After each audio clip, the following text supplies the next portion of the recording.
welcome to everybody watching online. We appreciate there may have been some problems with the sound for those of you watching online. So just to reassure you, you haven't missed anything much other than some general housekeeping announcements. A reminder for those members who've just joined us, there is a fire alarm at 10:30, so please don't panic. It should be short, and then we will resume business as usual. Just to confirm for those online, we now have 8 members with us. We have myself, Councillor Porrer, the Chair.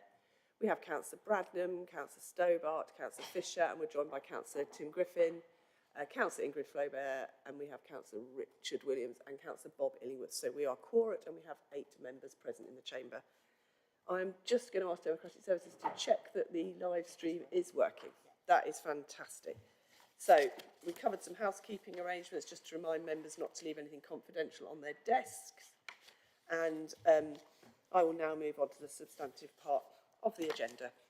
So agenda item 2, please could councillors advise if they have any declarations of interest and identify which item their declaration relates to, and obviously you can declare this at any point during the meeting. Councillor Bradnam. Thank you, Chair. I'd like to point out that I am, this application agenda item 4 is in the parish of Milton, and I am a member of Milton Parish Council, but I am not a member of Milton Parish Council Planning Committee. And although this was considered at full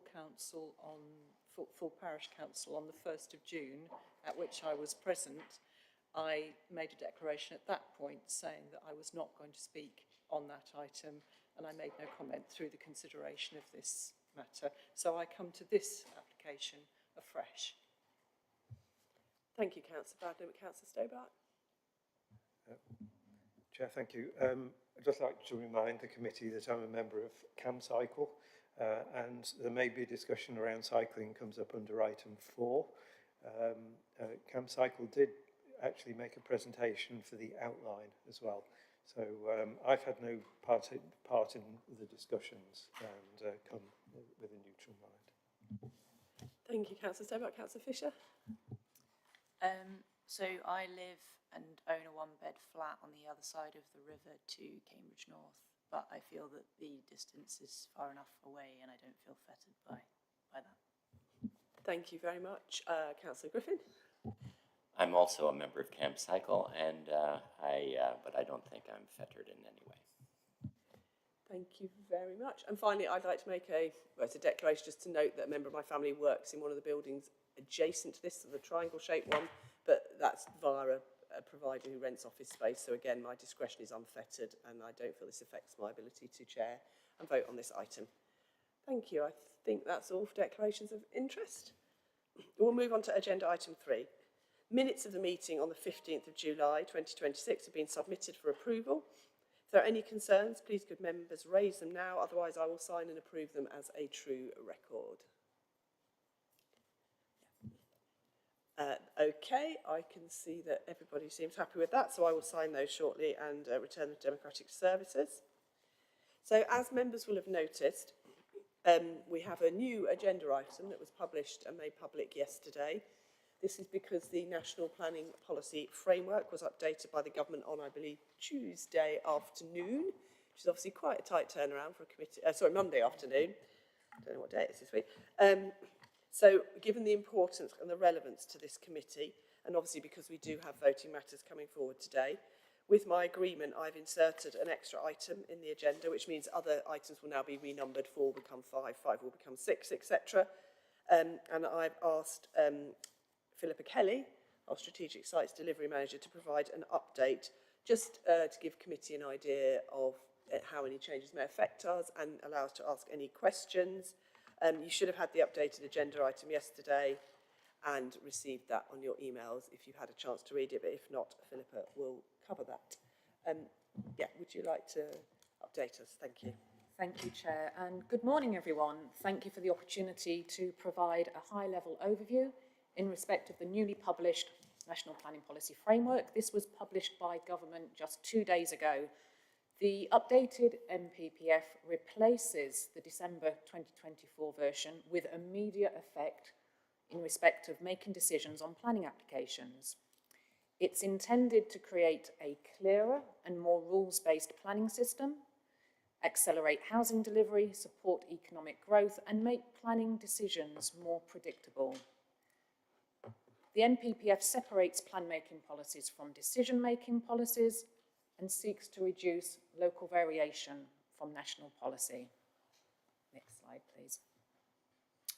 So, this version, the updated version, is a comprehensive rewrite of the previous version of the framework. But much of the content has not substantially changed from the draft which was published for consultation in December last year. The development plan, in this case the adopted South Cambridgeshire Local Plan and the Cambridge Local Plan, remain the statutory starting point when considering planning applications. But Annex A of the new NPPF advises that an existing development plan policy or part of a policy which is materially inconsistent with a new national decision-making policy should be given very little weight. Next slide, please. So, for the purposes of decision-making on planning applications, the new NPPF introduces a suite of national development management decision-making policies. There's a set of 10 procedural policies, helpfully identified as DM1 to DM10. The titles of those policies are summarised on this slide before you. And in addition to these procedural decision-making policies, they're supplemented by a number of thematic policies which are structured around the respective document chapters within the NPPF. The chapters relate to sustainable development, delivering homes and supporting growth, creating high-quality sustainable places, and conserving and enhancing the environment. Next slide, please.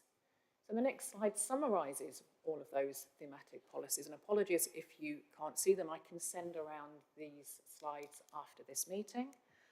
Combined with the procedural policies DM1 to 10, these national DM policies will in effect supersede policies in our adopted 2018 local plans. Relevant NPPF policies will apply to all planning and related decisions made at planning committee, including at JDMC today, and indeed under delegated officer powers. So we do anticipate providing dedicated training to members in the weeks ahead, but until then I would like to summarise what I consider to be the main points which are of particular relevance to decision making in Greater Cambridge. So the key changes, next slide please, we're moved to a more rules-based, nationally consistent system. The NPPF is now structured to distinguish clearly between plan-making and decision-making policies. The aim of this is to make development management policies more consistent nationwide, replacing local planning requirements with national policies. The reforms are also intended to prevent duplication in national and local policy and to reduce departures from national policy, in local level plans. There's now a stronger presumption in favour of development. The new framework introduces a revised and strengthened approach to the presumption in favour of sustainable development.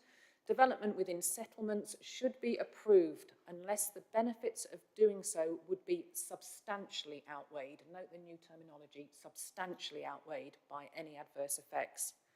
Outside of settlements, a more limited range of development forms still applies, but there's now more active support for those development forms, including agricultural and farm diversification, sport and recreational development. To also note, there is a presumption on councils making a decision on planning applications promptly, and refusal is not normally justified on the basis that a statutory consultee has not responded in time. There is also strength now around development around stations. The government has expanded its default yes approach for appropriate forms of development within reasonable walking distance of well-connected railway stations and tram stations, including where that development lies in the green belt. And this particular policy applies to the top 80 travel to work areas. Greater Cambridge and all of the railway stations, in Greater Cambridge fall into this definition. The NPPF also sets out greater density requirements, expectations, providing support for intensification in urban areas, including associated adjustments to design policies to allow this to happen. There's now more scope for development within residential gardens and support focused on increasing floor space for existing homes, including by extending upwards, and an expectation of higher density around transport hubs. Strategic and medium-sized sites are now recognised with different and proportionate information requirements for those applications. So a new distinct category of strategic sites will incorporate sites generally of around 1,500 homes or more. And this objective is to reduce the burden of providing supporting information on smaller scale planning applications. And the medium scale category of development is up to 49 homes or 2.5 hectares, with less onerous application and infrastructure expectations of those types of applications. Next slide, please. The NPPF also provides even stronger support to the delivery and upgrade of telecoms infrastructure, with particular emphasis now also on improving connectivity, including along rail corridors. In terms of regeneration and brownfield development, there's continued strong support for brownfield development and greater flexibility proposed in the application of parking standards. National policies now also strengthen the protection of community facilities and also gives extra protection to unnecessary loss of facilities such as public houses. The NPPF now limits the use of locally specific quantitative standards unless there's local justification that's demonstrated. The LPA is still has the ability to set local water consumption requirements where justified, and there's also still scope to set site-specific biodiversity net gain requirements above 10% national standard, but not as a blanket policy. There's a new chapter now in the NPPF, meeting the challenge of climate change. This focuses on spatial development patterns to reduce demand and enhance resilience, including identifying opportunities for green infrastructure provision and nature-based solutions to improve and safeguard carbon storage, nature recovery and resilience. This chapter also lends further support for example, the rollout of car charging infrastructure and decentralised energy networks. Substantial weight is now given to the benefits of improving the energy efficiency of existing buildings when not already permitted development. So that has been a very high level overview, a canter through the new NPPF. If you turn to the next slide, as I confirmed earlier at the start, we will be applying the NPPF immediately to planning application decision making, both under delegated powers and committee. Further advice and training will be offered by the Shared Planning Service team. Key contacts for the time being will be the delivery managers, myself, Rebecca Smith and Toby Williams. All of us support the respective 3 planning committees, and also our colleague John Dixon, the planning policy manager. We envisage that we will be arranging that training in the next month or so, but happy to take questions in the interim. Thank you very much, Chair. Thank you very much, Philippa. That was extremely helpful. Obviously, it's very hot off the press, so officers have done a huge amount of work just to get this to us today. I'm not proposing to take huge numbers of questions, because obviously there will be a full update for all of us from officers very soon. I presume that'll be for planning members as well as obviously for all members as well. Does anyone have any immediate burning questions? Obviously, ones on this particular application is coming forward, we can ask during the debate as well. Yeah. Councillor Fisher. Yeah, it was just to ask, we're now able to refer to this for the items that are being brought forward today, and does it still apply to kind of reserved matters, things that have been agreed before? Thank you, and that's a very good question. So the case officers in respect of the respective applications will talk you through the context. But yes, we will be applying the NPPF with immediate effect, but in certain circumstances, for example, where you've had outline permission already established, you will have already had the context and the parameters and a sort of outline master plan already established at outline stage, but the officers will take you through that context just to advise and confirm which policies you should be applying. Thank you.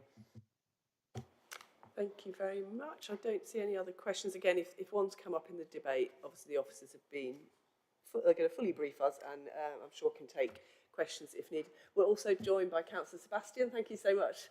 Glad you got here in time for the vote. That was perfectly timed as we're just moving into the voting item. Do you want to just introduce yourself? I'm Councillor Sebastian, representing East Bingdon. I'm very sorry. I went to City Council and I'm coming from there. Thank you. Thank you so much. Yes, unfortunately, it was a bit of a change of room. So thank you so much for hot-footing it over to Camborne. So we'll now move on to what is now item 5, which is 2601691 REM, so reserve matters, land north of Cambridge North Station. I'm going to ask the case officer, Chua, to introduce this item, and I'll hand over to you now. Thank you. Thank you, Chair. Good morning, members. Just before I start the presentation, I'd just like to draw attention to a couple of amendments that have been made to the published version of the report. In front of you, just briefly, it was a correction to paragraph 620 by removal of the last sentence, and then a subsequent section now including a summary section on the planning balance. Moving on to the item itself to describe where we are talking about. So the application site relates to the residential development phase of the Cambridge North Master Plan, which is shown in the two images, i.e. the first image clearly shows the red line area of which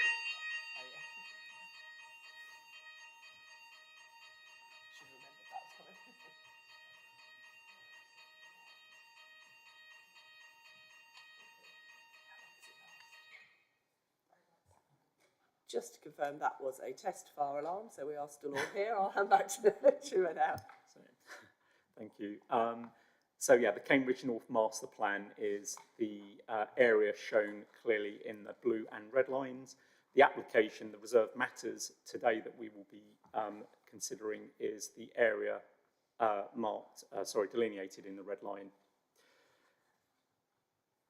The site once formed part of the former Chesterton Railway sidings, lays close to the Cambridge North Station, which is approximately located to this area here where my pointer is, circa around about 3.5 kilometres from the city centre of Cambridge.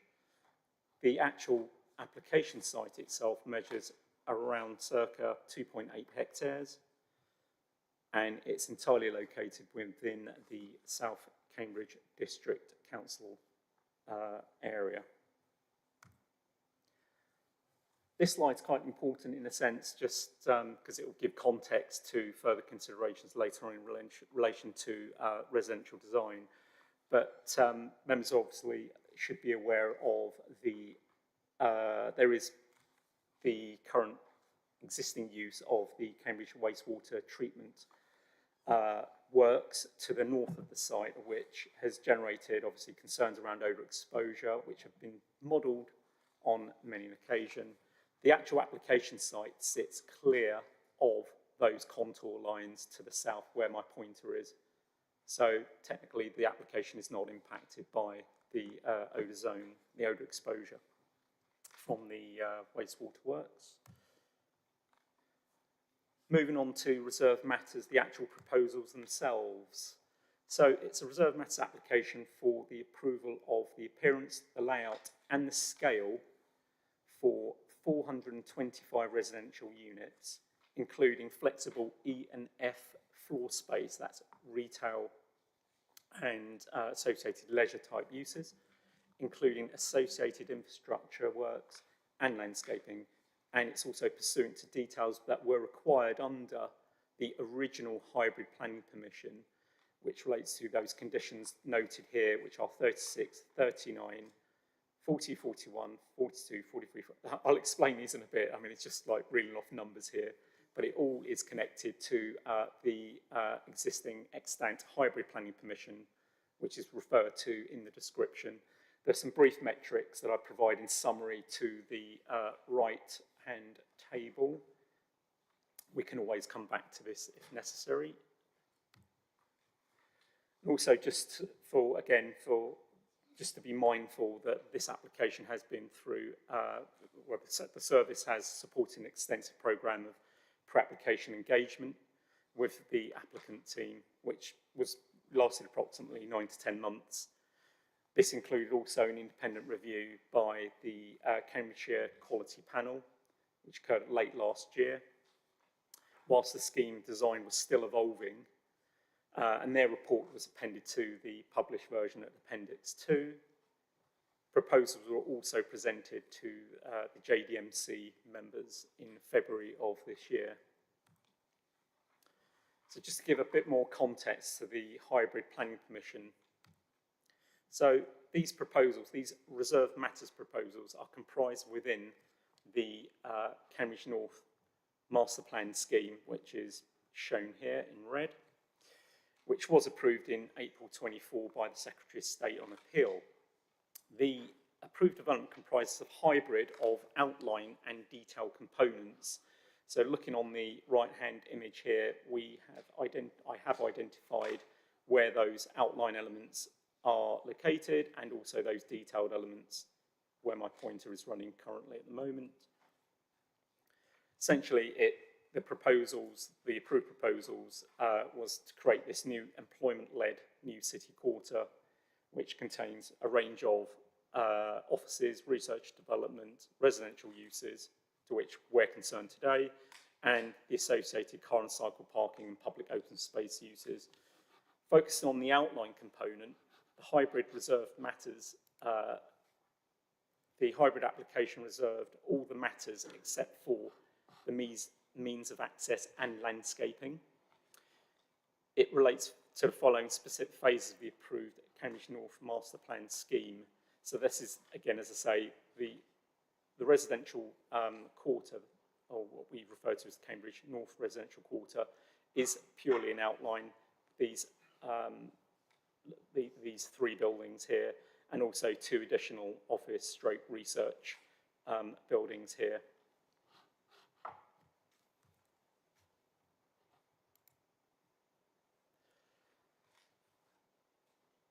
So moving on to the principle of development, so I think it's important to establish again that the principle for residential use on this site has been established under the adopted policies referred to there and the hybrid planning permission itself, and in respect to specifically the actual use itself.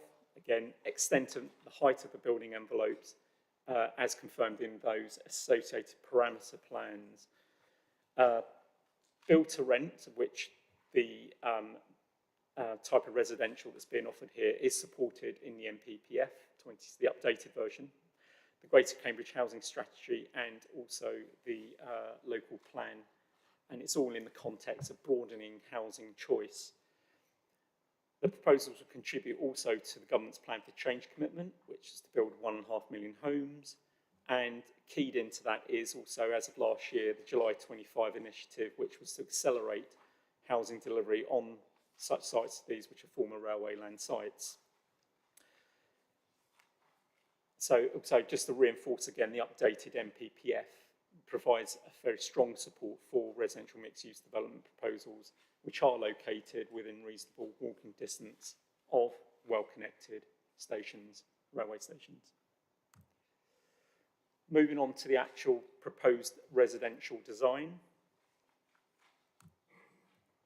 So just to bear in mind, as indicated earlier, the planning application is seeking only approval for the reserved matters in relation to layout and scale and appearance.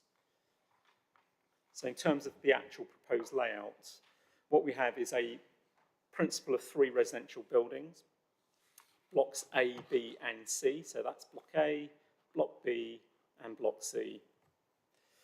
They are assigned certain numbers, which will probably pop up here and again in the presentation, but we will come back to those just to clarify further later. So the layout, so key frontages incorporate active ground floor uses.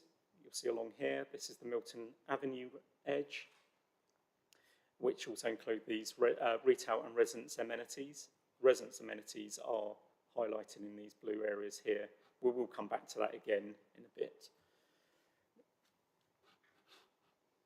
The overall layout is effectively compliant with the original hybrid parameter plans, which establish those layouts, again, the maximum building extents and the ancillary non-residential uses. Looking at the dwelling mix, so the proposed 425 units or dwellings comprise roughly 142 one-beds, 26 one-bed, two-bed flats, and 19 two-bed, three-person flats, and two-bed, four-person flats. I won't go into that in too much detail because it's just too much information at the moment. Each of those units that have been set out there actually exceed the NDSS, that's the National Described Space Standard requirements, and with Granger also, the applicant providing its own greater, or I should say improved specification for storage within each of those.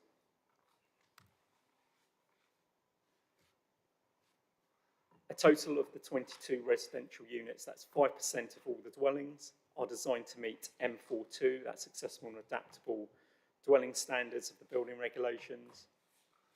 Whilst equal distribution of those units across the affordable market tenants is not achievable due to location and configuration of the affordable rental accommodation, all the ground floor units within the block S13, so that's where the affordable rented units will be located, are designed to be accessible and adaptable. There are also step-free lifts throughout the development to ensure that homes within the development are all readily accessible. So this is just to give an impression of obviously the internal layouts of legibility and cores specifically. What you'll be able to see here is that each of the cores are designed to allow access from the street to courtyard. So this is shown the directional movements here. So these are the individual cores. So you can come from street level into the courtyard and vice versa for each of those cores. This image here, I mean, the images effectively show this through visual look through the individual cores themselves. And also at the individual core levels, you'll have your access to your refuse stores and your cycle storage areas too. Moving on to affordable housing, again, full details of the actual affordable housing plan, delivery plan, have been submitted separately to today's reserved matters, although are considered in this application given its integral importance to layout and function of development. Basically, in summary, the proposals will deliver a total of 118 affordable homes representing circa 28%, probably 27.7%, but 28% if you rounded it up, of the total development, which is a representative increase of 2 affordable units, which when you compare it to the original hybrid planning scheme, is an improvement and is welcomed.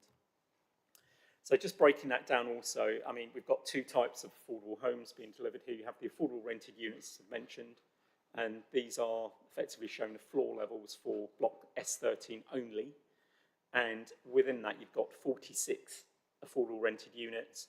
And then across the wider development, and that's the other blocks B, A, B, and C, you'll have also a distribution of affordable private units, affordable private rented units, which are capped at 20% below market level. In total, you've got 72 units there, which brings you up to that 118 affordable. And then so this is just to give you an idea of, so I've mentioned the provision of shared amenity spaces within the development. These are technically located in the areas highlighted in blue on this image here. So you have a reception area where my pointer is currently. That's your reception and meeting area. This is where a concierge will be operating from 24/7. Opposite here, you'll have the private it'll be for, residence uses, a range of different uses within them. That would be like for private dining, TV areas, etc., possibly even potentially a gym. And similarly over on this side of the building itself. These have been located in these areas for simply because they're on key access frontages into the development itself. Moving on to cycle parking. So in total, we have a provision of 711 parking spaces across, which are secure and conveniently located to all cores. These are identified in those areas shown here. And in addition to these cores, additional capacity, which was required, is also provided within the freestanding pavilion building here. Just also to note, the pavilion building itself has a repair station within. Moving on to scale and massing, which was another one of the key aspects of what is to be approved under today's reserve matters. So the proposed building heights are lower than the illustrative scheme, and that's circa between 1 and 2 stories. What that effectively means, it sits comfortably within the agreed parameter plans which were approved under the hybrid planning application. The reduced heights will avoid effectively high-risk building classification under the Building Safety Act, which is important in terms of delivery of these homes. And also it will assist to a certain degree, it will fit better with the BTR model, which requires a more standardised and efficient internal layouts for its operations. So I've got this is literally this is the other aspect of the reserve matters which needs to be considered. It's really around appearance, just to give an impression of what these buildings will individually look like, because there was a design requirement for variation within these, and not just in terms of their scale and height between individual blocks, but also in terms of their materiality and that change in rhythm amongst the blocks themselves. I mean, this is just giving you, again, an impression of what we have here today. These are separate visualizations. So this block 19 and block 20, we've referred to crudely perhaps as the nose, but that sits to the north of the site itself. And we also have visualizations, again, of block S13, and that's to the south of the development. That's looking through one of those key access corridors from the south, looking in towards the courtyard itself. These are just some imagery around the type of private amenity you have at ground level as well to some of these units. Again, there's a separate plan later that I can show members just to see how those are distributed, not just to one side of blocks, but all 3 of blocks where the potential is available. And this is in addition to other forms of amenity that have been provided on the site, which the largest one being the landscape courtyard, which sits within the middle of the development itself. And that's showing there the landscape courtyard. So sustainable design. So there's a sustainability strategy that supports this application. It's been developed in line with national policy, the building regulations, and also our local planning requirements. It has demonstrated compliance with those policies and also the planning conditions relevant to this reserve matters, and improves obviously energy efficiency by reducing carbon emissions. The assessment has confirmed development would meet and exceed some of the required standards through enhanced building fabric, energy efficient systems, and the use of low and zero carbon technologies. And then we also have one of the final slides on planning balance, effectively just setting out some of those in summary, really the benefits of this scheme itself in terms of delivery of these new homes, of which there is a percentage of affordable. It will generate new jobs and training opportunities, not just in the construction phase, but also in that latter operational phase, given the type of building that it is built to rent. It will also hopefully support and improve the actual health and well-being of the local community. Also, the proposals represent an efficient reuse of previously developed land. and, you know, design is sustainable, it will reduce carbon emissions and also water consumption. The recommendation, the conclusions, key conclusions here only, is that the principal development of residential use remains compatible with that extant hybrid planning permission referred to here, and also the layout and scale and appearance of the key issues that we're looking at today are considered acceptable and accords with the detailed requirements of that hybrid consent and also the adopted local plan policies as well as the updated MPPF. Therefore, the officer's recommendation is to approve those reserve matters and the associated discharge of the relevant planning conditions referred, as noted in section 21 of the report. And also, we do recommend some additional planning conditions and the informatives, which are also set out in the report under section 22. That's the end of my presentation. Thank you so much, Trimmer. That was really helpful. And I apologise, I forgot to mention earlier that we have Anne-Marie de Boom here, who's our Urban Design Officer. She's in the chamber with us. And Emma Davis, who's our Principal Officer for Sustainable Designs, joining us on Teams. And Trimmer will bring them in as and when, depending on the questions. So, talking of questions, we move to questions of clarification. I can remind members these should be brief, factual, and really relate to the presentation or things that aren't in there that you need some answers on. Okay, we've got lots of these, so I'm going to start with Councillor Williams and Councillor Illingworth, and they'll go round. Thank you very much. Thank you very much, Chair. I'll keep it short with one question of clarification. So, paragraph 18.2 of the officer's report refers to parking, car parking. I don't think car parking was mentioned in the presentation, but according to paragraph 18.2, there are 22 car parks, 22 car parking spaces for a development of 425 houses. That equates to about 5%.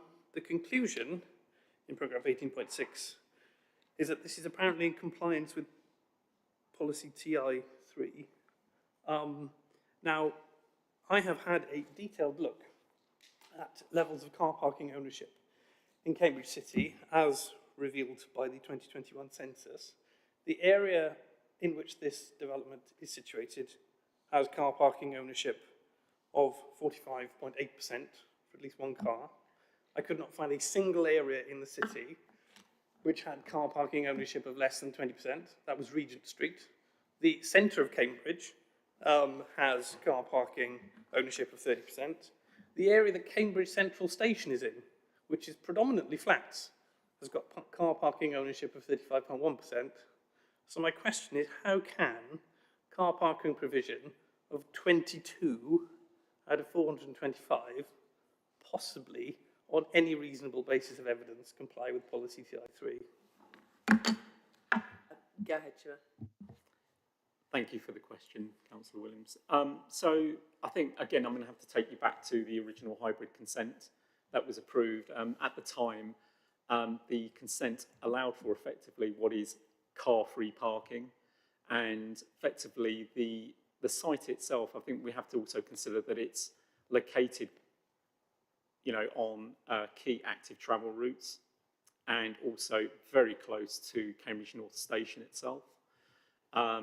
And it's on that basis that any parking that has since been provided, which is, and I apologise for not showing the image, and I can provide that later if needed, as to where these parking spaces are located, they are to be provided as part of this. Some of them are assigned to the development itself, and there are some service spaces, well, servicing bays within that as well.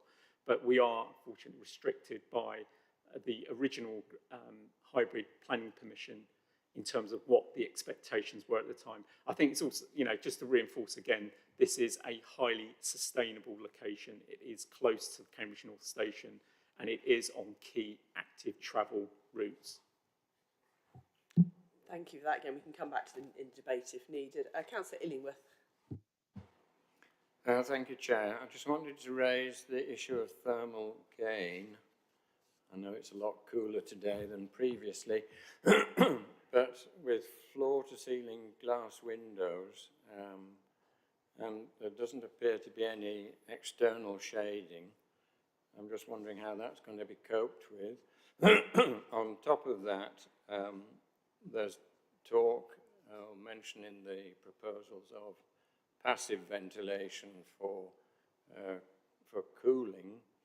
Of course, temperatures above 30 degrees C, passive cooling isn't really going to work at all. So I want to know if there are any plans to put in active cooling and how that would be arranged. It'd be better to get that in now than wait to the 2050 requirements for mitigation. I also wanted to ask about the cycling parking provision, which is based on South Cambs. This is something raised by the review panel, based on South Cambs planning requirement, not the city requirements. And yet, as we've all seen from the maps, this is much more in the city than it is in the rural South Cambridgeshire. I also wanted to ask, just very quickly, there's mention of the use of the Wild Park by the residents, and there's a footpath, pardon me, shown crossing, I think it's Milton Avenue. Is that a zebra pelican, or do people just have to walk across the road without any safety? Thank you. I'll leave it at that for now. Thank you very much. Are you happy to come back on those? I'm happy to come back to as many of the questions as possible. We can always revisit these if necessary. So overheating and cooling, that's kind of a key design aspect that we've considered quite extensively with the applicants at the early stages of the pre-app and throughout the design the evolving design itself. So, I mean, I just think I should just give you the context of what's actually been done here, and it's just set it out as, it's not always the best way of setting it out, but I think it's useful just to clearly leave it there for a little while for everyone to absorb. I mean, so we started off with, advising the developer, actually the applicant himself, has initially set out by looking at the Good Homes Alliance overheating toolkit to inform its design from that early stage. The thermal modelling also was carried out in accordance with CBIC TM59, which is the key methodology to assess really overheating and the potential design for ventilation, etc. And this is also not just for the residential areas, also for the commercial areas. So in terms of the actual question around shading, passive measures have been incorporated in accordance with that cooling, in accordance with the cooling hierarchy. And that includes things like orientation-specific glazing, secure natural ventilation where possible.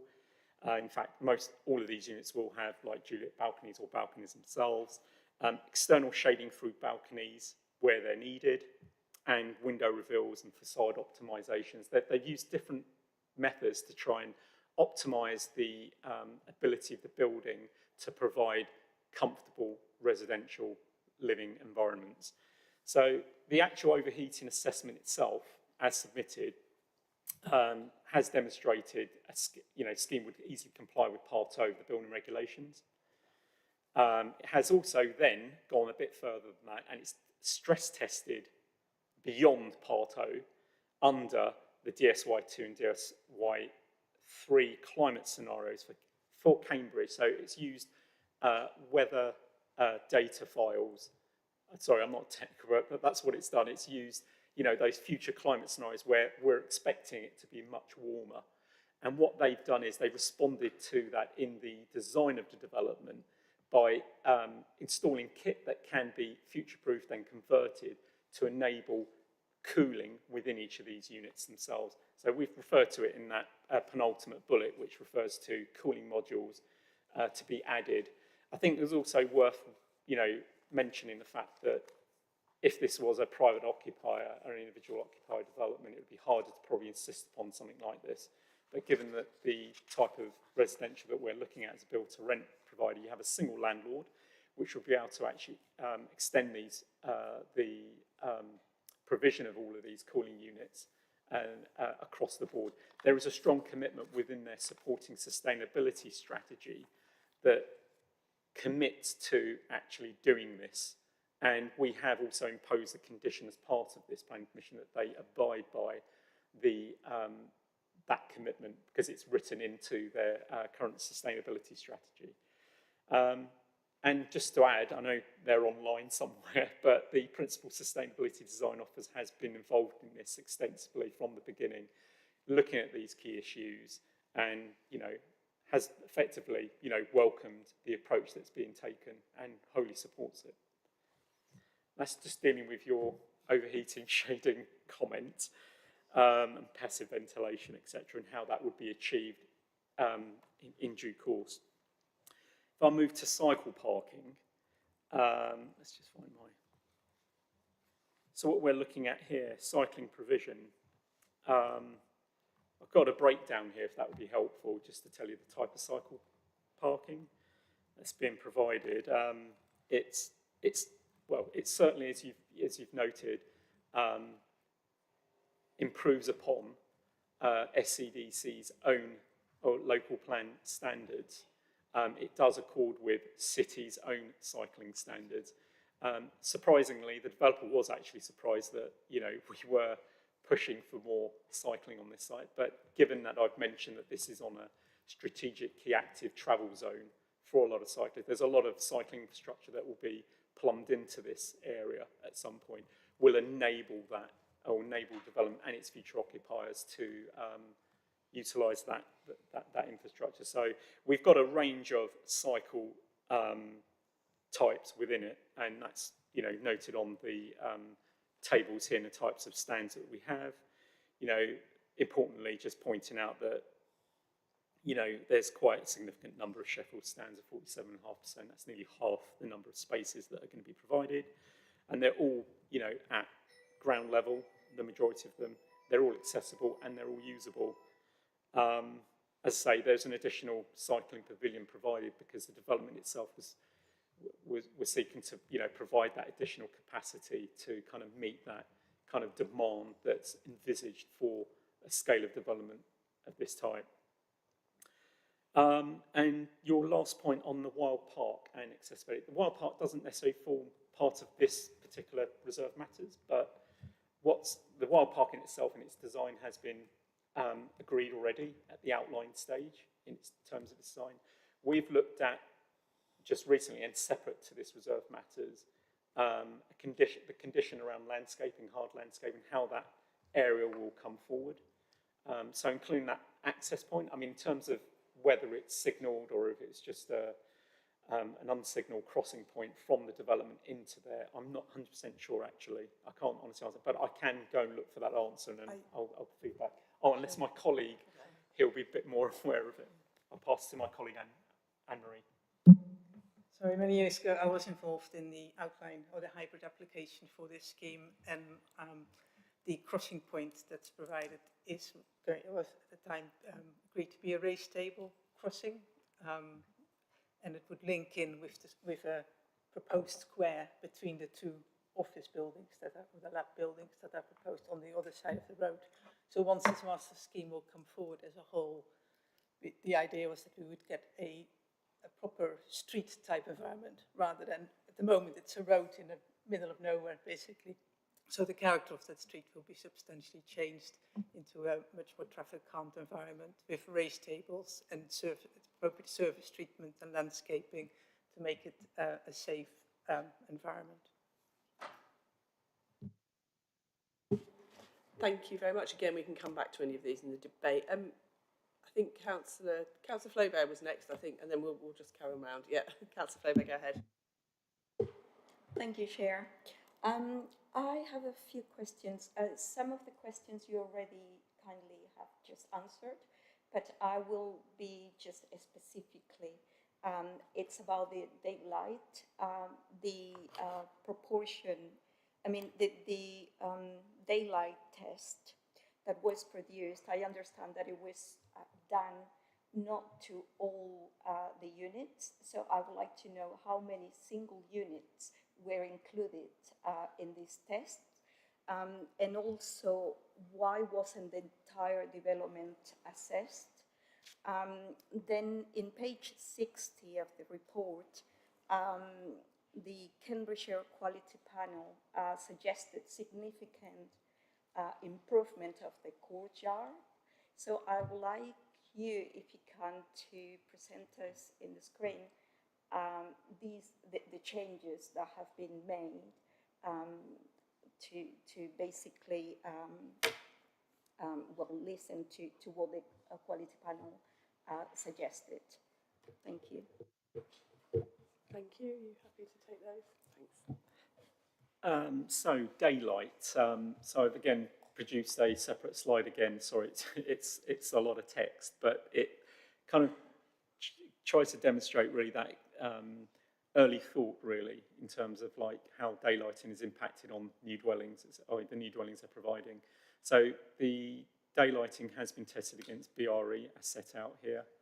The assessment level, it's an assessment of levels within the new dwellings. So in terms of how you would normally, there's an alternative testing for daylight and sunlight impacts on neighbouring dwellings, but that's not the issue. This is all about what's internally, so the assessment or the methodology around that assessment is slightly different.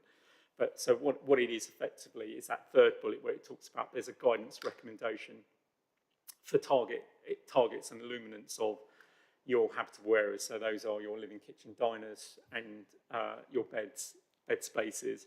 And what it says, it talks about for 50% of the floor areas of LK, so I'm going to abbreviate this, LKDs, living rooms, kitchens and dining areas and bedrooms, where the recommendation is to achieve 150 lux and 100 lux. So what the assessment that's been carried out here is effectively the whole development has been assessed, but what the assessment itself does, it looks at a representative sample of the worst case scenarios or the worst impacted dwellings on the site. So that would include corner units, units where, you know, the you wouldn't naturally be overshadowed by adjacent buildings, etc. So that'd be like S13. What effectively that's shown is there is a 91, so just focusing on that sample of those 37 units, it's 91% pass rate for the majority of those living areas, of which I can then break down further. You know, there was 101 rooms actually tested in that small sample, and only 9 of those rooms fell short of the guidance recommendation. And 6 of those rooms, of the 9, are living kitchen diners, and the remaining are 3 bedrooms. I can go on further, but it gets a bit techie, but we've got this document here. So 2 of those rooms, that's the rows highlighted in yellow, and those are 2 living rooms which were quite close in terms of achieving the required luminance levels for the living areas. I don't want to dwell on this too much, but what we as officers are satisfied that the development itself will provide, especially in those worst case aspects or those units, a good level of daylighting across the board. Councillor Flower, did you want to come back? Although you're welcome to raise it in debate if you prefer, because this is really just factual things. But yeah, come back if you want to. I can, but I just, so I was interested to know the number of units. In your report, you say 37 were tested. Is that correct, or has changed? Yeah, so it's in total, it's a 37 dwellings, and they're the worst case scenario. Those are the worst affected units, which they've then tested. They've applied the guidance recommended and looking at those units to see how far below the guidance recommendation these units will perform. And this is the table which was then provided showing those. And of that, they suggest that 9 of those living areas would not, bedrooms, wouldn't actually meet a guidance target. Yeah, I mean, it's not my table, but it's the applicant's table. I'm not technically able. I mean, what I focused on is those 2 columns there, where it talks about the area meeting a target lux, and then also the percentage area is quite important here. It's 50% of the actual floor area needs to have a certain amount of luminance, which is normally 50% and above, which would be meeting the guidance recommendation. As I say, those two yellow rows should demonstrate that 2 of those living rooms were quite close to it. So if you were to take those out of the equation, then you've got literally 7 units, which perhaps are below the guidance target, which is 50% of the room doesn't quite meet 150 lux level, slightly less for bedrooms as well. I mean, that's the, we are talking about a very small number of units, and these are the worst case impacts we're looking at here. And that's what the conclusion is, that we're not expecting to be providing, should we say, unacceptable living environments for a lot of people here. This is only a very small number of units that are affected. We're talking about 425 units, which you've got general compliance across the board. It's only, should we say, 9 of these individual rooms from that sample that was taken that are affected. Maybe, sorry. I can pass over to my colleague Anne-Marie, who'd like to. Maybe should also be. Oh, sorry.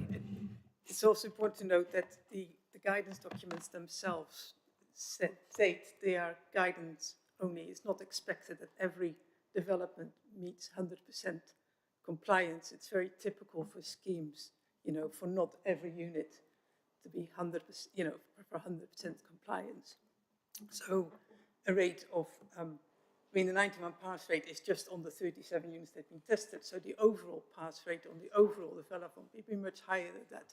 And that gives a very high level of compliance if you would compare this scheme to other, high density residential developments such as these. I just also like to add to my colleague's comment as well. It's something that's kind of, we just got drawn into the detail there.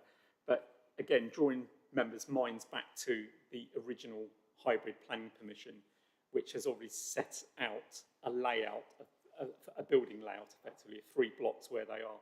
And that in itself presents, a set of spatial constraints already, which are inherent to the actual proposal itself.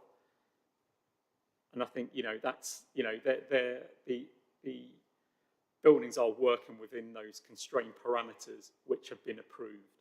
And, ultimately you are not going to get absolute 100% perfection. And given that it is a high density development, there's always an expectation that, not every single room across a development of this size is going to meet absolutely everything. As I say, there is only a small number of units that don't meet the guidance recommendation. Thank you for that. Councillor, would it be all right if we pick, I think this is going to come forward in the debate. My second question hasn't been answered. Remind me. What? It was about the courtyard. Oh, the courtyard.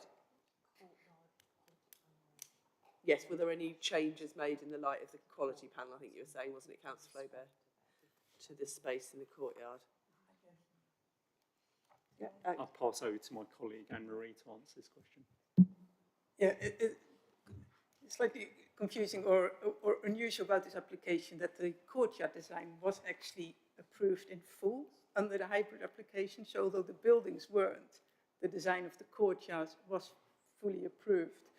So the only, and I also read that comment, and I was at the quality panel meeting, but it should be noted that because that design was already approved, it wasn't really the focus of the orientation or of the applicant's discussions to really interrogate that scheme in detail. So there was this comment of the quality panel that said to make sure that the courtyard would provide a mix of, I think in particular for areas for people to feel, to sit in seclusion as well as to socialize, and that there's this range of accommodation in that courtyard was provided. I feel this courtyard, did feel that the courtyard did that, and the changes that have been made were quite minor, and that came from responding to slight movement of development cores and cycle stores and things like that to ensure that paths would align with the changes of the building. But in effect, the the planning application, the application for the courtyard was approved in full. Thank you very much. So in effect, we don't have a huge amount of, well, we don't really have any input on that anymore, but thank you. I'm going to go round, I think, in the order. So there's Councillor Fisher, Councillor Sturbuck, Councillor Bradnam, Councillor Griffin, and then myself. Might as well all get our oar in. Councillor Fisher. So I have two questions. The first one is just to clarify about when we're referencing carbon reduction. It's a bit confusing as to what we're actually reducing, because the current site obviously has nothing on it, so it can't really reduce from nothing. And it says in paragraph 16.2, the proposed energy strategy would achieve 69.3% reduction in carbon emissions across the site compared to the baseline target reduction of 30 to 35% that is sought via condition 45 of the Hybrid Planning Permission. What does that mean? Good question. I'll pass to officers. Yeah, so under the hybrid consent, the condition exists which had secured the outline, effectively it's the outline sustainability strategy for the whole development. And it set I suppose, a baseline to be achieved. And what this scheme does, it goes beyond that and improves upon it, hence why we're saying it's effectively an improvement on what was originally, sought for. Could you explain what the baseline is, or like what we're comparing to? Sorry, my colleague Emma Davies has her hand up. She'd like to speak. I dare say she wants to come in. I thought it might be easier if I came in, Juma. It is, so in terms of carbon emissions, that condition, it just relates to carbon emissions associated with energy use. And from recollection, it's been a while since I was involved in that outline application, but it is a percentage improvement over a Part L compliant baseline. Hopefully that helps. It doesn't help me because I don't know what that is, if someone could explain. So Part L of the building regulations deals with the carbon emissions associated with kind of energy and energy use in buildings and homes. So it's basically, it follows the energy hierarchy. So there's kind of fabric improvements. It's the kind of, you probably come across the be lean, be clean, be green hierarchy. So it's basically following that hierarchy.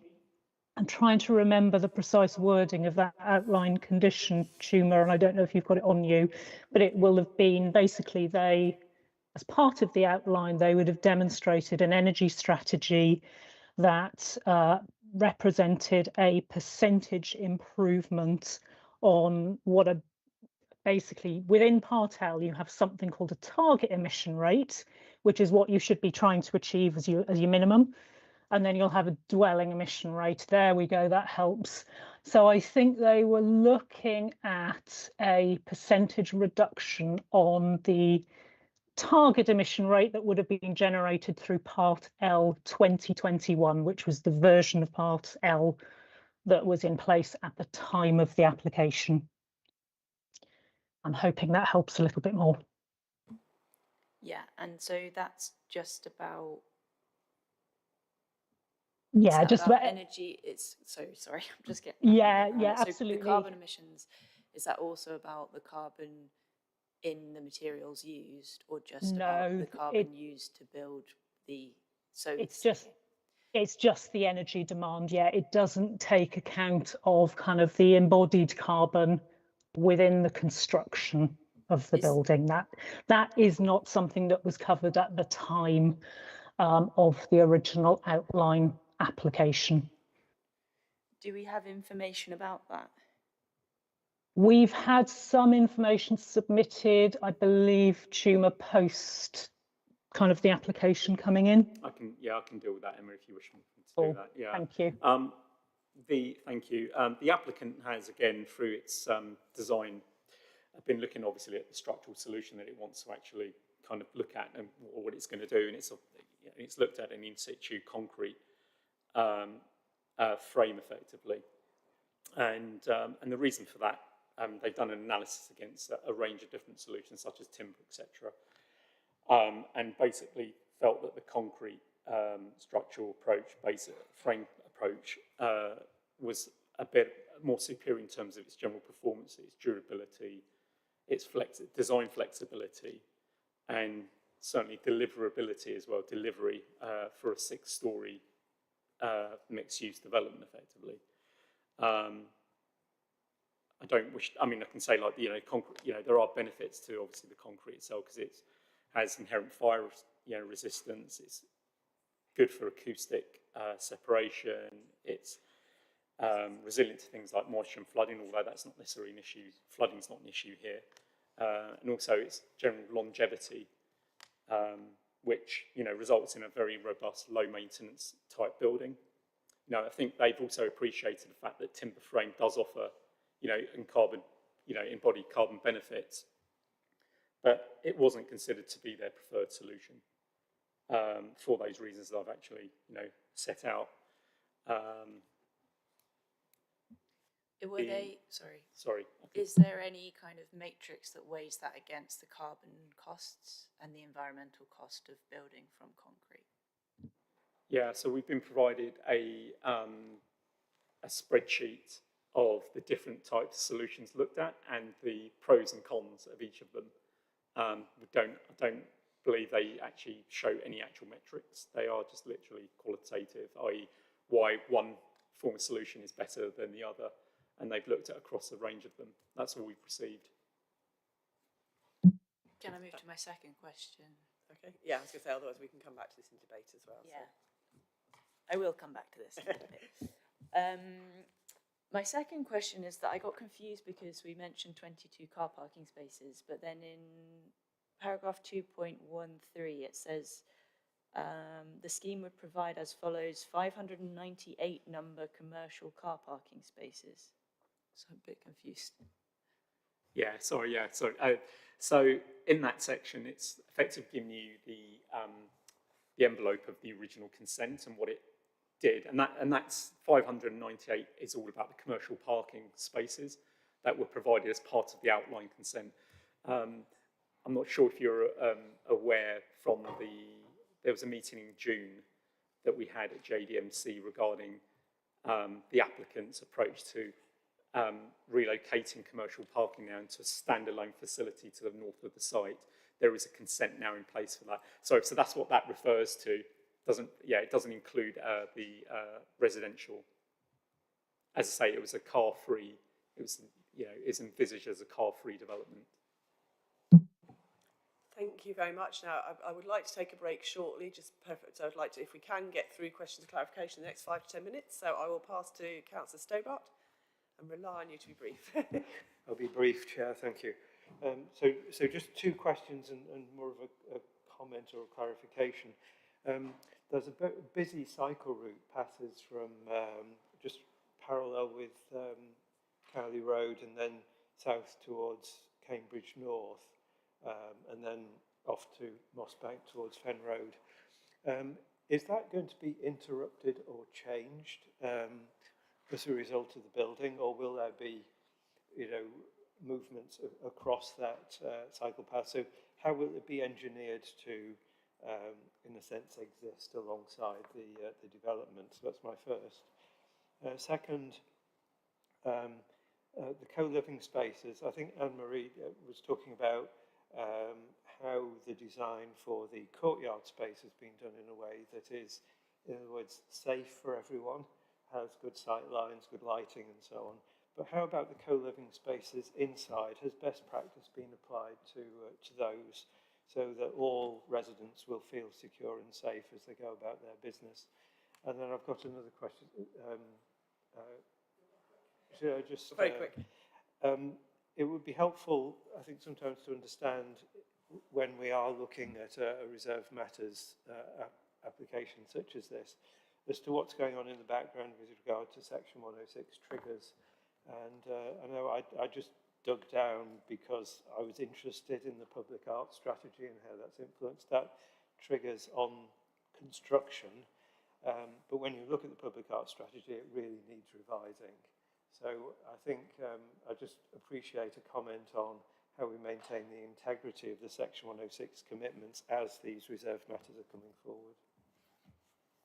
Thank you. Should we have to take those? I am, yeah. So the aspect of trying to maintain some of these key active travel routes, the cycling routes, whilst construction's taking place. I mean, so what I've done is I've identified on the screen here, there is a condition on the hybrid planning permission to demonstrate the logistics, the controls and the management of how construction will occur.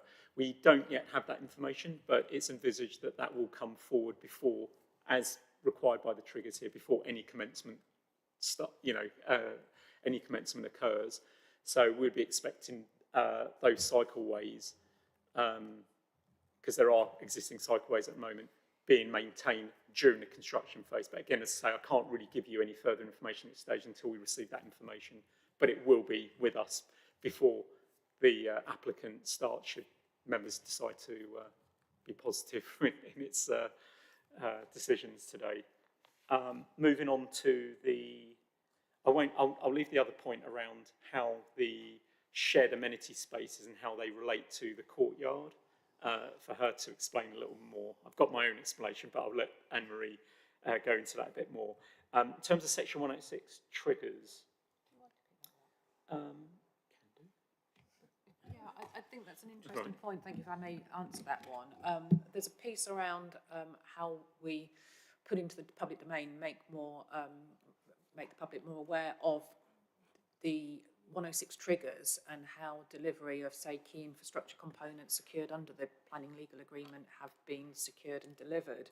It's something for us to take away as a shared planning service, because I think, I've heard this question before. What I will say by way of comfort is that those obligations are monitored regularly by a team of officers. So we do have up-to-date information, and the developer will be required to ensure those obligations are met. But certainly, yeah, there is a piece around how we can convey that and put that information more into the public domain, and I'm happy to take that away.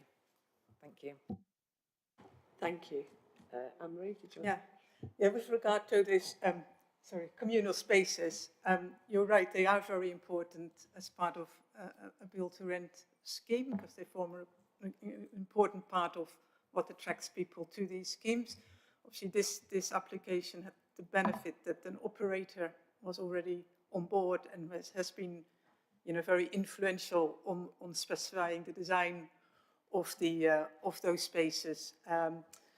Throughout the pre-application process, they have been continuously there and advising us, but also shown us around some of the other schemes that they have delivered, and emphasized how important the good and spacious design of these spaces is to the success of the development. So we took some comfort for the fact that, they see that delivery of those spaces very much as a key aspect of their schemes.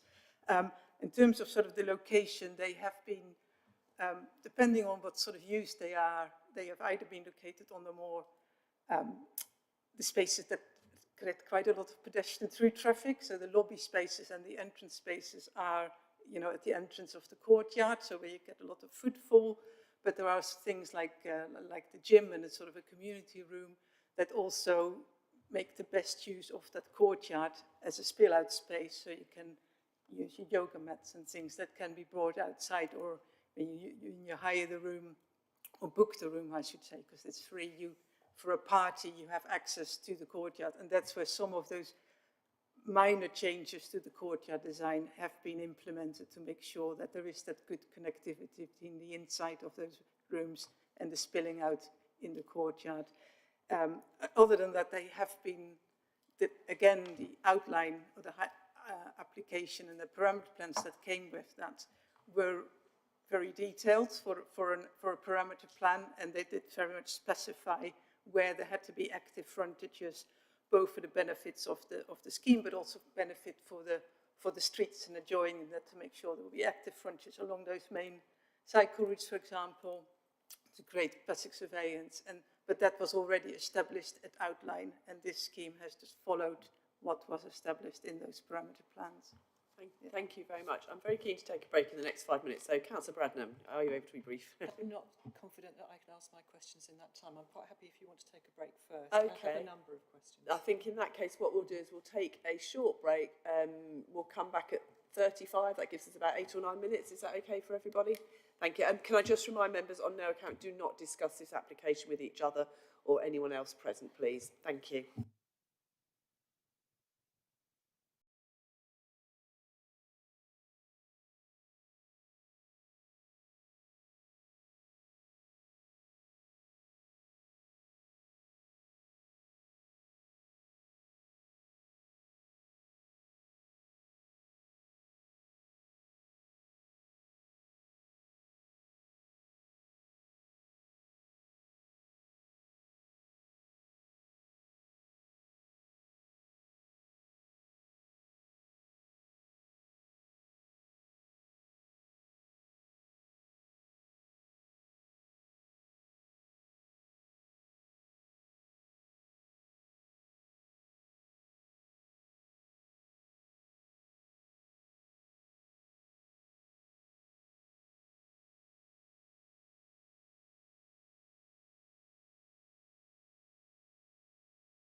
Okay, welcome back everyone to the Joint Development Management Committee on Wednesday the 19th of July 2026. We are August, thank you, 2026. If I got the day wrong and the month wrong, that's not a good start. We're on what is now item 5. And we've had the officer presentation and we're dealing with questions of clarification on land north of Cambridge North Station. I think, Councillor Bradnam, I would be very keen that we move into debate as soon as we can. So if people keep questions brief, that would be brilliant. Thank you. Thank you very much. So I'd like to thank the officer for his presentation, but I wanted to ask about the North East Cambridge Area Action Plan, which was drawn up when developments were being considered on the land north of Cambridge North Station site. We know that the government recently withdrew its support for the site to be developed as Hartree, which was the original plan. But I just wanted to understand whether any of the policies in that action plan had any weight. I suspect not, because as you've said, Philippa, earlier on, we can only go on the existing 2018 local plan. But the reason that I ask is that that had a very useful policy 11, which related to housing design standards, and I wanted to just explore that a bit. But if we could understand what weight that might or might not carry. Thank you very much. Do you want to take that one? Okay, yeah. Thank you for the question, Councillor Bradman. So, status of the NECAP, or the NEC AAP, has now been effectively incorporated and subsumed by the new Reg 19 Greater Cambridge Local Plan, albeit, as stated in the committee report, because of that, it's being afforded very, very limited weight as a material consideration in decision making. So the reason I asked that is because it had quite strong recommendations around private amenity space, and also all sorts of things that we would be, people are already, members of the committee are already asking about, like the maximisation of dual aspect dwellings and to avoid overheating, and also making sure that habitable rooms received natural daylight. And I just wanted to understand whether there's any opportunity in using information in the existing local plan, or indeed the city council policies which relate to that. I appreciate this location is in South Cambs, but given that we're working towards a joint local plan, I wondered whether any of the city council regulations to do with balcony sizes and that sort of thing, whether they could be applied. Thank you. You have to come back again, Stuart. Yeah, so here exactly where you're coming from and what you're asking for. Unfortunately, at this stage, the simple answer is no. That was a beautifully short and sweet answer. Thank you for that. Which I thought we were going to get, but it's worth checking. So the second question I wanted to check was, given that in paragraph 1.4 of your report, it's described that this proposed development provides a broad mix of market and affordable homes that will be managed on a tenure blind basis. But we've seen from the plans, and certainly in the apartment tenures drawings, that all of the affordable rentals are in block 13, which is in the area that is most likely to be subject to heat accumulation because it faces due south, or nearly half of the properties face due south, and I would have thought they might be quite susceptible to heat accumulation. So I just wondered, do we have any ability to make a comment about the fact that it doesn't look very tenure blind with regard to that provision? So I'm going to draw your attention to the imagery here. Sorry, I don't have many of them, but generally speaking, I mean, the development itself, despite the affordable rented accommodation being located in one part of the development. They are designed to a similar specification. They are effectively tenure blind. You wouldn't really be able to distinguish that from other parts of the development itself. It is being treated in terms of materiality, in terms of building materiality, the architecture. Also, its form and function, it will be managed by the same landlord, Granger, but it's a specialist arm which deals with all of that internally. So it might be my mistake. I'm thinking about clustering, aren't I? Not tenure blind. I'm thinking about normally we try to make different tenures clustered around the development and not all in one place. Yeah, I think this is a management issue, an operational issue as well, in terms of locating them in this part of the building itself. We have had those conversations in the early design phase, pre-apps conversations, alongside our housing strategy officer, and just simply to put that they're still supportive of that approach that's being taken. Thank you. Do you have any more, I Councillor? I do. Sorry. Well, forgive me, but you gave people at the beginning quite a long opportunity. No, that's so fine. number 3 was the daylight and illuminance. This is on paragraph 14.58 at page 31. Others have raised this as well. I just wanted to check. You've shown us the analysis of the daylight adequacy, and I just wanted to understand whether, if of those 37 sample apartments, if 84 had passed, and I see that the calculation is quite complicated, and I said, does that mean 31 main living rooms pass, 31 being 84% of 37, but 6 do not? And does that mean there's one location on every floor of 6 floors that doesn't meet this luminance requirement?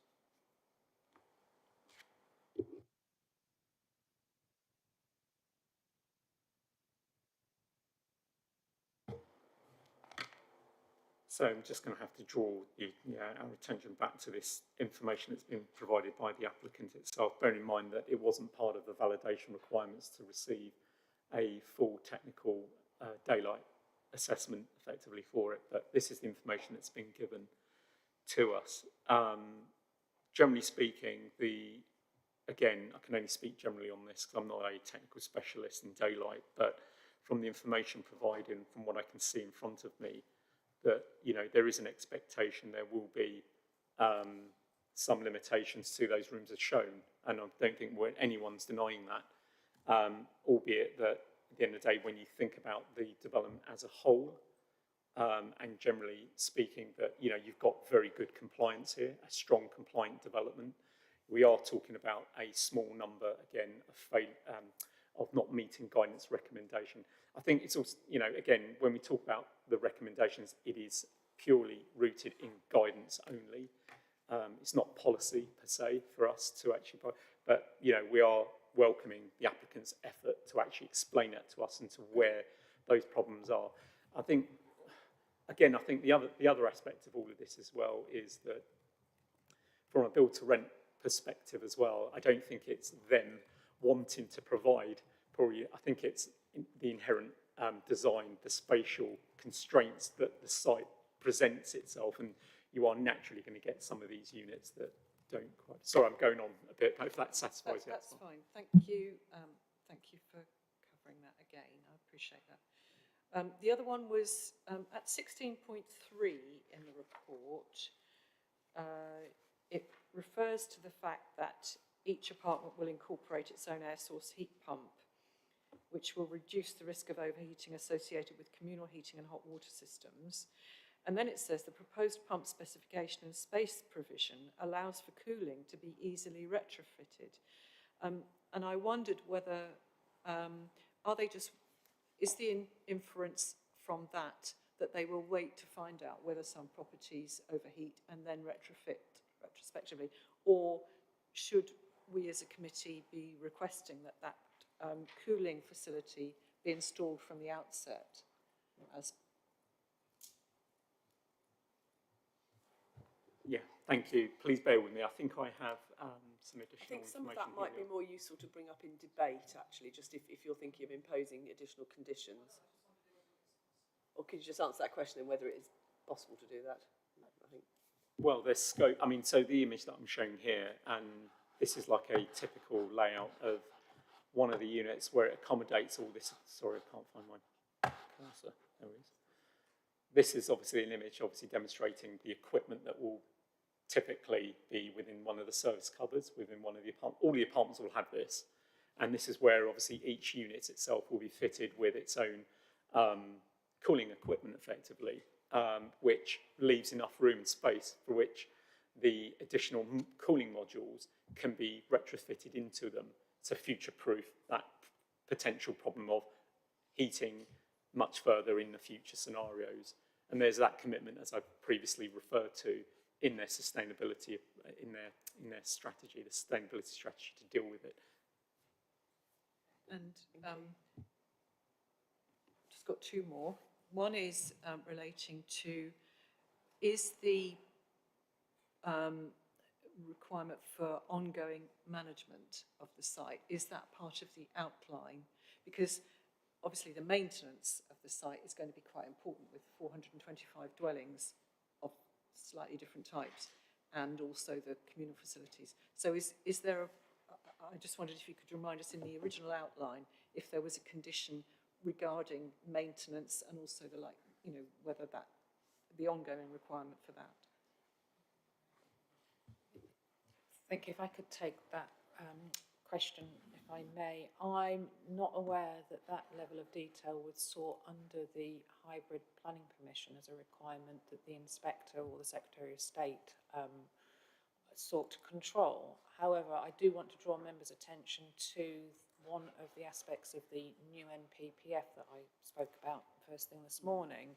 So there is a policy on specialist forms of accommodation, policy H09, which in the context of purpose-built student and large-scale shared living accommodation seeks to require those proposals to be supported by a management plan which shows how the development will be managed and maintained to ensure continued quality of the accommodation, community facilities and services. Members may consider that appropriate as part of their debate subsequently to consider that as a potential additional condition in those circumstances. Thank you, Philip. Thank you, That's Philippa. very helpful. And just the final one, which I think is, the answer is probably going to be no, but can I just check? We know that this site has very high groundwater, not quite currently at the moment when we're in a drought, but it does normally have quite high groundwater, and we've been quite,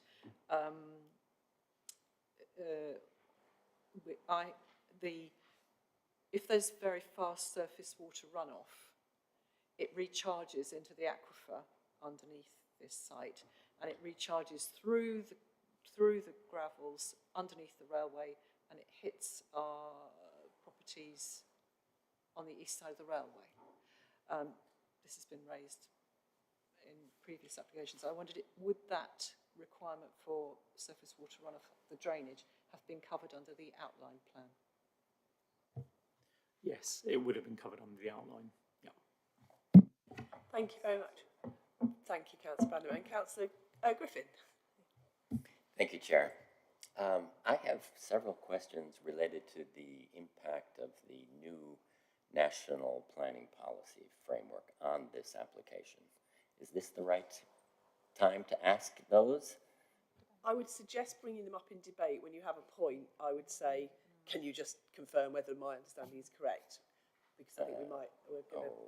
Okay. I can never figure out the difference between well, actually, yes, I say... the clarifications and the debate yes, points. I have to say, I feel because like I do believe these are clarifications, but... It's up to you. If there's a particular point where you just want to say, does this change? I have 3 points that I would like to Go with them make. quickly, but what we may do is hold them over to debate. Why do I have to do it quickly?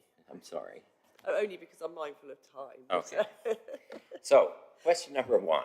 The updated NPPF was published only 2 days before this meeting, and the amendment sheet's new planning balance action was presumably drafted on an even tighter timescale.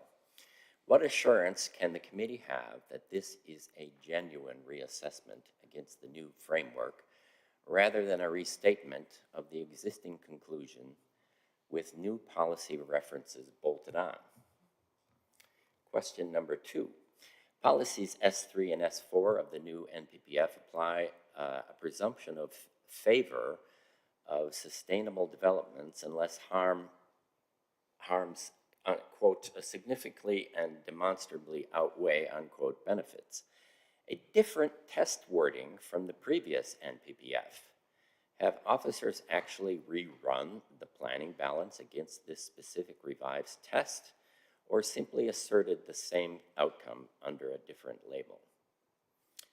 Question number 3. The new NPPF section asserts, this new section that in the report that we're reading, asserts, quote, there is no disbenefits of the proposed development, unquote. Is that credible given the quality panel's own concerns? For example, single aspect units, ventilation, tenancy churn, allocation of poor units to affordable tenants, and so on. And Milton Parish's objections, parking, massing, play space, laundry, were all these were all live concerns, live issues in this substantive report. How can benefits, disbenefits, weighing be genuinely negligible on the impact side, when unresolved concerns exist elsewhere in the same report? Thank you. Thank you. Thank you for being brief. Much appreciated. I think Philippa is going to take the first 2. Okay. And then I do agree with you on the third point. One similar I was going to ask. It's interesting to define what we mean by disbenefits. Do you mean they're not policy compliant, or do you mean that there's generally no benefits? Thank you, Philippa.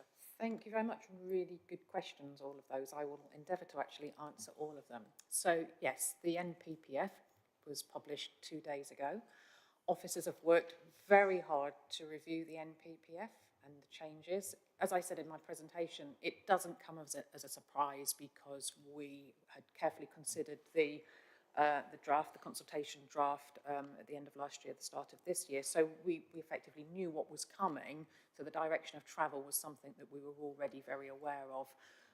We've worked very hard to not only, brief members on the key implications from a general Greater Cambridge development management decision-making perspective, but also in respect of the applications on this agenda for this committee today. We've considered the new NPPF development management policies against the assessment of the proposals.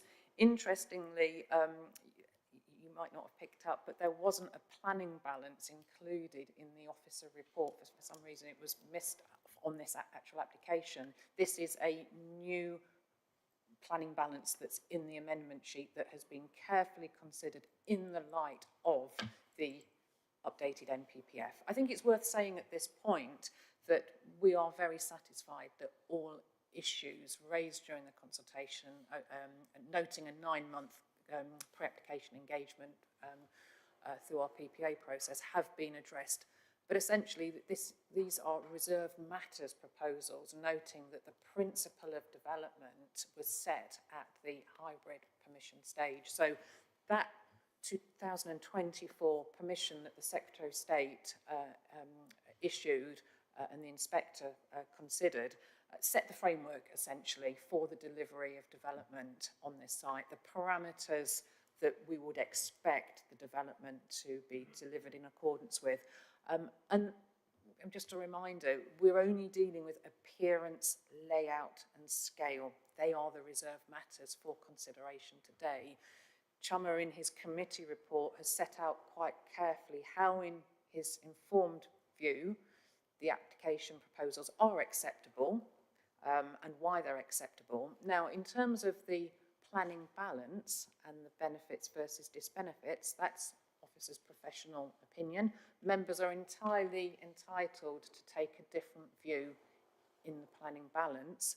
What I would say, though, is that the revised NPPF, the presumption in favour of sustainable development, does note, the terminology is different now, that substantial harm would need to be demonstrated, evidenced, as to why you wouldn't support a scheme now that's in a sustainable location like this one. So hopefully that's a good overview and response for you. Thank you. Thank you. Do you want to pick up on the disbenefits issue, or do you feel Philip has covered that? I feel Philip's covered the point, yeah. Thank you. I have two very quick questions of clarification. First one, is the concierge going to take parcel delivery, and where are vans going to deliver to? And the second one is, there's an external terrace. Is the outline, or do we need to consider a condition to manage noise? Hopefully short and sweet. I can answer yes, the concierge will receive all parcels for its occupiers. There are parking spaces adequately for vehicles drop off stuff. The roof terrace, sorry. There's mention of an external terrace, about 14.5. I just wondered if we got a noise condition.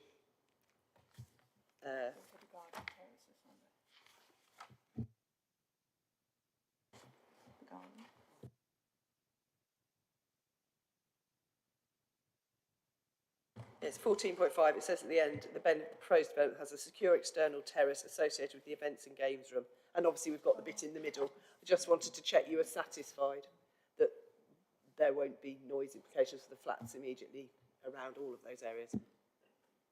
So my understanding, sorry, thanks for clarifying, was that, the terraces are coming off of those shared amenity spaces that are being provided by the, it's a fully managed, professionally managed scheme. You'd expect them to, there would be an expectation of that managed.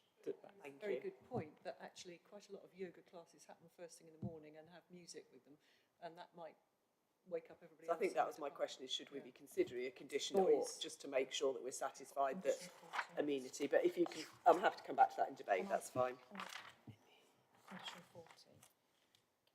Philip might have found back on that, we do have, internal noise level, sorry, not external. Well, we'll take that up in the debate. So we are now moving towards debate. We now have, Councillor Griffin, did you want, no, we've got the speakers first. So don't worry, don't need to put your hands up yet. So we're going to turn to our public speaker, singular today. We have one from the applicant, Richard Thomas. Would you like to come forward and sit at the public speaker space? That would be fantastic. As I mentioned before, you'll have 3 minutes. And one of my colleagues in Democratic Services will ding a bell when you're at 2 minutes 30, just so you know you've got half a minute left.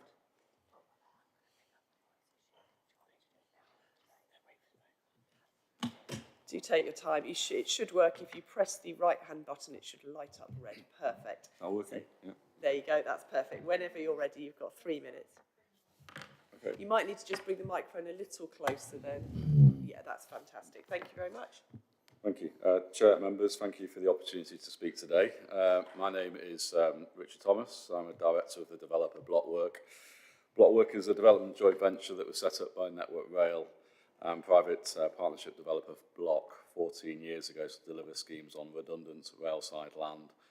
We have delivered successful schemes across the UK, and we are unique in terms that a significant percentage of the financial returns from our schemes are actually reinvested into the railway network for the public benefit.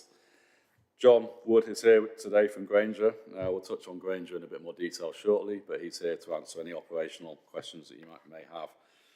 I'm here to ask you to support the scheme that has been submitted for Reserved Matters approval after the Principle of Development was approved previously.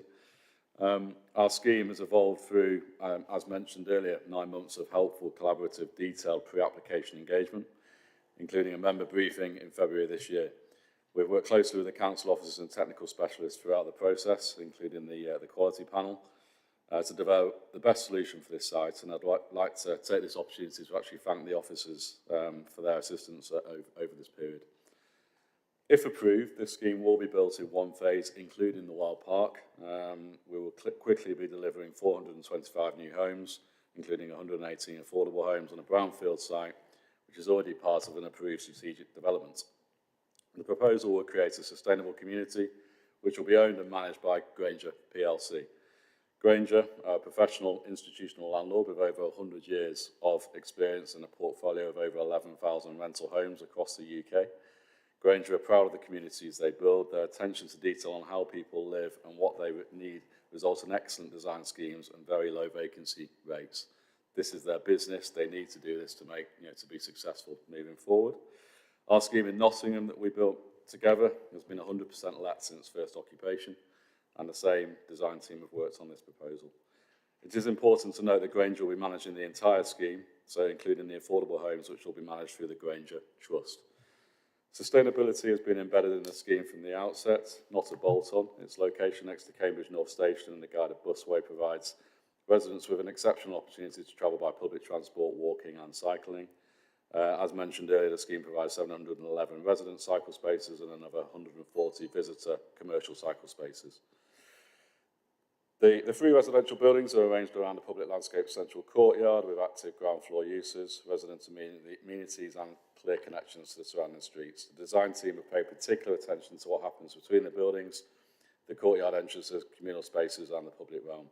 The landscaping also extends to the wild park, which will be delivered as part of this phase. The architecture we've demonstrated through the images that have been presented to you today. So, Chair and members, this is an opportunity to deliver 425 much-needed new homes. This is a deliverable scheme now, with a funder, operator, builders in place, ready to go. We respectfully ask you to support the application as recommended by the planning officers and grant permission. Thank you. Thank you very much. Okay, so now we do move into debate. So, oh yeah, and Vanessa just wants to have a quick word first regarding something that just came up in points of clarification, I believe. Go ahead, Vanessa. Thank you, Chair, through you. Noise condition, I'm advising against. There are already provision if noise is created through environmental health. We shouldn't be conditioning noise. And how would we police that if someone has a party? What could we do? So there are provisions available if people need or feel they need to complain about noise, and that would be through the appropriate process through environmental health. Thank you, Vanessa. Okay, we're going to move on to debate now, please. So people want to put their hands up if they have anything to say they haven't already said. Okay, Councillor Williams, Councillor Illingworth, Councillor Griffin, was that you? Okay, let's start with Councillor Williams. Okay, thank you, Chair. I'll just stick with the point I raised earlier. I'm sure others will cover the other points, which were very interesting to hear about. So just coming back to this parking thing, I am extremely concerned that we are proposing 425 dwellings here with 22 parking spaces. I take the point the officer said about the sustainability of the location, but, I just go back to the stats I gave you earlier, and I'm talking here about the census output areas. These are very small parcels of data with about 100, 150 houses, okay? The area in which this application is located has car ownership of about 24.1%, not 5%, 24.1. Cambridge Station, okay, which is flats, blocks of flats, has car ownership of about 49% of dwellings have a car, okay? I think we really seriously need to ask ourselves, what will the consequence be of building residential accommodation with grossly inadequate parking? It will be parking on streets in surrounding areas, and that has happened again and again and again in this city. If you look at car ownership in South Trumpington, we're talking 50 to 60%. If you look at car ownership in Orchard Park, we're talking about 50%. I cannot find, I'm sure there is somewhere in the United Kingdom which has a small parcel of houses which has got, parking ownership or car ownership of less than 5%, but I've not found one. If you look at King's Cross in London, which is pretty sustainable, okay? Car ownership at King's Cross of about 25%, okay? Now, seriously, are we saying that, in fact, the only place I found which is car parking ownership of less than 10% is near Wardour Street in Soho, in London, where non-car, 94%, 92%, I think, of houses have not got cars. I mean, are we seriously saying that this is not a problem? I'm sorry, I just don't think there's evidence. And whilst there are many other beneficial aspects to this application, I really do not think this is sensible, because we are just going to create a massive problem for everyone who lives there. And what about, people who visit these, flats? It's not just about the people who live there who will want cars, a number of them. People will want to visit them. Yeah, Where do they park? Yeah, thank you. I think we get we get where you're coming from on that, definitely. I'll ask officers. Philippa, did you want to say something first? Thank you, Chair. And by way of response, I would like to advise that the issue of car parking would have been discussed extensively as part of the 3-week public inquiry in respect of the hybrid proposals, which were held about 2023. The County Council Highways team were happy with the level of car parking proposed at that time.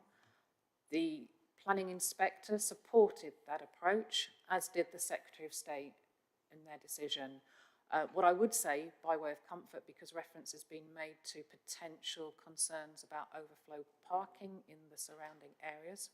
So the planning inspector, I will quote from the inspector's report: "The location of this development and the low level of on-site car parking provision results in the need to monitor the surrounding areas in terms of local car parking to ensure the development does not result in additional on-street parking in surrounding areas."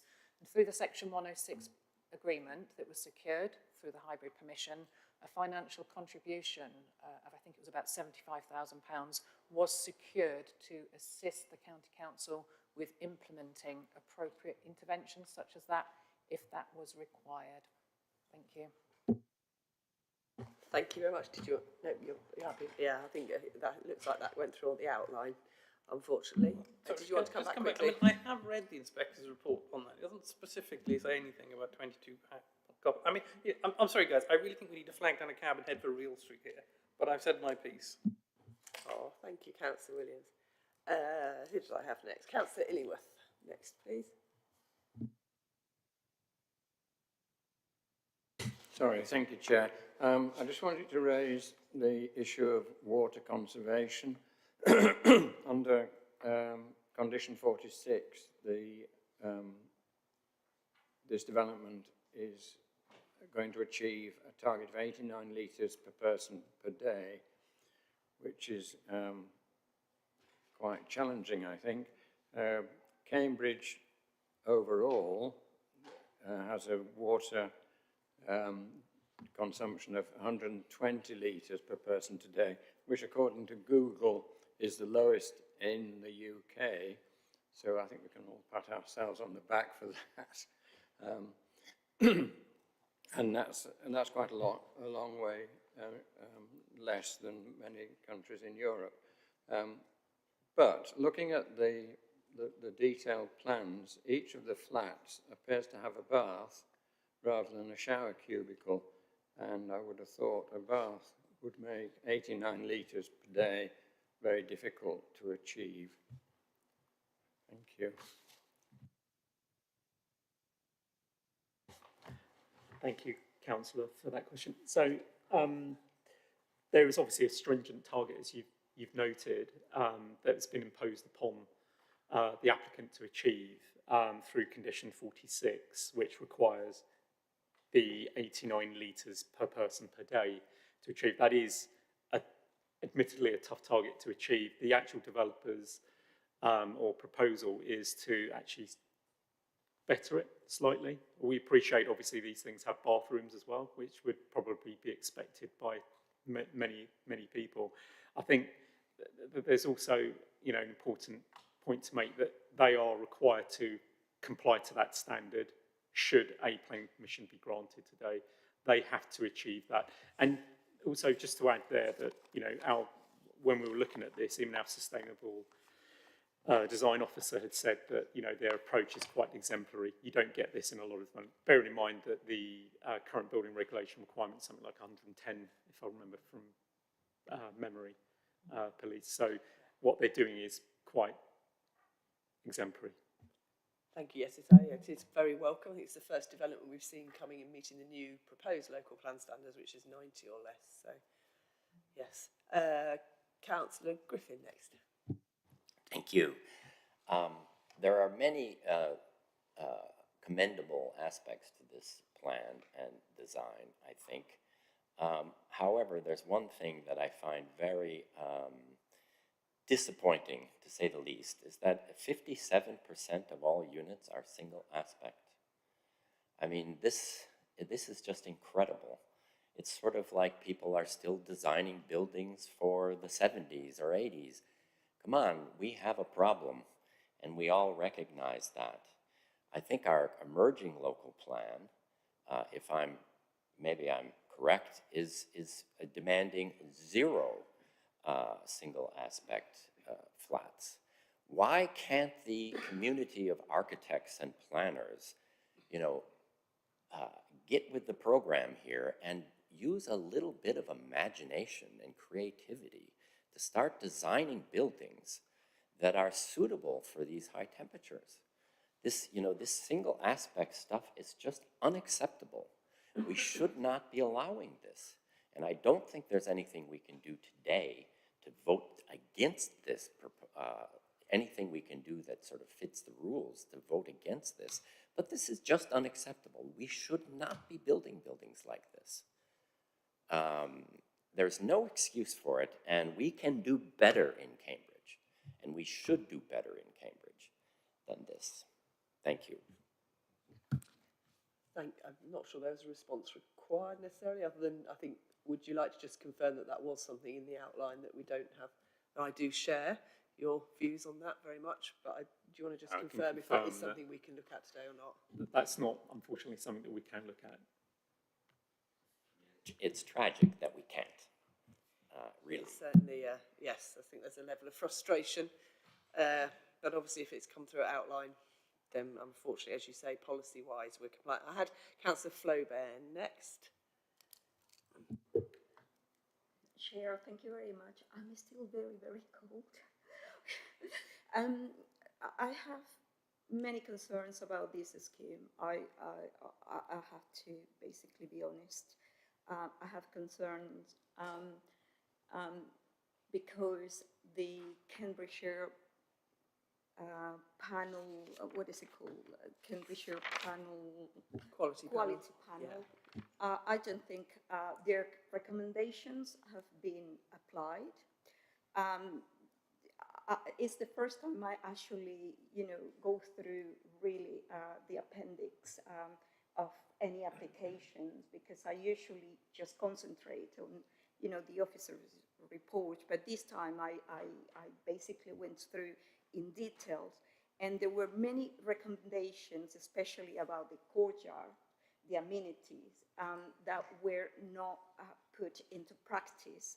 And they are important because these scheme, as Councillor Griffin has said, it has many units which are single aspects.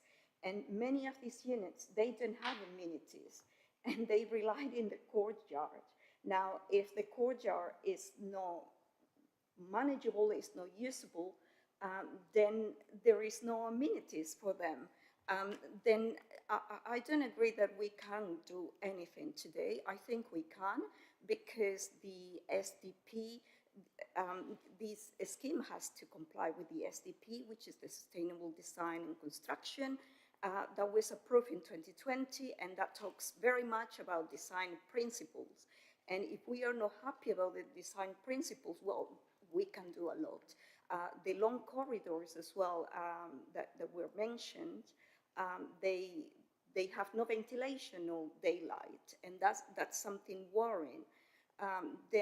So that is applicable, for example, to the sustainable design. Then we have the housing mixed as well, that's policy 2. And then the residential space. So I'm very unhappy about the daylight and overheating problems, because that will affect a small number. Well, we think a small, because only 37 units they were assessed, and the rest they haven't been assessed. And I think that is important, that we have that information. And I mean, I am, satisfied that the officers, they they have expertise on this, that they know what they're doing. But I think that the Cambridgeshire quality panel should have been listened to. Thank you, Councillor. I think it would be helpful if the office could talk about what the quality panel suggested and what has been addressed, because I think we did cover some of this a little bit earlier in terms of, and I think I'm right in saying the 37 that were assessed for daylight were the worst ones. So that's why they were picked. So it wasn't just a random 37, but I'm sure she will correct me if I'm wrong on that. Yeah, so just to give a bit of context around CQP and at the point at which they were actually involved, they came on board around November 2025, some months, at least 6 months before the actual application was submitted. Of course, you're correct, in fact, clearly in the report that's been published by them, raised a number of recommendations to the applicant team to address in their design. So it was a design that was evolving at the point at which they reviewed their scheme. And of course, yes, as we've discussed today, there are concerns, you know, admittedly around daylight and overheating, but although we try to address those as clearly as possible here, that, you know, these aren't, you know, these are worst case scenarios and they are very minimal in their occurrence across a very large scheme. Just also moving to this, also for, it's again, probably a point of clarification around the quality of that landscape courtyard. And that's an amenity for the vast majority of, well, all of the residents effectively that are there.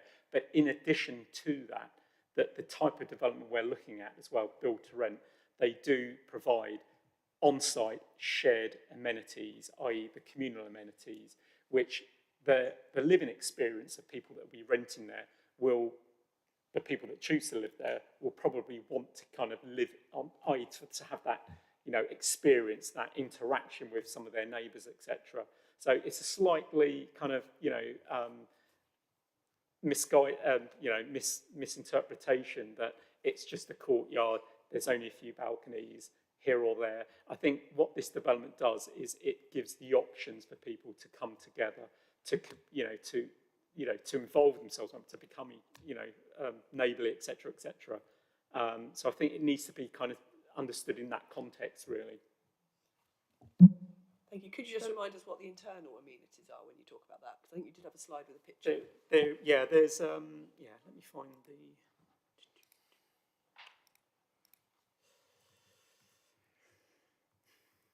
Got the locations, haven't I? Yeah, it's this one here. So on the screen, yes, I mean, sorry, these are CGIs, of course, but so we were, as an office team, were invited to one of Granger's existing developments, which was mentioned by the applicant today in Nottingham. And officers, myself, Anne-Marie, designer, and my colleague John Brooks, had observed the quality of these spaces and how they're operated, how they're used, etc. This is, as I say, the images are just their images, but I can obviously attest because I've seen these spaces. They are well designed, they are well used, and it gives that flexibility to residents to use them in whichever way they want. Some of those shared amenity spaces, it's not just about having, there are a range of type of rooms, like where you can have dinner events together with your neighbours, with your friends. You can book out spaces. You'll have work spaces within them, should you choose to work from home like a majority of people today do. You'll have TV rooms where people will be able to book out with friends again, or people on site to go and watch, I'm assuming TVs, movies, whatever they want to watch. You'll have also provision for things like the gym, except there's an option for a gym. Granger itself, obviously, we'll look at obviously these spaces and try to ensure that the offer there is always on point, because again, it's part of their model, and trying to encourage people, as mentioned in the presentation, that they want to retain their paying customers effectively. Thank you. And just to pick up what I said as well, are you confident then that the 37 flats that were assessed for daylight are definitely the worst ones, i.e. that if you did it across the whole scheme, you wouldn't have other rooms affected in the same way? Yes. Thank you. So I've got Oh, beg your pardon. Yes, of course, Anne-Marie, please. Sorry, I just wanted, because I know you mentioned about the quality panel saying that the courtyards were not manageable, not amenable. I don't think that was quite the way the discussion went. As I said, the courtyard have full planning approval as part of this hybrid consent. And at the time, the design of the courtyard was held to be of a very high standard by the landscape architect, comment on the scheme, so there were never really any objections at the courtyard. And this wasn't also, because it was already had full planning application, the applicant team, when they brought the scheme to the quality panel, didn't bring it to the quality panel with detailed plans and sketches and all these other elements to, you know, because they weren't inviting comments back on that. So I think it was a sort of more passing comment in the quality panel that got perhaps more emphasis in the report than I think it was actually reflective of the discussion at the time. And it was about making sure that this, you know, that it wasn't like a barren, open, just one space, but that it had high quality of landscape, some screening, some, you know, topography. And I think that the courtyard scheme is actually of a very high quality. So you're saying with your urban design As my urban expertise, you design, are yes, comfortable yeah, that it would provide a good level of different types of space. I mean, it's very big, you know, it's very rare to have such a large courtyard in a development here that's completely card-free. Thank you. Yeah. Okay, so I have Councillor Stobart, Councillor Bradnam, myself, Councillor Fisher, and then Councillor Griffin. So we'll carry on going around. So Councillor Stobart.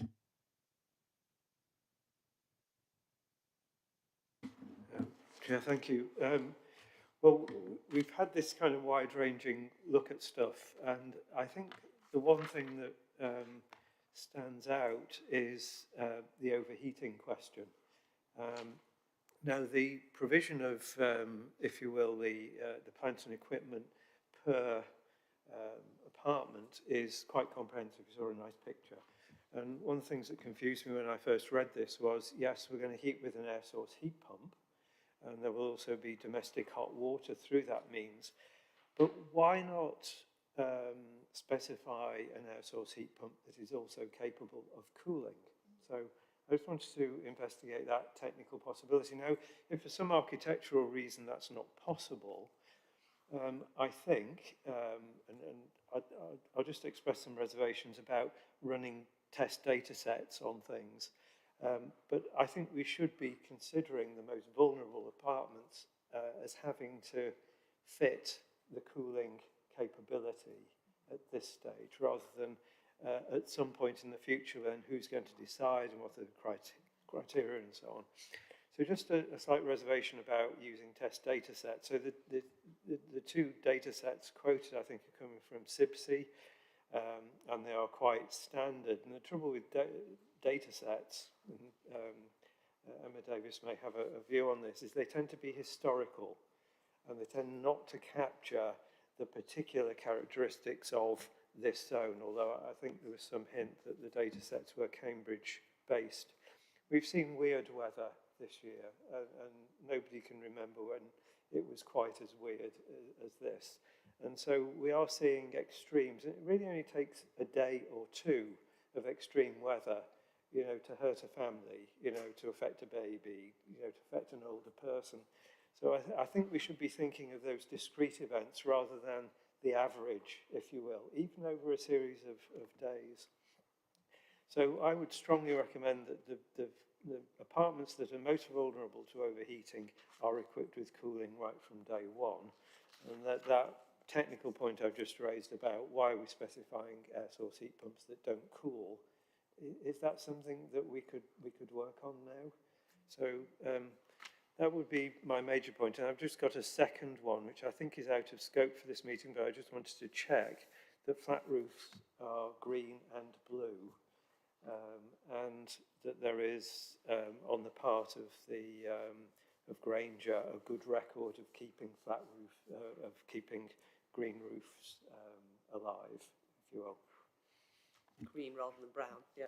Jimmy, do you want to come back on that? Yeah, thank you for the question. Completely, again, appreciate where you're coming from. In terms of obviously whether the, you know, we all accept that, you know, the world is warming up, And I think really whether an applicant can install the equipment that gives that reassurance going forward, it's a commercial decision for a developer. It's not for me to say to them. What they need to be able to demonstrate to us is that they're designing a development that can meet the current standards that are required either by legislation or policy. And in this instance, we've tried to demonstrate that they have done that. And just to also just reinforce beyond CIBSI's TM59, they have stress tested using those new, the future climate side 2030, 2050, if I remember correctly, to basically say, well, this is what it'll be. And their weather files, the weather files that are relevant to Cambridge alone, because I believe a lot of the TM59 stuff is only relevant to Norwich, which isn't Cambridge. So they've been good with what they've had to do. They've gone a bit further than what they need to, and they've committed to, through their sustainability strategy, to put these units, these modules in future when they are required. So what you're saying is we cannot impose a condition. Correct. Much as many of us would probably like to, because this is not a requirement of policy at the moment because they meet the scenarios. But you are taking some comfort from the fact that they have gone over and above. Yeah, they have. Yeah, I am taking, yeah. Okay, thank you. Advice I'm being given by the And experts. there was a question about the green stroke blue roofs. On this development, I believe we only have green roofs, from what I can see. And they're not accessible, as far as I'm aware.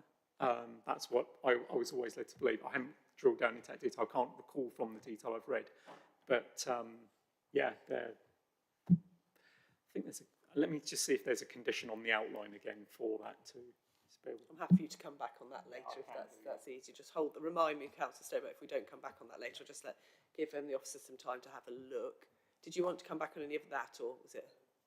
If I could, if imposing an extra condition is out of our scope today, might be worth just reflecting on, and both water, we just touched on water consumption, and overheating management is different qualitatively to heating, in the sense that how you manage your home during an overheating event is quite cultural. In other words, it's how you believe your house works. Heating is, of course, different. You just put it on. So I think if tenants are going to have to work within the constraints of what they've got, so they can open windows, they can, I don't know, keep the blinds pulled and so on, that might require some help from the management company as to get into that culture. So if we're not going to provide the wherewithal just to drive the temperature down through air conditioning, managing your home should be a theme for a new tenant. Might I take that as a proposal, if we were minded to add a management condition, which we haven't debated yet, that might form part of it? So I'll hold that thought. I'll ask Philippa to just keep that on the back burner till we decide whether because I know we had mentioned previously about the MPPF strengthening management, so that is something we may wish to consider, but that does sound like a sensible, and I certainly know with some of the council housing in Cambridge where we have had a very different way of it working with air source heat pumps and windows, there have been guides given to residents to try and explain how to, because obviously you'd normally open a window, whereas actually that isn't necessarily what you want to do with certain newer builds. So I would certainly be very supportive of some kind of addition to if we do a management condition. So I will take a formal vote on that at some point when we come to it, Vanessa. So I know Vanessa will tell me off if I don't. Councillor Bradley, you're next. So I have another question, but just referring back to what Councillor Stobar has raised, I was just trying to remember from the report that there was reference to mechanical ventilation and heat recovery, and I just wanted to check whether we have a feeling for whether most of the properties won't be able to open windows or whether they will. It's followed on from what Councillor Stobart raised.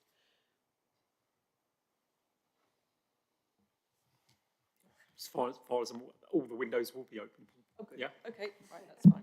Right, so the question I wanted to then pick up on was the point we came to earlier on and might encompass the suggestions that others have made, but it was the fact that whilst this is currently proposed to be managed by Granger, whether we need to strengthen any requirement for ongoing management of, for example, any internal roadways that might not meet the might be built to non-adoptable standards, whether we need ongoing management arrangements to be secured for the landscaped areas inside the courtyard, and whether we need any, for example, if, again, I expect management of swales comes under the outline planning, but whether we need to protect the residents of this in terms of the ongoing management of the building. You know, so for example, if Granger decided at some point that they didn't want to manage it anymore, a new manager might come in and, you know, take on a totally different view. So I just wondered whether there's any protections that we might reasonably be able to do, because after all, we've been asked to think about scale, land, massing and appearance, so it might be completely outside our remit. But I just wondered if, in view of what Philip has said about the new NPPF does encourage use of a management plan, whether we can use that to make sure that this, you know, it's 425 units, it's a lot of people in a space, and whether we have a way of making sure the management of that building is maintained in through the life of the building. Thank you, Councillor Braddon.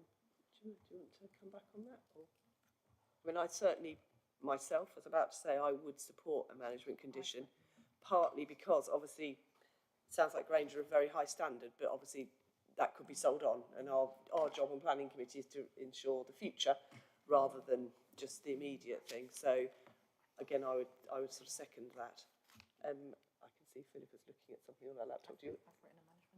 Philip is on the case already. So are members happy to wait till we finish the debate and then we'll come back to the... So the management condition would really be about making sure the long-term management is secure, and particularly about new people moving in, having guidance on how their new heating or cooling mechanisms work. Well, I'll leave that bubbling along with Philip. Or do you want to speak? Yeah, I'm happy to come back on that now, because I've been thinking about this in the light of the policy provision in the new NPPF and the comments that are being raised this morning. So, in my view, it could potentially be appropriate to include an additional condition which relates to the management of the residential units, and the justification for that would be the relevant policy within the new NPPF. And the wording of that will be along the lines of this. Prior to the first occupation of the development hereby approved, a management plan shall be submitted to and agreed in writing by the local planning authority. The plan shall show how the development will be managed and maintained throughout the life of the building to ensure the continued quality of the accommodation, communal facilities and services. The management plan shall also include details of the steps taken to managing overheating within individual units, with specific regard to the Greater Cambridge Shared Planning Service guidance on managing homes during heat waves. I'm very happy with that. I think we would probably, I suggest we'll take a vote on it now. If anyone decides to add things to it later, we'll come back and do it again. But could I ask, well, I'm happy to propose that. I'm guessing oh, sorry, beg your pardon. Well, I didn't want to steal you. You have to propose that, Councillor Bradnam? I'm happy to second. Can I ask members to just indicate by show of hands if they're in favour of adding this condition? I think that is unanimous. So we will add that condition. I think we'll add the usual rider about to be the final wording to be confirmed by officers, just so we can make sure that's clear. And I think we've integrated the two into that one condition, I think, which is about the management of overheating and indeed keeping warm. Okay, thank you. So I think I was next on the list, if that's okay. I've got a few questions. I think, firstly, the good things, because it's always, we sometimes forget on these that we always go for the bad things, because that's what we're here to do. I think it's really good if the Wild Park comes forward in the same phase, because that is part of the extended amenity provision. So I would welcome that, although I appreciate that's not conditioned. I appreciate no basements. That's a big saving in terms of the carbon on the thing. And the fact that it is over 20% affordable, because build to rent, unfortunately, under the NPPF is only 20%. So this is actually coming in above that, which is consistent with the outline. and the fact that there's a 24/7 concierge, which again gives me some comfort about some of the concerns around noise management and things that I've raised before, and I think Councillor Flobe has raised about the external space. If we've got concierge on site, I'm assuming they can be fairly proactive in managing that. So I do still have real concerns about the fact that the mechanical heat recovery or reversible air source heat pumps aren't in now. I completely understand that there's no policy, as Councillor Griffith said, that we can enforce that. However, I would urge the applicant to think strongly, because certainly people renting in Cambridge are much less likely to go for a hot flat without a balcony, I would imagine. So I would hope that if we can't enforce it, market pressure might. I am also really concerned about the lack of amenity space. You know, if it was Cambridge City, every single one of these flats would have a balcony. But I'm also quite frustrated because this is obviously reserved matters. It went through an outline, and we don't have a policy yet in South Cambs that we can give weight to. But again, I would urge the applicants to think really carefully about the cooling and heating for those flats particularly, because I do not think they will be pleasant places to live unless something's put in. And it is cheaper and easier to put it in at the beginning rather than later.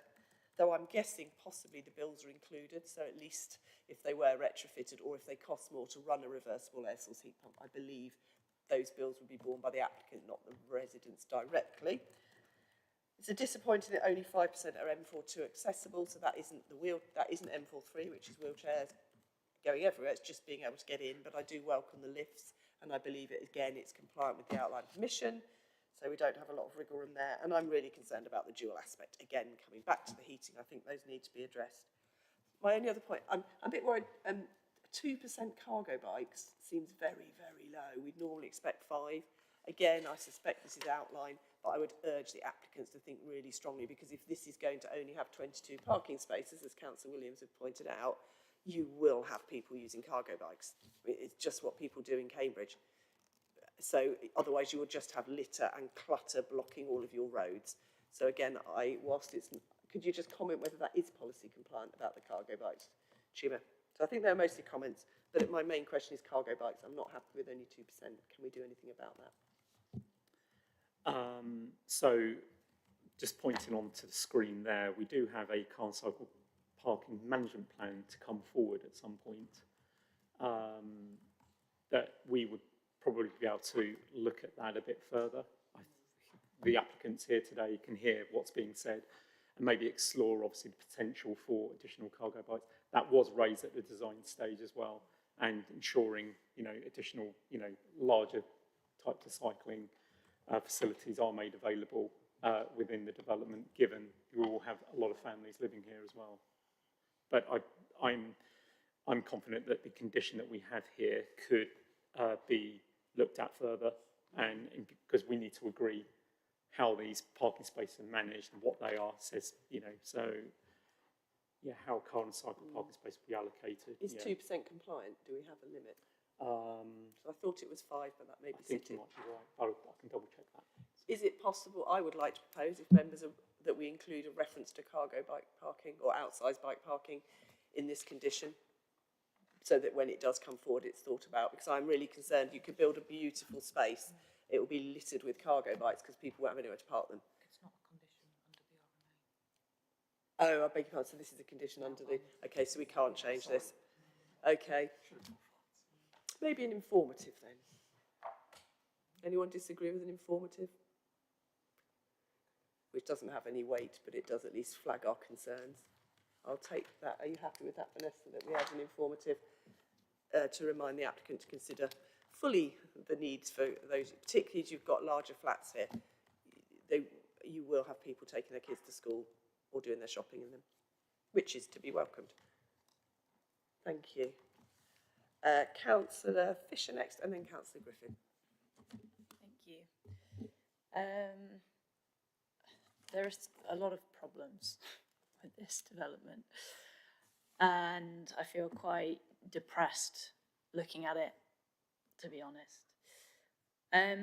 I'd like to know whether we are actually allowed to use the MPPF 2026 section DP3 2.B, which says that development must contribute to climate change mitigation and adaptation and the transition to net zero by using materials which conserve energy and other resources, which minimize the risk of impacts from climate change.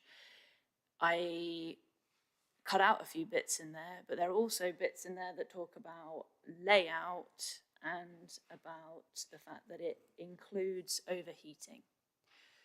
So my understanding of that is that... Do you want an answer to that before you Yes. carry on? It might help. The answer is no, we can't. The reason being is that the sustainability ambitions were set out at outline stage or hybrid permission stage, and were very clearly controlled by not only an inspector from the Planning Inspectorate, but also the Secretary of State. So there's the requirement for each reserve matters parcel coming forward to be accompanied by a sustainability statement. There are not further prescriptive details that are in the MPPF. Those ambitions are not within the hybrid consent. So officers have clarified that working with the sustainability statement that's been submitted and the technical review of that, they are comfortable, happy and support the proposals from a sustainability perspective, mindful of the parameters that were established under the hybrid permission with regard to sustainability. Thank you. Go ahead, Councillor Fisher. Will the detailed planning for each block come back to this planning committee? No, this is the detailed planning for the blocks. So we can, in this meeting, we can only look at, there were 3 elements that you mentioned: layout, scale. Scale and appearance. And a lot of those things are already kind of limited by what was already agreed previously by the sustainability. Right, brilliant. That's correct. Do we also have to speak to housing mix at this stage, or has that already been agreed? The officer's report advises clearly that the housing mix that's been provided is acceptable. It's been considered by the housing team and is supported. So it's my understanding that in the South Cambridgeshire Adopted Local Plan 2018 that there has to be some provision of 4-bed dwellings. 4 bedroom. 4-bedroom. Yep. And I'd also like to raise the point that I think in the text it speaks to the different types of people who we need to cater to, including families, and that the largest dwelling type we have here is 3-bed. Now, I think we can all appreciate that most people who have children will sometimes have to work from home, or will need space to take care of their children. So a lot of the time, families use one of the bedrooms either as an office or as a kind of playroom, which means that we're actually not really catering to families at all, and the volume of 3 beds is very, very small. And I think from looking through the report, only 2 of the 3 beds are affordable.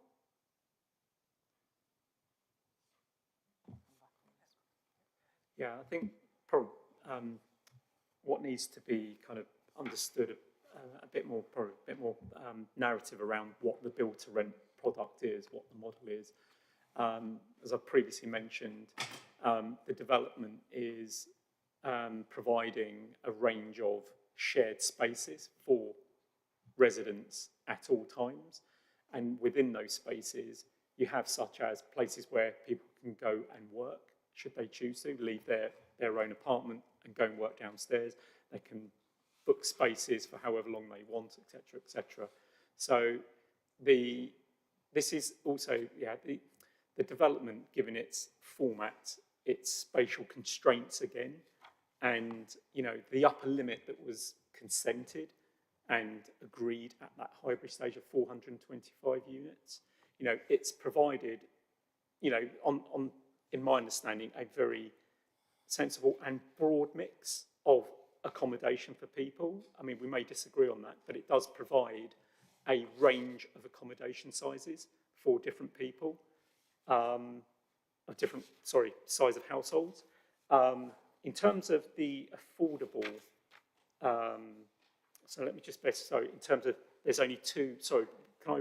Yeah, there are only two 3-bed apartments I think provided at affordable So I'm just going to need to... It's on page 29 of the report, if that's helpful. Yeah, I'm just going to look. No, so in the affordable element, the affordable rented apartments in block S13, there's actually 14 two-bed 3 units and 20 two-bed 4 units. So they are, so in terms of that block, the 46 of those affordable rented units, you pretty much have near enough, not quite, yeah, more than half of those are family-sized units.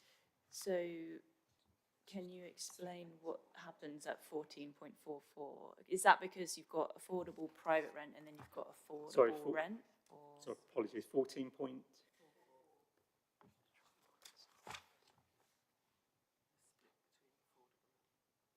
Yeah, sorry, yeah, that, yeah.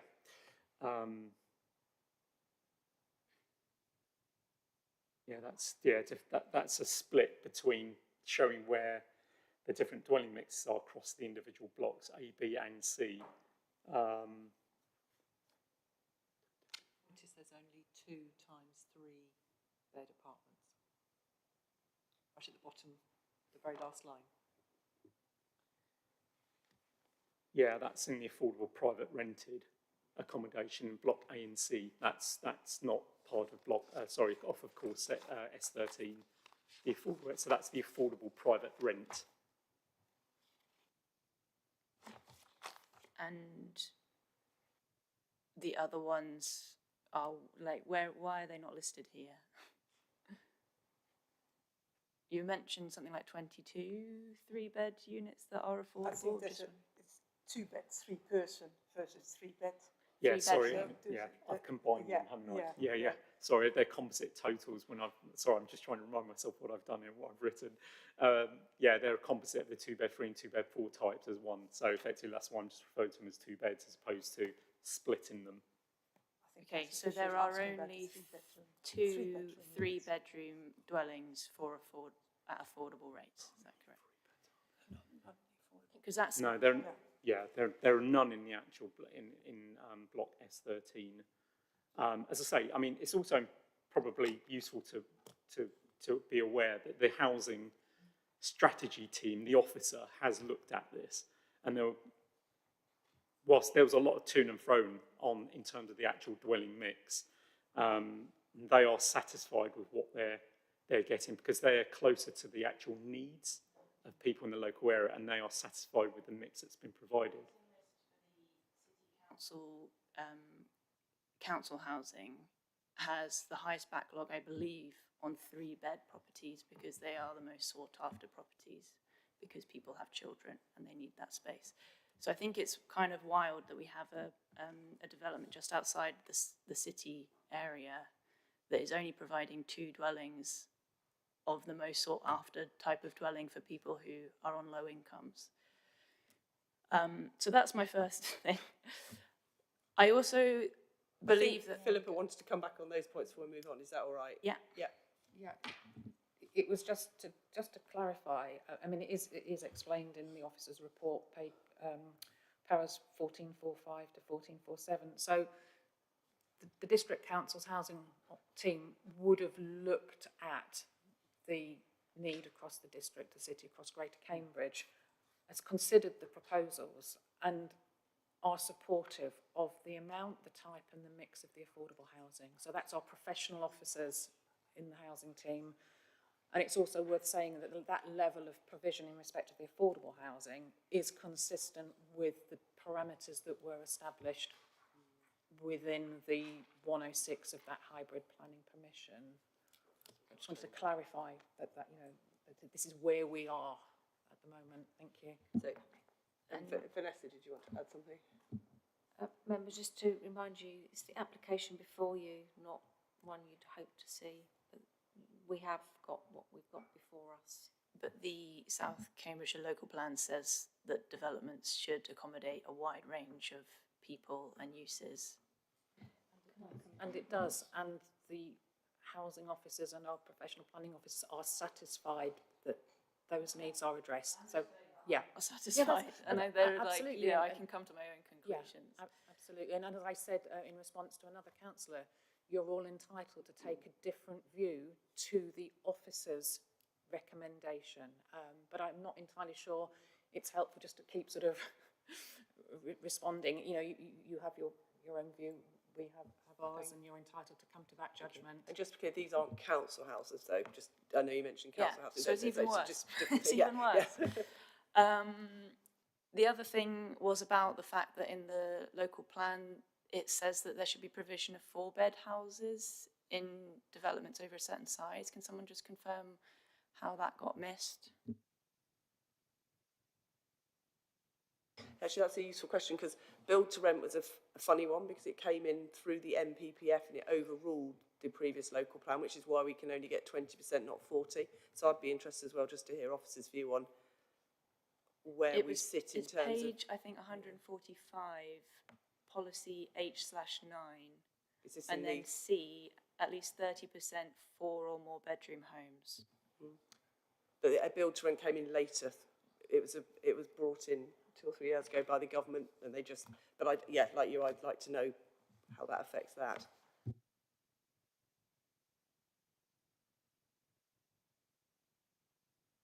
I think by response, I just want to come back to the underlying condition relating to housing mix that was put forward by the inspector and endorsed by the Secretary of State. That does not require a particular provision, numbers. It requires applications for reserved matters for a particular residential phase to show the location and distribution of market and affordable units and a schedule of dwelling sizes by number of bedrooms, but it's not prescriptive.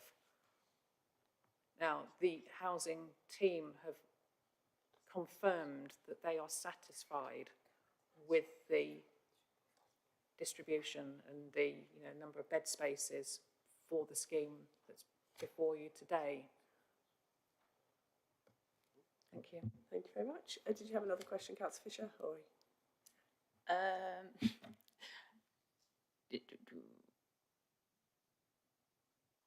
I mean, if we can't talk about materiality because it comes under sustainability. I wanted to return actually to Anna Bradnam's point about all of the affordable housing being in one place.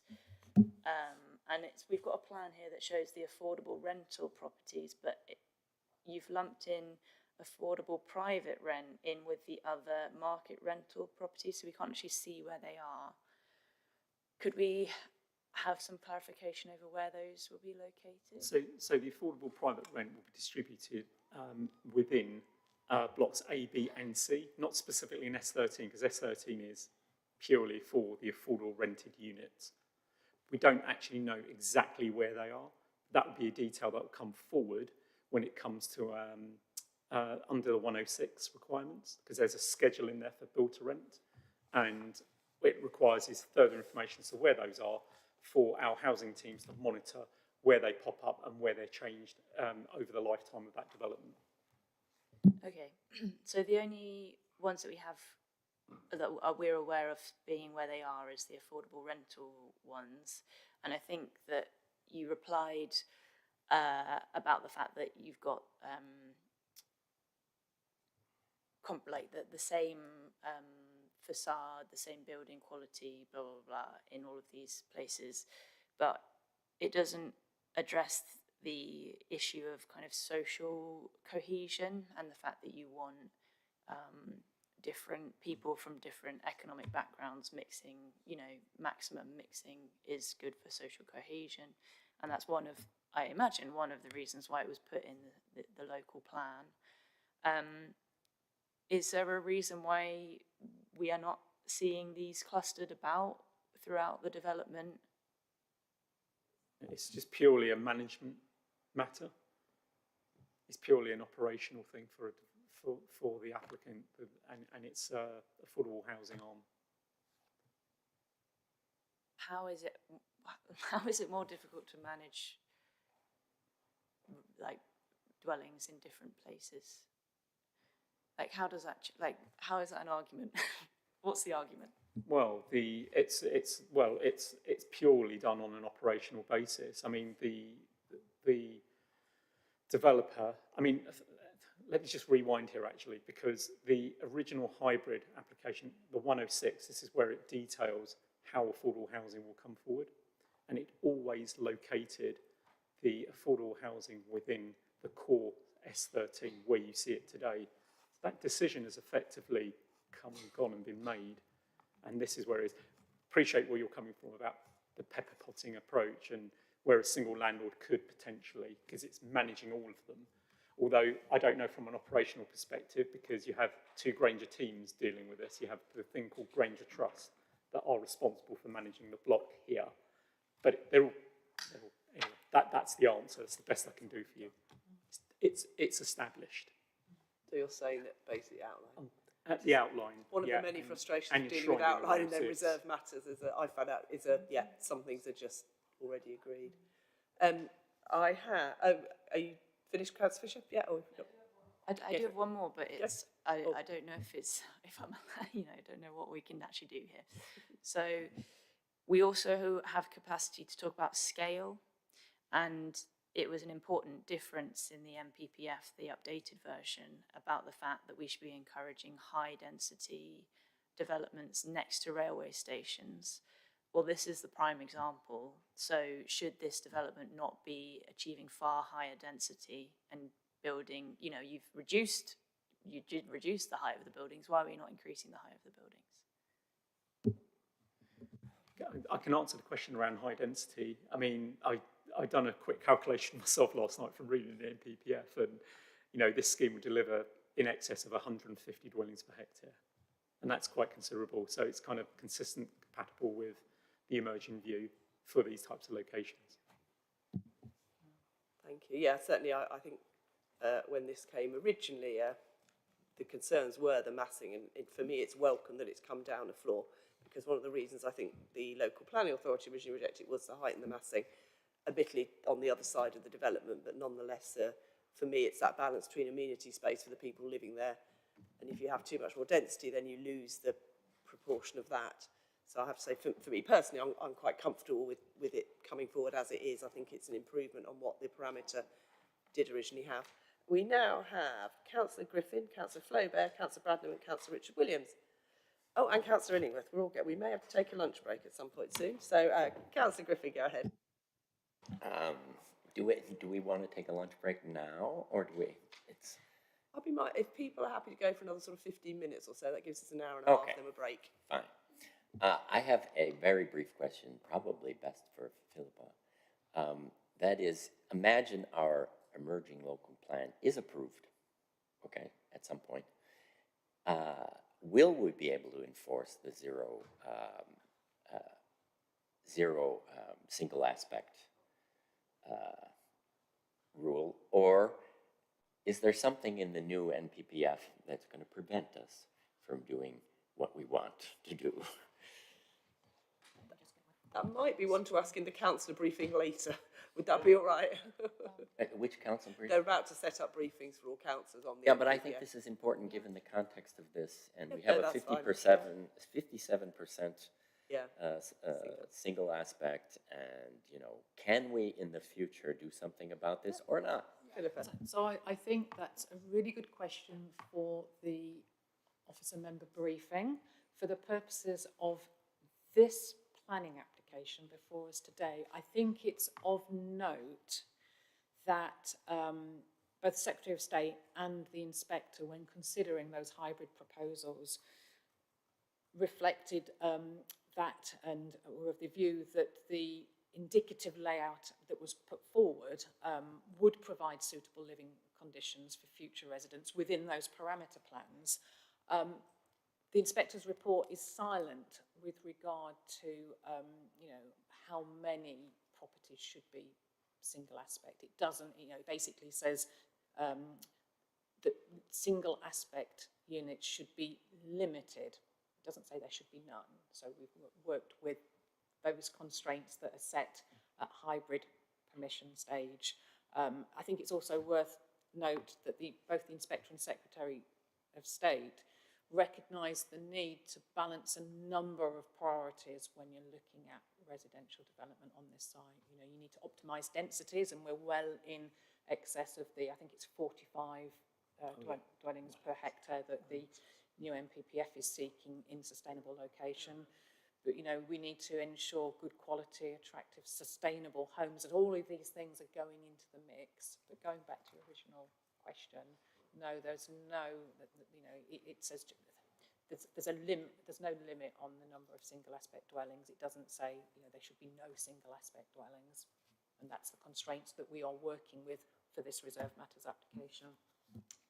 Thank you, Philippa. Is that all your questions, Councillor Griffin? Did you? Yep, excellent, fantastic. Councillor Flaubert.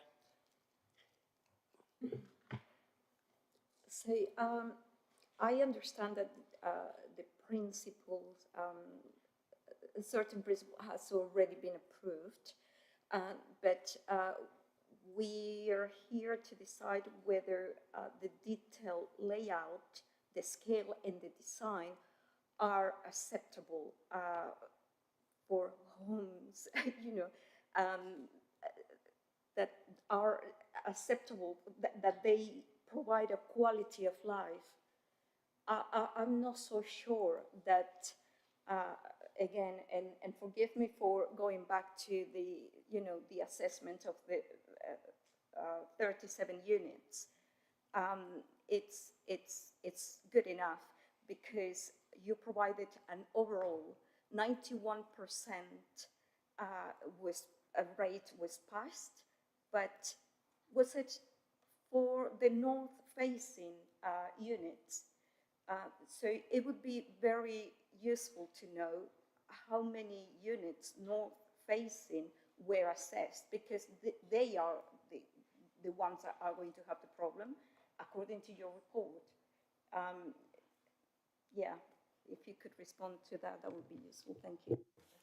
So yeah, so from previous conversation, I hate to say I'm repeating myself, but you know, 37, the sample that I indicated earlier, is the worst case units that would be impacted. They have assessed those in terms of the underperformance from the BRE recommended guidance.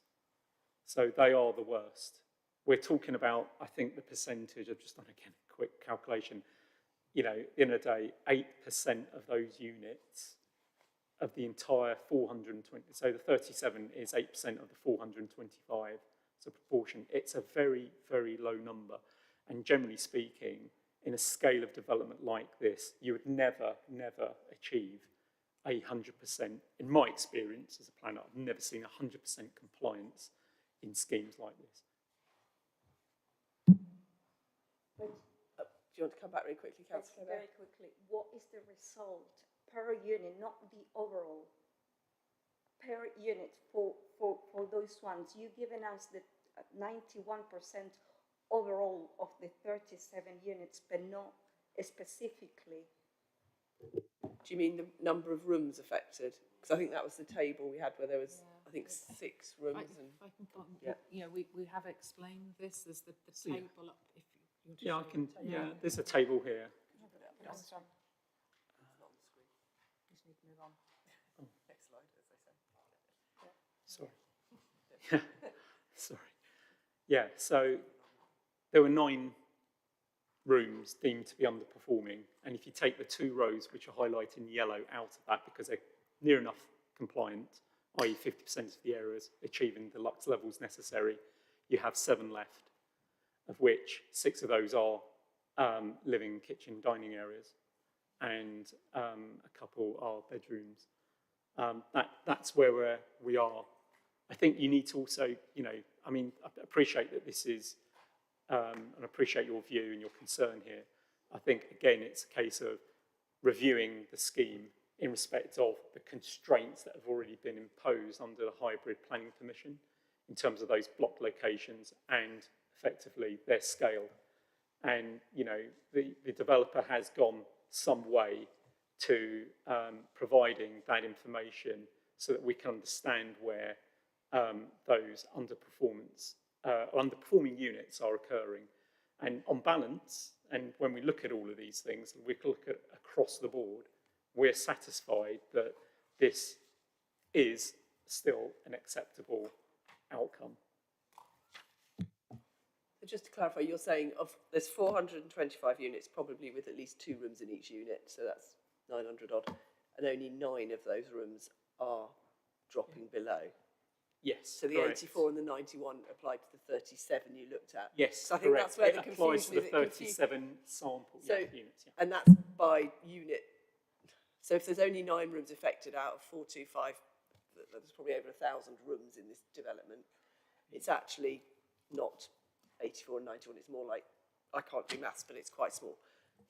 Yes, would that be fair? Because that confused me as well. Because when you read the 84, you think, wow, that's loads, but actually that's 84% of the 37 in one room. Yes? Correct, yes. I'm not going to do the maths, so. Thank you. Councillor Bradnell, go ahead. Thank you.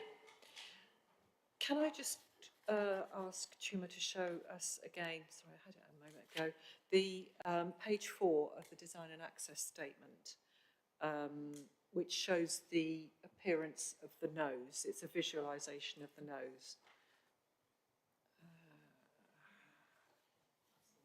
That's the one. Right, okay, bear in mind, 3 of the things, we are looking at 3 things, scale, massing and appearance.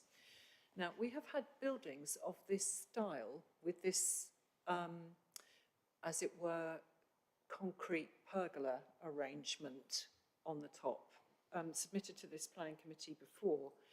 And elsewhere, we have asked that we should not have a concrete pergola on the front of a building because, and I remember Councillor Smith raising this, he talked about the fact that in time, that this would become difficult to maintain. And also, the point I'm raising now is that the appearance of this is not, in my view, attractive. And I think the purpose is to make a statement building, but I don't find that an attractive way of announcing the presence of a residential development. We've also seen similar pergola structures on the development at Merlin Place, which marginally might be reasonable for a commercial building. But I don't think this is going to be practical. Presumably, the management company would have to manage that sort of prominent structure, which is going to be very subject to the weather. If it's got metal reinforcing inside the concrete, it might corrode in time. It's not protected by the rest of the building from corrosion in future. And I would just like to observe that I don't think that is an acceptable appearance for a building that's going to be residential. I just wondered what members thought. Thank you, Councillor Bradnell. I don't know if Drew or Anne-Marie wants to take that.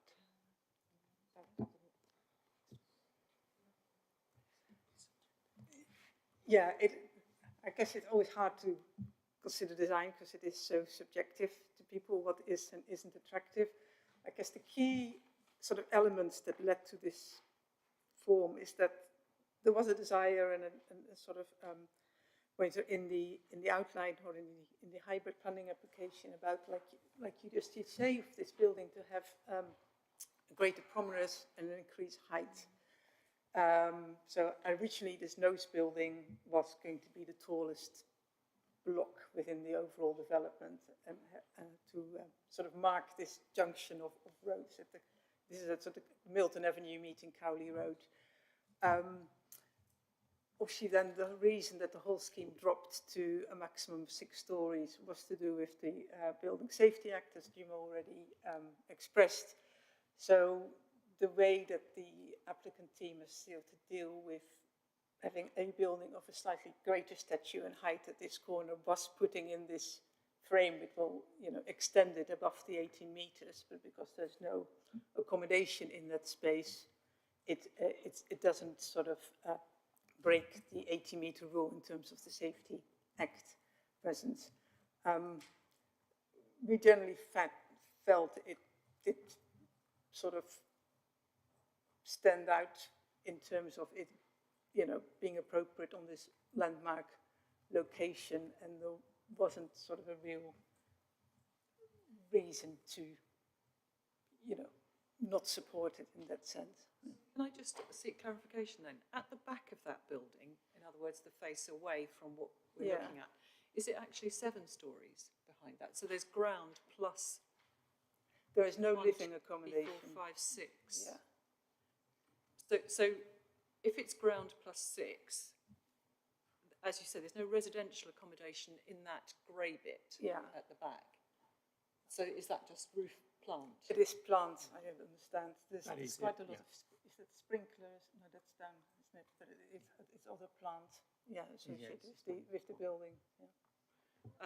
Thank you. Anyway, you've heard my observation about. All I would say is that this committee has elsewhere looked at this kind of pergola arrangement and said that we're not terribly enamoured of them. And for example, one of them was on the site overlooking Eddington, I think.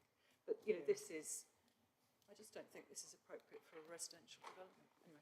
Thank you. I think the design officer has addressed that they feel it does, you're satisfied with it. So I do share Councillor Bradman's concern a little bit, but I note the design officer is happy with it. I have Councillor Richard Williams, Councillor Illingworth, I think we've now got Councillor Fisher. Now, we can break for lunch shortly. If we're going to be very short, I'd be minded to try and take it to the vote before lunch, because otherwise we have an issue where we can't talk to each other over lunch. But people are nodding, or people would rather have lunch now. So it depends how, well,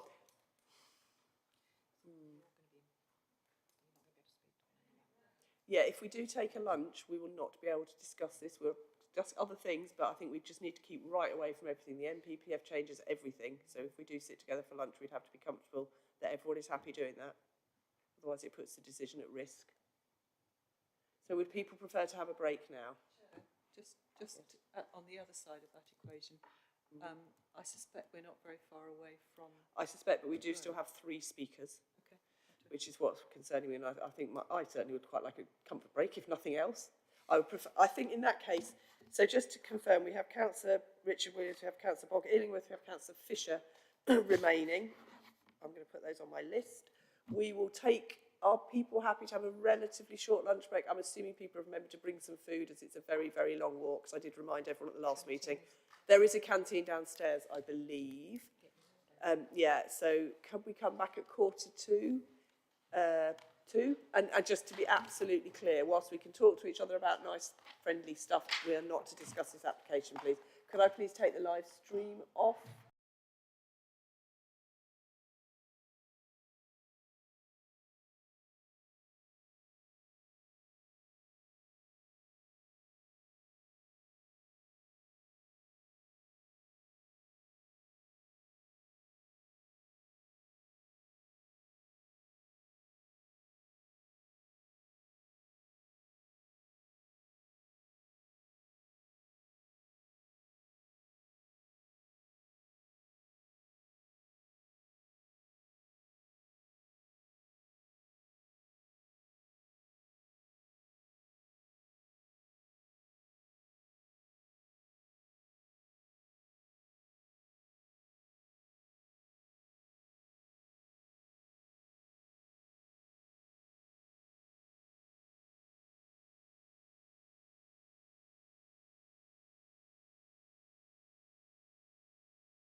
Yeah, I definitely reckon sandwiches for the. I think we're going to be here for JDMC for quite a while, so yeah, I'd maybe go the sandwiches route. There is a members' lounge; people can sit in if they want to. From if the nice South Cambridge people let us in.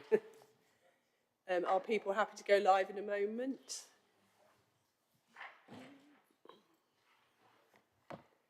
Right, we'll just hold on a minute. Are you good to go? Yep. Are we able to go live? Are we live? We are live. Good afternoon and welcome back to the Joint Development Management Committee on Wednesday the 19th of August. We are just finishing up on item 5 and then we will move on to item 6 and a developer presentation after that. I'm Councillor Katie Porra, I'm chair of this committee and I'm joined, well there's 9 of us in total so we remain quorate. We were halfway through debate, well most of the way through debate I hope. I had 3 question askers left. So I had Councillor Williams, Councillor Illingworth and Councillor Fisher. So Councillor Williams, would you like to kick off? Thank you, Chair. I'll try and keep it short. It's really just, well, it's more a question for clarification or point of order almost, really. So at various points in the debate, we've been referred back to the Outline Planning Permission. And I'm thinking particularly about the response to my question, but also Councillor Fisher's point about housing mix. And to my hearing, maybe I misheard, it seemed to be being implied that we couldn't really weigh these things because they were covered in the outline. But the outline just says, the outline says all matters reserved apart from access and landscaping. The inspector's report references policy CC4, CC7, NH8, SS4, S5, E9 and HQ1 and NH14, but doesn't refer to policy H9 of housing mix, which is what Councillor Fisher was talking about. It doesn't refer to policy T13, TI3, parking provision, which I referred to. So whilst I accept in the original outline planning application there was information about parking, there was some information about housing mix, these things, to my mind, were not decided and outlined. So I'm confused as to what is being said when we keep being referred back to the outline, and the implication being that we can't therefore be concerned about these things now. Thank you. Philippa, is that one for you or for Chima? Either. If I take that initially and then Chama can add. So the hybrid permission does set constraints which inform future reserve matters such as this. And those constraints are established through a suite of parameter plans, and I'll ask Chama just to clarify what those parameter plans relate to, and also the respective planning conditions that were attached to that hybrid planning permission. So Chama, I'm going to pass the baton to you just to summarise those parameter plan constraints for the avoidance of doubt, and also maybe you want to sort of elaborate upon the conditions as well, which set the the framework and the expectations for the information that is submitted subsequently. Yeah, so in respect to the parameter plans that were approved as part of the hybrid, there is circa 9 of them. I can go through all of them if you wish for me to do so. There's one that was for location. There's also 3, I think there was 2 in fact, or was it 3? Double check. Just bear with me, I'll double check this just to be absolutely certain. Sorry, here we are, thank you. Yeah, so parameter plan number 1 was as a plan setting out the existing site conditions. Parameter plan 2 was the building layout and application type. Parameter plan 3 was and so 3 to 5 are in respect to the building envelope, and that's including the basement, the ground floor level, and any typical level. And the parameter plan 6 for building heights. Parameter plan 7 was for the proposed uses at ground, and parameter plan 8 was for access and circulation, and parameter plan 9 was in respect to landscape and open spaces. So the scheme design follows the limits or the constraints that are shown within those. I don't have them to present immediately on the screen. I don't know that would do much, but we've looked at a scheme that's been designed in context of those parameters as required. If I just come back, thank you very much for that, but none of that refers to the housing mix and 4-bedroom houses or not. So, None of that refers to the spreading of affordable housing, you know, across the site, which it should do under the local plan. None of that talks about parking. so Anyway, my point being is, the way I view this is we can make a planning judgment on our own on these matters, that they've not been definitively answered beyond all question. Otherwise, they wouldn't be in the officer's report, surely. So in respect to the conditions that are relevant to this reserve matters, one of them were housing mix. I'm going to find the condition that sets that out. Put it on the screen. So there we are, condition 41, which speaks of application of reserve matters for a phase of development which contains residential units, as in this case, plan showing the location and distribution of the market and affordable units, which has been demonstrated, internal areas for each of the units of those accommodations, and a schedule of the dwelling sizes. In that respect, the applicant has provided that information. What this condition doesn't do and what the hybrid doesn't do is impose an actual dwelling mix, and that falls back to us looking at the local plan and those requirements as part of the policy, and we'll assess the mix that's been designed and proposed. We have looked at, in both elements, either private and the affordable, and broadly are satisfied, given the type of development, also those constraints that I talked about, which are referred to in the parameter plans, in terms of trying, and also the overall quantum of 425, in trying to provide a broad range of unit sizes across the board. As members will probably fully appreciate, again, is that with a housing mix, it will differ with all various developments, whether it be in a high density location or out in the greenbelt somewhere else. In this instance, they've provided a housing mix which officers have assessed and are satisfied that it would be, supportable, and that's where we stand. If I can just come in on the parking, what the parameters then do is quite specific to this scheme, is that they are incredibly detailed in outlining exactly the shape and the size of the blocks. So, that form that we see of those, the 3 blocks with the sort of hammerheads at the end, that's all fixed in the parameter plans. The fact that there's a fully landscaped courtyard in the middle is fixed in the parameter plans. So within the scope of the hybrid planning application, there is not room to suddenly say, we're going to add, 100 car parking spaces here, because even though it might not specifically say you can't have them, there is just basically no room within the plans that have been fully approved by the outline scheme.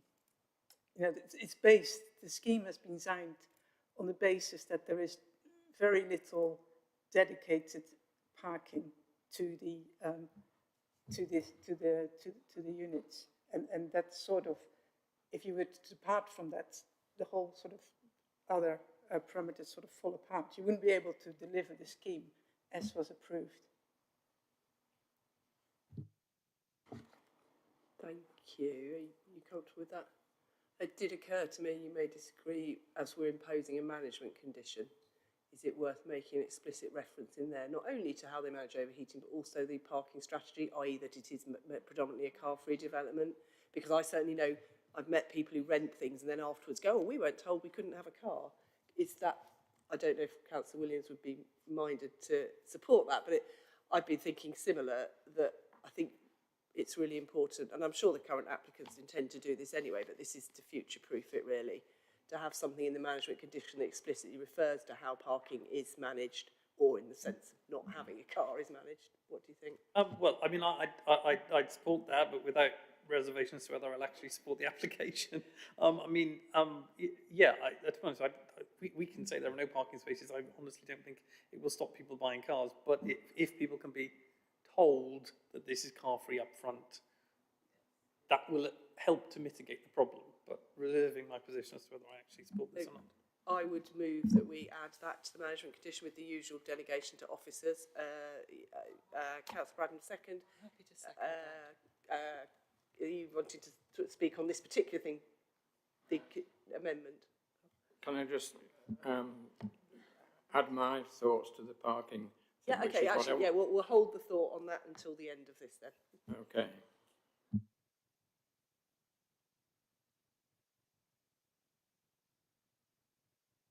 Go ahead, Councillor Illingworth.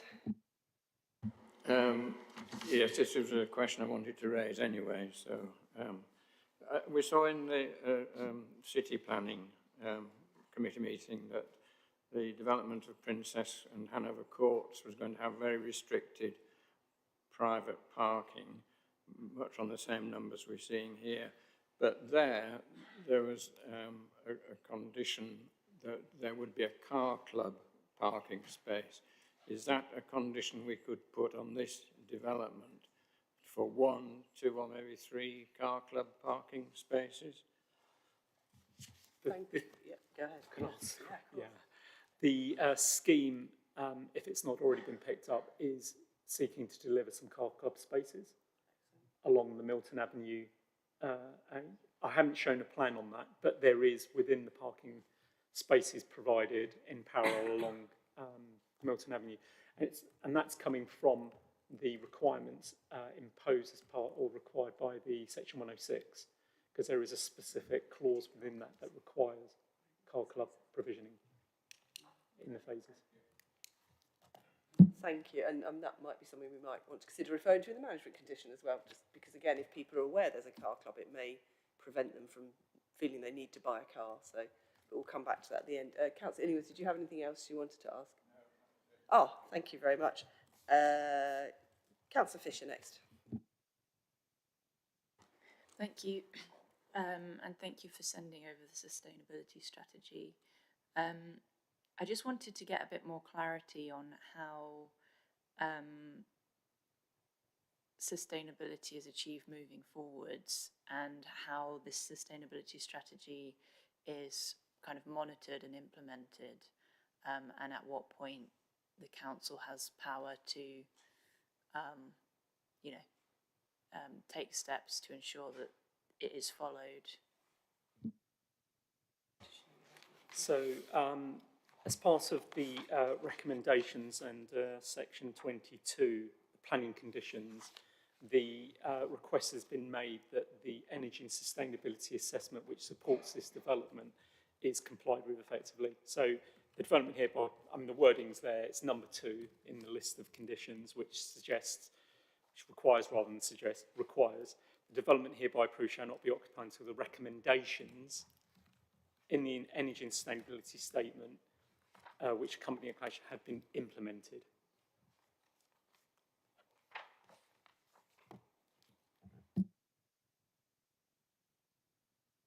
That's to the reserved matters. Okay, is that okay, Councillor Fisher? You done? Yep.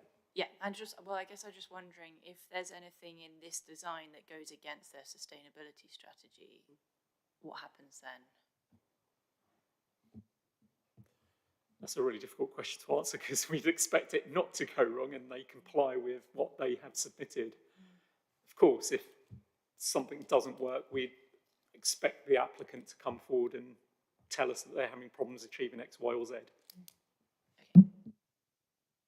And then presumably they'd need to do a new application if they had to change something major, they'd have to come back with a Section 73 application, potentially. Correct. Yeah, so if it was something substantial. Councillor Bradnam. Thank you. I was moved to go and look back to the inspector's decision relating to the outline. We've had a number of things relating us back to the outline, and I just noticed that in that decision, which has within it conditions, one of them is to do with internal noise levels in the dwellings. It's number 40 on page 22 of the inspector decision. And I'll just read out the bit. I just wanted to check, this may have already been taken account of, but it just says each reserved matters application for a phase containing residential development pursuant to this outline permission shall include a noise assessment and noise attenuation insulation scheme for such residential developments, blah, blah, blah, identifying measures to protect occupiers of that residential development from traffic noise emanating from basically the surrounding roads. And I just wondered, and it says the noise insulation scheme for a reserve matters application shall demonstrate that the noise levels do not exceed certain standards. I just wondered, have we got that with this? Oh, good. Philip is nodding. Yes. That's a nice short answer. Yeah, we have received the applicant's noise assessment, i.e. the internal noise assessment for the environment, and it has been vetted by the council's own environmental noise acoustician. Thank you very much. Thank you very much. I think we have now reached the end of questions. So just to confirm, I proposed and Councillor Brandon seconded a revision to the management condition we already agreed on to include reference to, well, the parking strategy, I think explicitly not having cars, and I would like to ask car management of, and I would like a mention of car club spaces as well, just so when everyone moves in, they get something that tells them. And I think we also had an informative, didn't we, about cargo bikes. Is everyone happy to move to the vote? So I will ask Philippa to sum up and just confirm what we have amended during debate. Thank you. Okay, thank you, Chair. So the recommendation is set out in section 21 of the Officer Report to Committee. That's page 39 for those of you with hard copies. So it's what we call a two-stage recommendation. We'll first be approving the reserve matters application and then a second vote taken on the discharge of the relevant hybrid planning conditions. So the first part, the recommendation is to approve this reserve matters application subject to the conditions and informatives set out in section 22 of the report, with delegated authority to officers to carry through amendments to those conditions and informatives, including additional revised conditions as appropriate and necessary, with the additional condition relating to the management of residential units. This would include also reference to communicating to residents good practice principles in respect of heating within the units, and also details of the residents' car parking management strategy and details of the car club. I also picked up the requirement for an additional informative to encourage the applicant to consider increased provision of cargo bikes. Thank you. Thank you. That seems to sum everything up to me. I don't see any dissent. Okay, so we will move to the vote. So by show of hands, could that... Oh, we don't. I don't think we need the proposals. We don't. Yes, we're going to use show of hands because I think certainly the city lot, we're not sure how to do it on this particular way. I don't think we normally need a proposal in second. We take them as proposed in second, I think, don't we? No, we just go straight. Okay, we're going straight to the vote. Okay, can those in favour of the recommendation as explained by Philippa with the additional condition and informative raise their hand, please?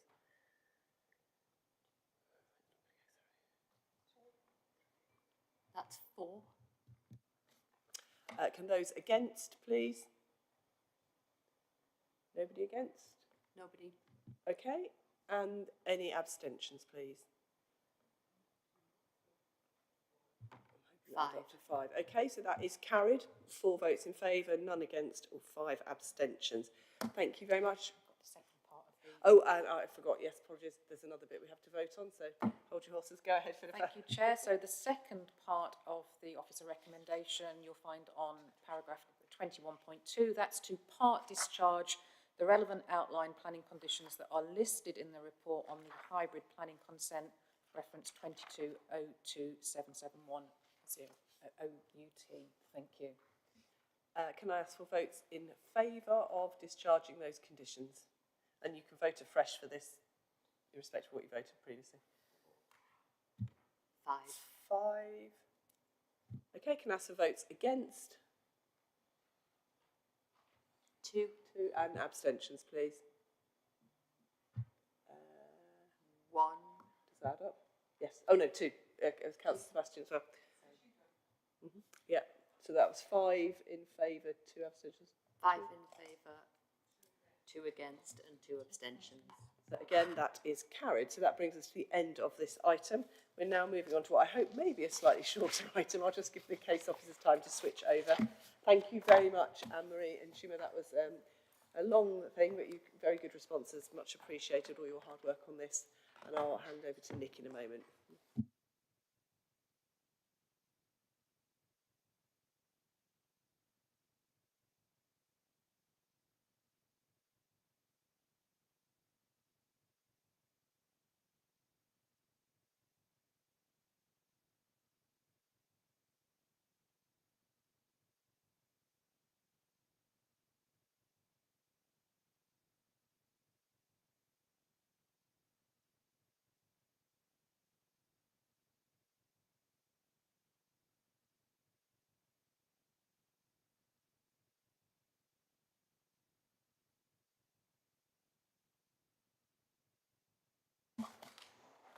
Okay, I'll just give Nick a minute to set up and plug in the laptop.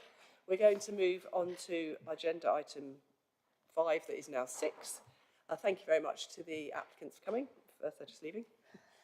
We have got 25/04604/FUL1 Kings Meadow, Cambridge, which members will recognise, as this is, I think, the third appearance at committee.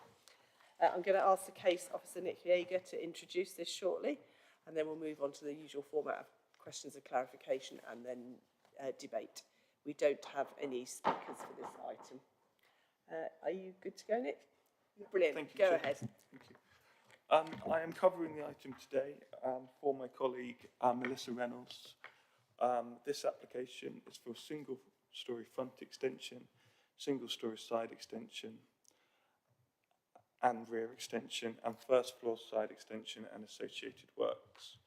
The offerer's recommendation is for approval, subject to conditions, and this is referred to committee for, due to third-party representations. Now, I am aware this application has come before committee before, and it's important to note that this application has had the change of use to the house of multiple occupation, the HMO, removed from the description.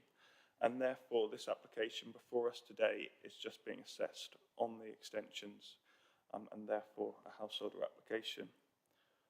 In terms of updates.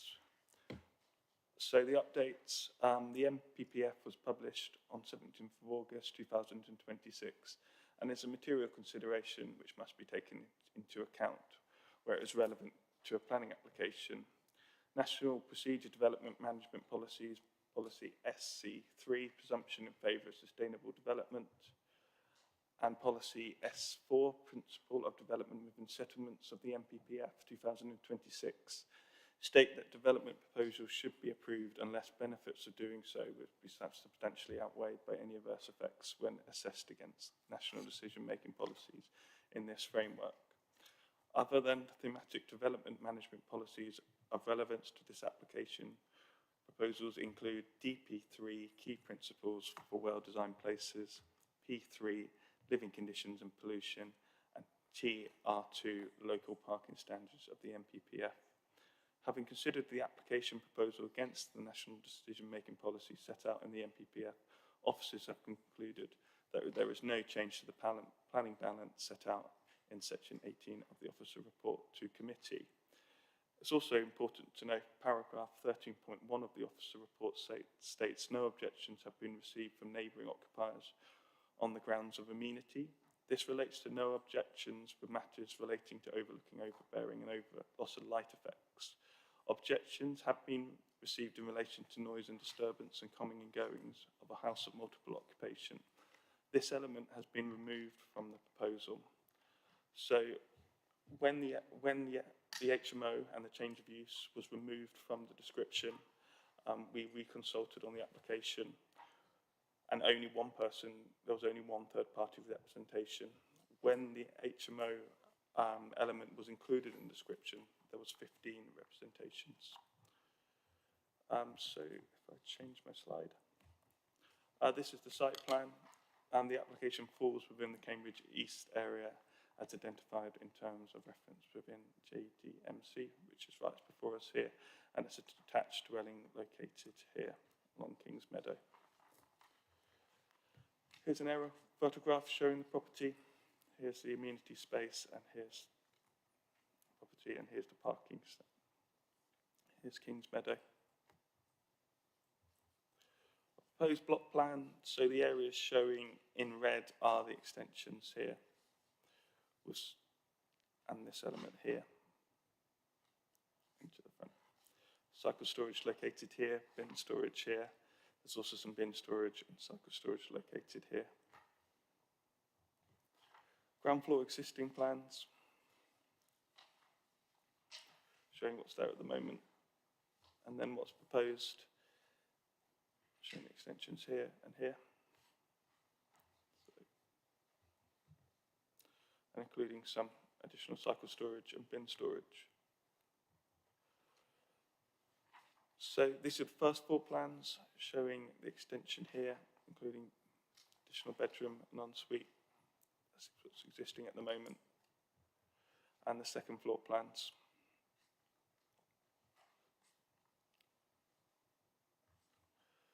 So here's the elevations, so some comparisons.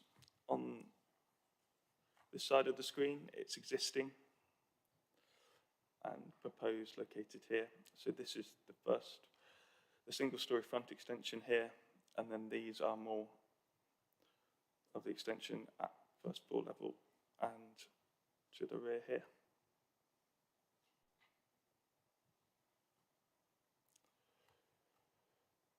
Okay, so it's important to note the neighbouring property, which is 3 Kings Meadow, has had similar of a nature kind of extensions already previously approved and built. So this is the application site, and this was what has already been built on the neighbouring property, showing similar in nature front extension. We'll go here. And to the rear, it shows a similar, again in nature, of what the neighbouring extensions and this is the application site. So in the planning balance, the enlarged home will add to a mix of properties in the area, some economic benefits during construction, and the refusal, there's no harm will result from the proposal. So the officer recommendation is for approval subject to conditions. Thank you. Thank you very much, Nick. Obviously, the important thing to note is the HMO thing has been removed, so this is just I think normally this wouldn't come to committee, but obviously because it had previously been called in, that's why it's come forward today. We're going to have questions of clarification, again, factual, short, and just related to the officer presentation, please, and then we'll move Councillor Illingworth and Councillor Bradnam. Councillor Illingworth. Thank you, Chair. Well, looking at the internal plans for this dwelling, they have not changed since it was an HMO application, and now it looks extremely odd as a family home in that it's all bedrooms and nothing else. All bedrooms, I have to say, with ensuite. So there's no living room, no lounge, no dining room, no office. It looks a bit odd to me and looks as though it could well easily turn into an HMO. Thank you. So to turn into more than a 6-person HMO, a 7-person, or would be a breach of planning permission, and therefore we would enforce. The applicant can turn this property into a 6-person, up to a 6-person HMO under permitted development. However, they would need to gain an HMO licence for that, which, as I understand, they do not have. That can be achieved under permitted development and is therefore outside of planning control. If they were to increase to a 7-bedroom or 7-person or more HMO, that is a breach of planning permission, and therefore we will enforce against it. So it's been taken out. Thank you very much. Councillor Bradnam. Thank you, Chair. 2 questions. One is just for clarification. You showed us the visualisations, but your block plan showed the extension of number 3, I think, already on it. And it would be quite helpful just to see that again, if I may, just to confirm that, to clarify, if you could, that the footprint of the extensions at number 3 are not dissimilar to the extensions proposed at number 1.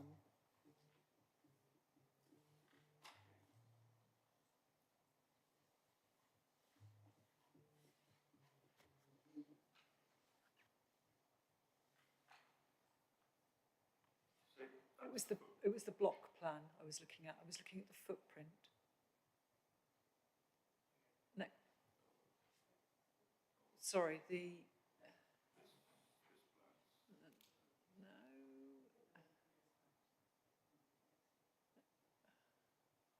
Sorry, I think it... No, it's the... It might even have been the first or second slide. That can you go above your number 5?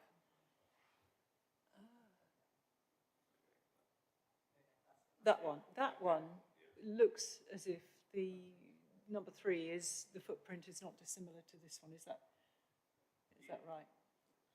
Okay, thank you. So my second question is, if you could leave that up. As I understand it, because of the additional number of bedrooms, additional cycle spaces are required. Now, on the original one, on the left-hand side, they had 4, you can see them, 4 cycle spaces in the storage at the front. But in this proposed plan, there are more cycle spaces proposed in the rear garden. And I just wanted to understand, how would those bicycles exit if there were 2 cars parked in the driveway? Would it be possible for them to get their bikes out? That's a good question. Because actually this would be the moment when you could go back to those comparative photographs, because the driveway appears to be really quite narrow. In other words, it's on your right-hand photograph, it's the gap on the left-hand side. Yeah. There, yes. Which, I was just thinking, if there was even if you look on Google Street Maps, the gap is really quite narrow, and it shows a vehicle parked in there, and there doesn't appear to be space for a bicycle to get out. Are you happy to take that, Nick? Yeah, so I measured the width of this access here, and it's approximately 3.2 metres in width. The average sort of car parking space, as I understand, is approximately 2.4 metres in width. So it leaves a space of, well, a metre, just less than a metre for somebody to walk alongside next to the cars. I think it's fair in saying that would be tight.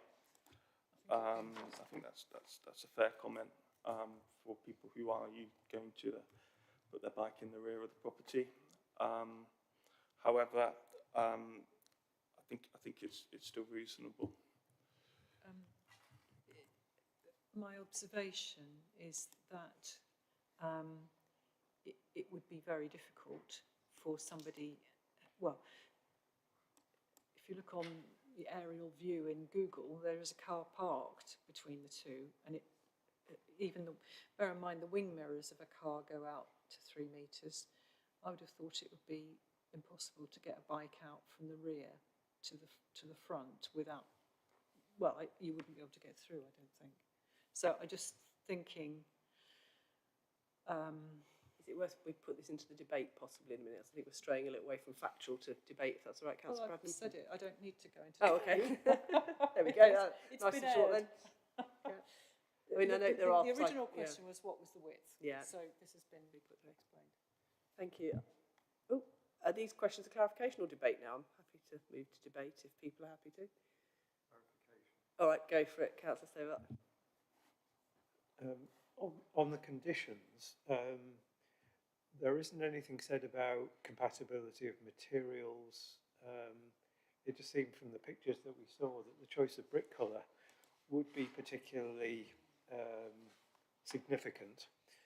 That's perhaps more of a comment, but the conditions include the need to adopt green roofs for the flat roof areas. But it doesn't say so much about the maintenance. Keeping a green roof going does require, for example, irrigation and regular maintenance. Is there some way of incorporating maintenance into the condition, or some commitment to the long-term care? There's a hint of such, but can it be made more explicit? So are you asking if if we need to explicitly reference long-term maintenance of the green roof in the condition. Yes, but it probably needs to be consistent with what we would normally say in relation to a green roof. Thank you. Thanks, Nick. Yeah, I think that's fair. We can include that into condition 5, the long-term maintenance of the green roof, to ensure that gets achieved.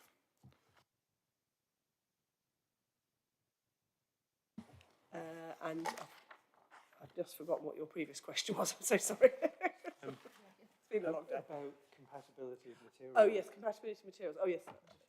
Yeah, condition 4 says the external construction of the development hereby permitted shall be constructed in the external materials to match the existing building in type, colour and texture. So I think that covers that point. Thank you very much. What we'll do, because we'll need to vote to amend the condition, we'll take that at the end just in case we have any other changes on the way through, if that's all right, Philippa? Or would you rather just, what I would add is, happy to accept condition 5 is a standard condition with regard to biodiverse roofs and requires the maintenance in accordance with the Green Roof Code of the Green Roof Organisation. So in my view, there's enough safeguards in there with regard to longer term management and maintenance without the need to update that condition. Thank you. Okay, I can see Councillor Stobart is nodding, so I'll take that as you're happy with that. Councillor Griffin, wasn't it? Thank you. Given that this application was deferred twice specifically over queries about the intended future use of the property, what has actually changed since June 2026 other than the applicant withdrawing the change of use wording? So I guess I'm reflecting Councillor Illingsworth's concern that this is really that we're going to see a change of use application in the near future to change this to an HMO. So, I mean, it seems like an HMO in waiting.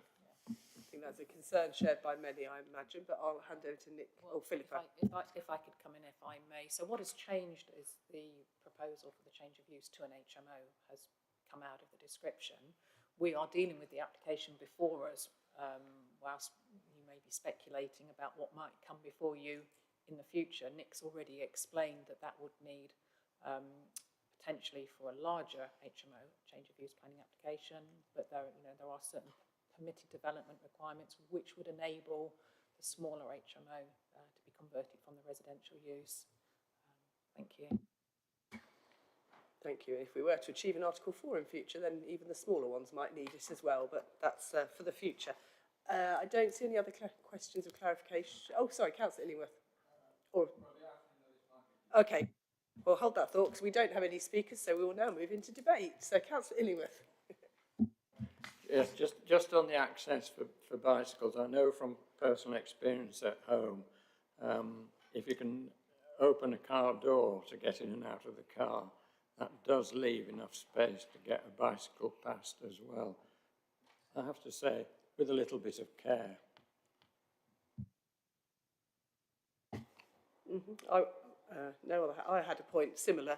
I mean, I can see as a family home, there are 4 cycle parking spaces at the front, which I assume would comply. I imagine if it did have to come back as a larger HMO, they'd have to address the fact that they probably need more spaces at the front at that point. So it may be something the applicant wishes to consider about where they site that cycle parking, but obviously they'd need to come back and check that with you as a separate application. But I think my understanding is as a family home, 4 cycle spaces is sufficient at the front, but I'm happy to stand corrected if I'm wrong on that. Because this is a conversion anyway, isn't it, rather than a new build. Yeah. Thank you. Do we have any more debate, or are we happy to move to the vote on this? Okay, Councillor Fisher. Is there anything anywhere about living space standards for the number of bedrooms? So the application is just for the extensions. If it was for an HMO, then the space standards is something, and the size of the bedrooms that need to be taken into consideration. As this is it's still, as stated in the report, a family home. It's a newly built dwelling. It's considered to be acceptable. If the applicant wishes also to apply for a small HMO licence, that also takes in consideration, as I think may consider space standards as well. So to go through the licence, but that's not an assessment of what's before us today. Thank you very much. In that case, we will move to the vote. I will ask Philippa to sum up, if that's okay. Thank you, Chair. So you'll find the recommendation in section 19 of the Officer Report to Committee, page 75 for those with hard copies of the agenda. The recommendation is to approve application 25-04604 FUL, subject to the planning conditions as set out in section 20, with minor amendments to the conditions as drafted, delegated to officers. Thank you. Thank you very much. Can I therefore ask for votes in favour of the officer recommendation to approve?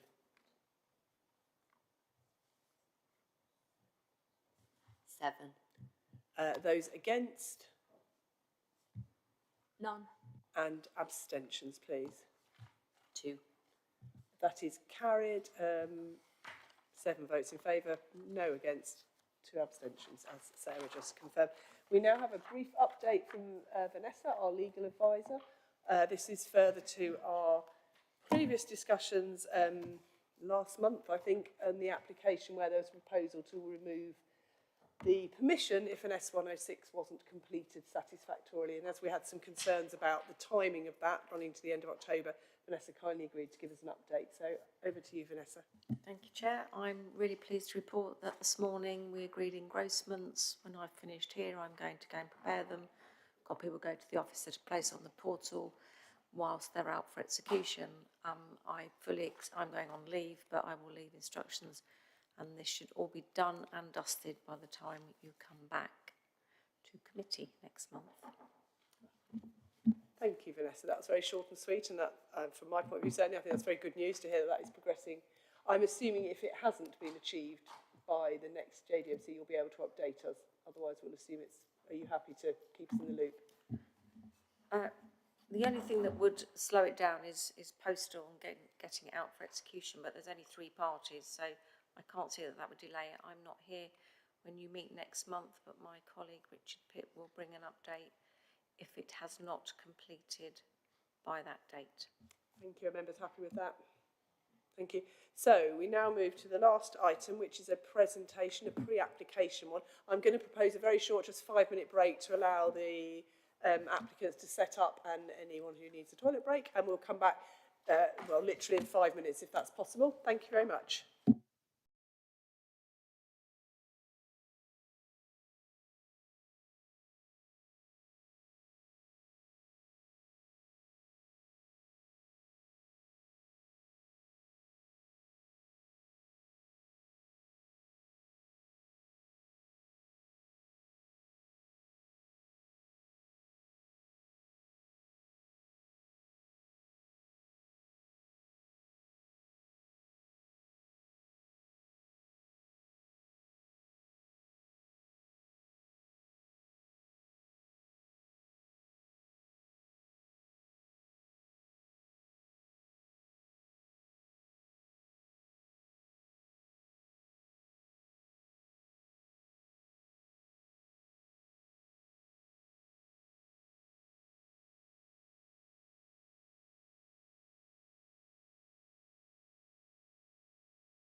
live. Thank you very much. Good afternoon again, everybody, and welcome back to the Joint Development Management Committee on Wednesday, the 19th of August 2026. We're moving on to the last item on our agenda, which is a pre-application developer briefing from 2:10 to 2:40 Cambridge Science Park. Process the briefing where the developers will be invited to present for up to 20 minutes, and then members of the committee will have up to 25 minutes for questions.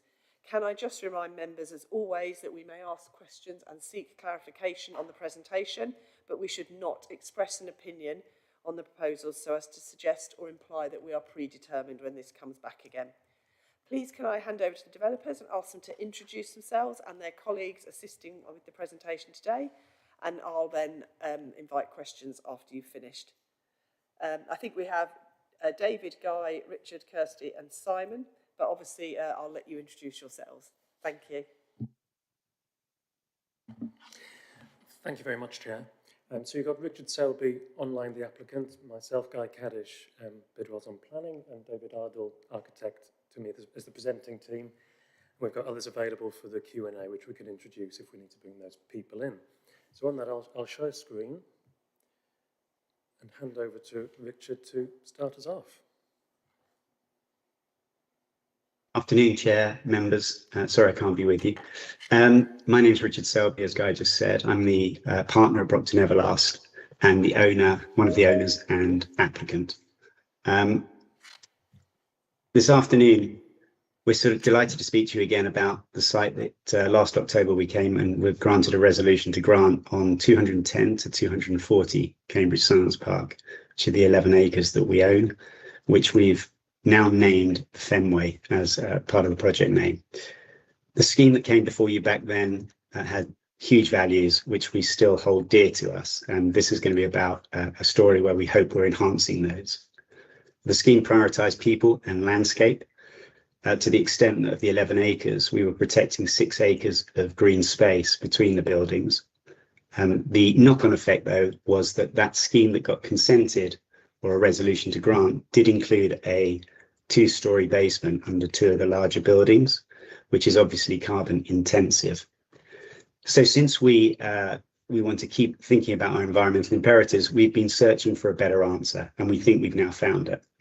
The solution for the car parking, now that we're putting in front of you, has come to light because we have successfully acquired a building about 1.5 minutes away at 280 Cambridge Science Park, which is a 4-storey office building, which has an adjacent 2-storey existing multi-storey car park, which is actually adjacent to the A14 on the edge of the park, a very close walking distance to our site.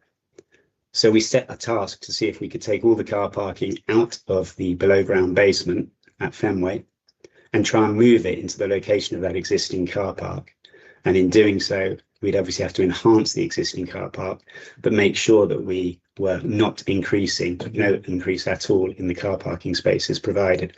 This is really a way of improving our carbon strategy significantly. We're really pleased that we think we found that answer, and that's what we want to share with you today. And that has led to a catalyst of changes and enhancements on the main scheme, because by not providing that basement within the scheme, we can actually make the landscaping even better. So we've had an extensive consultation with your officers and a public exhibition. And today the team are going to talk through those design proposals and at high level, just to sort of set the scene. Really, the only change within the Fenway site is one of the buildings, known as Building A in the application site that was granted in October, is going to be split into 2 buildings. And those 2 office buildings are going to have a new cycle hub between them. All of these changes, which we'll go through, will show that we've got even more flexible and diverse floor space, which I think is going to become critical for the success of Cambridge Science Park, as the building typology and users on science and research buildings are changing at pace. We're going to create even better landscaping, and that's going to be demonstrated, even more accessible and a far better cycle experience, which will be demonstrated shortly. And most importantly, through this multi-storey car park move, we're going to significantly reduce our carbon impact. The diversity of architecture and placemaking that comes together as a result of these changes enables us to properly future-proof the campus. In summary, I think the design is evolving, but we feel that the vision remains the same. I'm going to hand over to Guy now, and he can talk about the planning process and timeline, and then David will talk about these design proposals in much more detail. Thanks very much. Thank you. Just 2 slides from me, members, just to give you the planning overview in terms of the planning application. So the original application, as we call it, the Fenway scheme Richard mentioned, came to this committee in October last year, where the committee resolved to grant consent subject to the signing of a Section 106 agreement. We've been progressing that, and that's near completion, and that decision notice, that consent, will be released fairly shortly. The proposals that David will explain to you soon will come forward to you as 2 planning applications. So the first will be a Section 73 planning application, which is the planning technical term to say it'll be an amended version of that original scheme you've sought to grant consent to, with those main amendments being the double basement for the car parking to be removed and changing 1 building into 2. Alongside will be a full planning application for a multi-storey car park, in large part to provide for the car parking that will be removed from the scheme through the double basement. So the planning mechanics of how that works is that we will submit to you both of those applications at the same time. Been speaking with your officers about them being determined at the same time, likely at the same planning committee here. That we expect they'll be linked either by a planning condition or a Section 106, because they're completely interrelated, because the parking in the MSCP is the parking for Fenway. And for environmental purposes, they're treated as 1 project, so there'll be 1 thorough, comprehensive environmental assessment of both. Just where we are in that process. So October last year, that resolution to grant. In March this year, we started detailed PPA pre-application discussions with your officers, following stakeholder engagement, public exhibition, wider engagement, further pre-application with your officers leading to the briefing today. And if all goes to plan, we can make those 2 applications to you in October this year. I'll hand over to David. Hi there. So we've restructured the presentation to try to...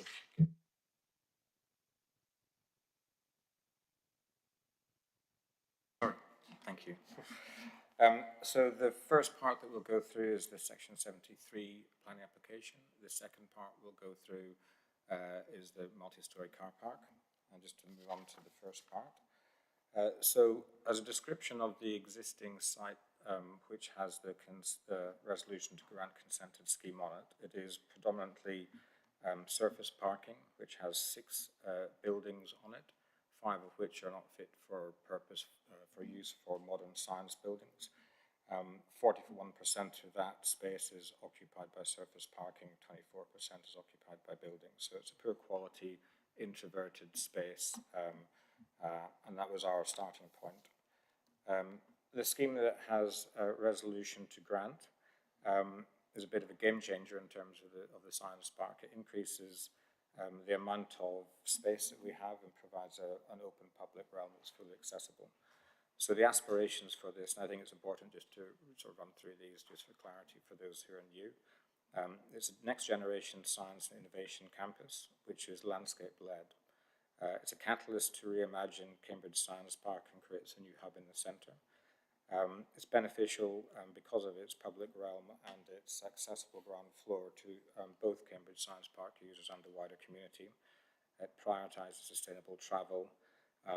We freed up the public realm and the landscaping by putting 2 stories of basement parking underneath one of the buildings. And that gave us 60% landscape and open space and retained parking and cycle parking and car parking numbers beyond requirements. And then just a little bit of a recap on some of the images of that scheme. So this is building A, looking at it from the north. This is the only building which we're coming back with today with changes. Building B, which is a generator building, looking into the central space. Sorry, I'll just let Teams catch up.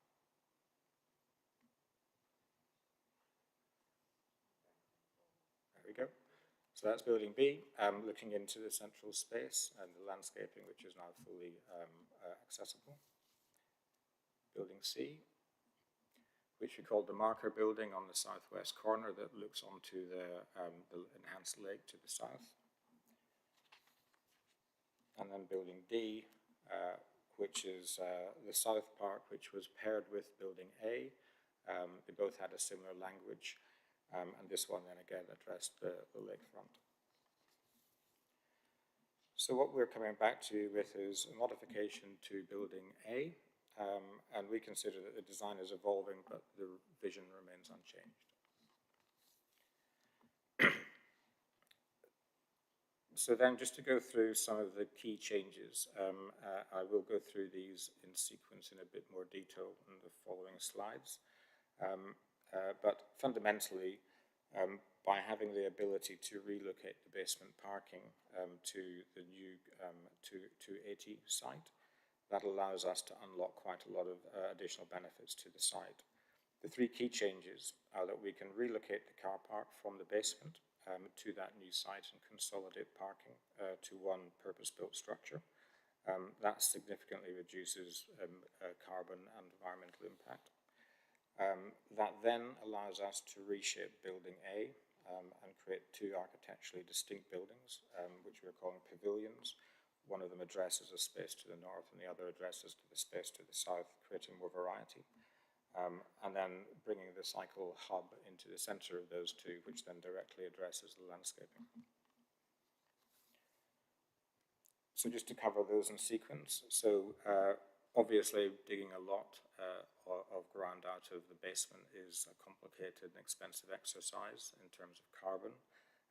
We need to take that material somewhere. So it was a very good way for us to achieve our aspirations for a fully landscape-led scheme, but the detriment of that was that we did have to dig basements.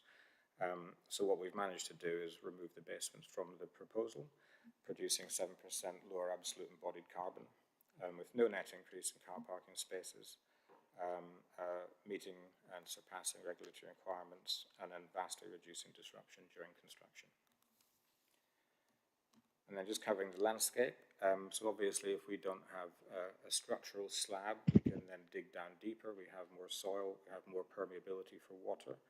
That allows us to increase our soft landscaping and reduce the hard landscaping. We're planting an additional 65 trees, and our biodiversity net gain goes up by 10% from the previous resolve to grant scheme. And then just a really quick image, just to remind you of the quality of that landscape scheme that we've taken forward. So then coming on to the architectural design. So the ability for us to take one building and create two smaller buildings allows us to have a larger diversity in the type of floor plates that we're providing, creating an enhanced mix of different occupiers for the site that then takes that ecosystem that we were trying to craft of tenants a bit further. The two buildings then can have distinct architectural language, which provides more diversity to the architecture and frees us up a little to do something that is a little bit more delicate in its articulation. So you can see at the bottom just the variety of the architectural approach that we're coming out with on the new scheme. And then the next slide.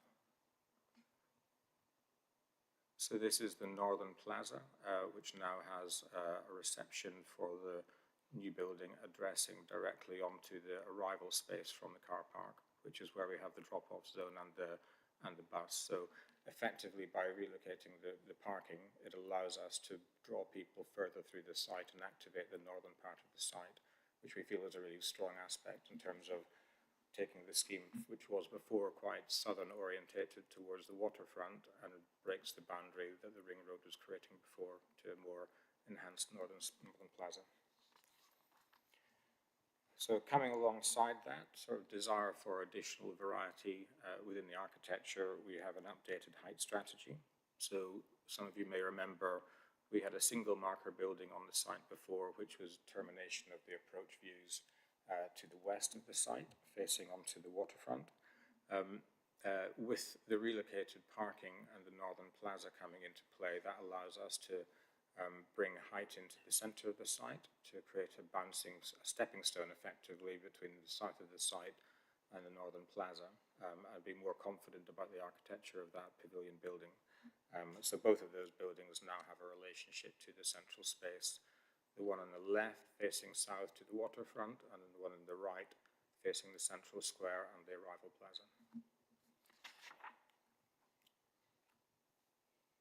And then I'll be quite quick on this. So we've obviously gone through quite a detailed analysis with all the townscape views and looked at the impact of this. It introduces greater variety, but it's more or less working within the constraints that we had before, just redistributing height in different locations.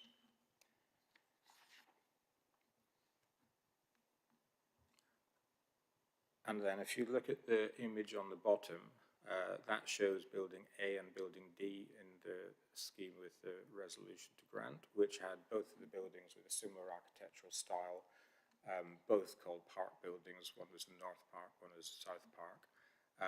The image on the north shows the increased variety in the design and architecture we're bringing into building A. So we have the northern plaza building, which is the one on the left, which has got a green facade, and we have the one that's facing onto the central plaza in the middle, the Grove, which has got a white facade. So that creates diversity in the architectural language and allows us to bring more variety and height into the scheme.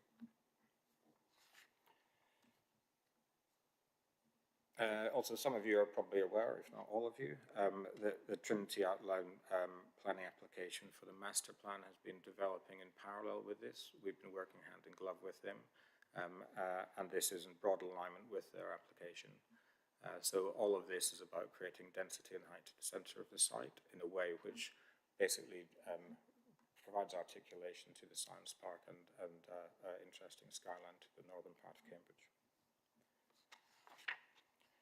Now, I will just go through a couple comparative views of the scheme on the left, which is the resolution to grant scheme, and the scheme on the right, which is the redesigned building A, split into two. So you can see on the left-hand side that both the buildings had a very, very similar architectural approach. Now we've created this distinct marker that shows that there's something happening beyond the southern boundary of the site.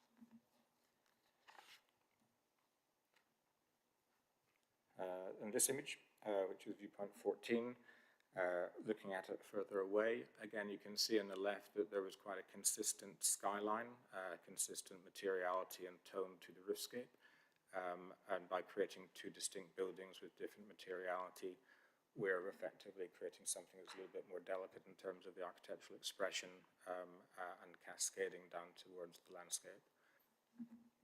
Also, the redesigned marker building in the centre blocks out some of the technical flues that we're required to have in the original consent.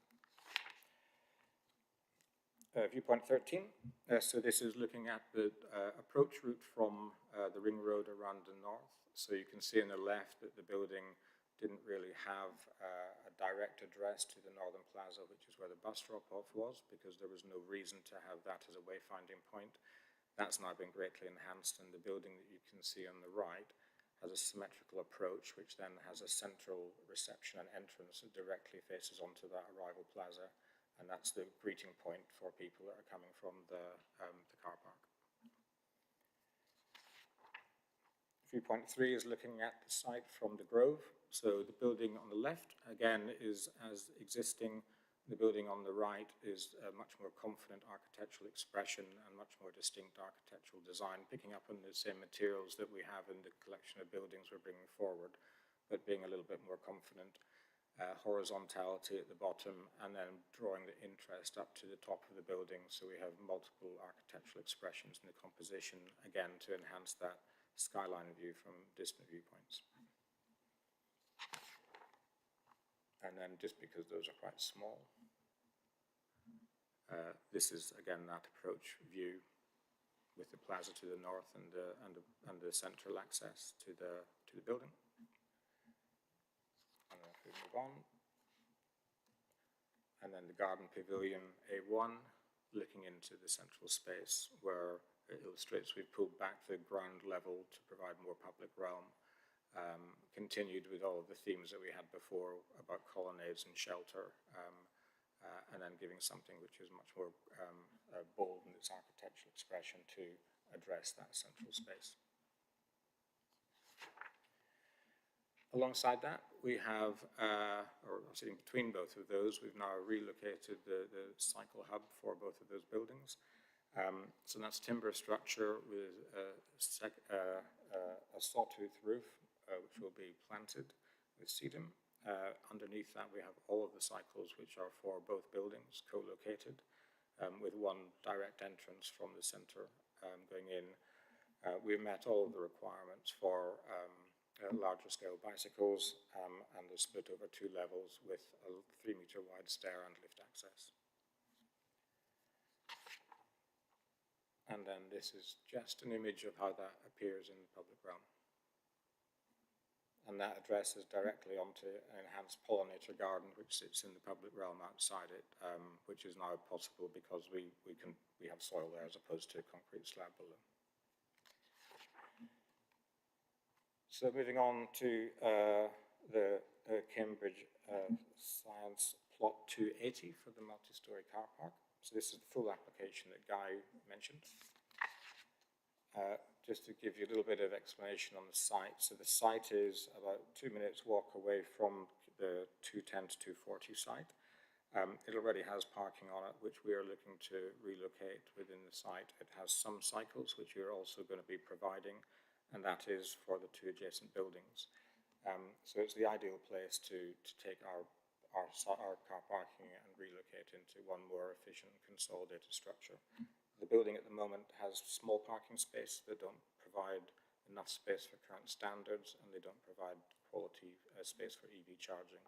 So the newly designed car park will provide enough space to future-proof for those.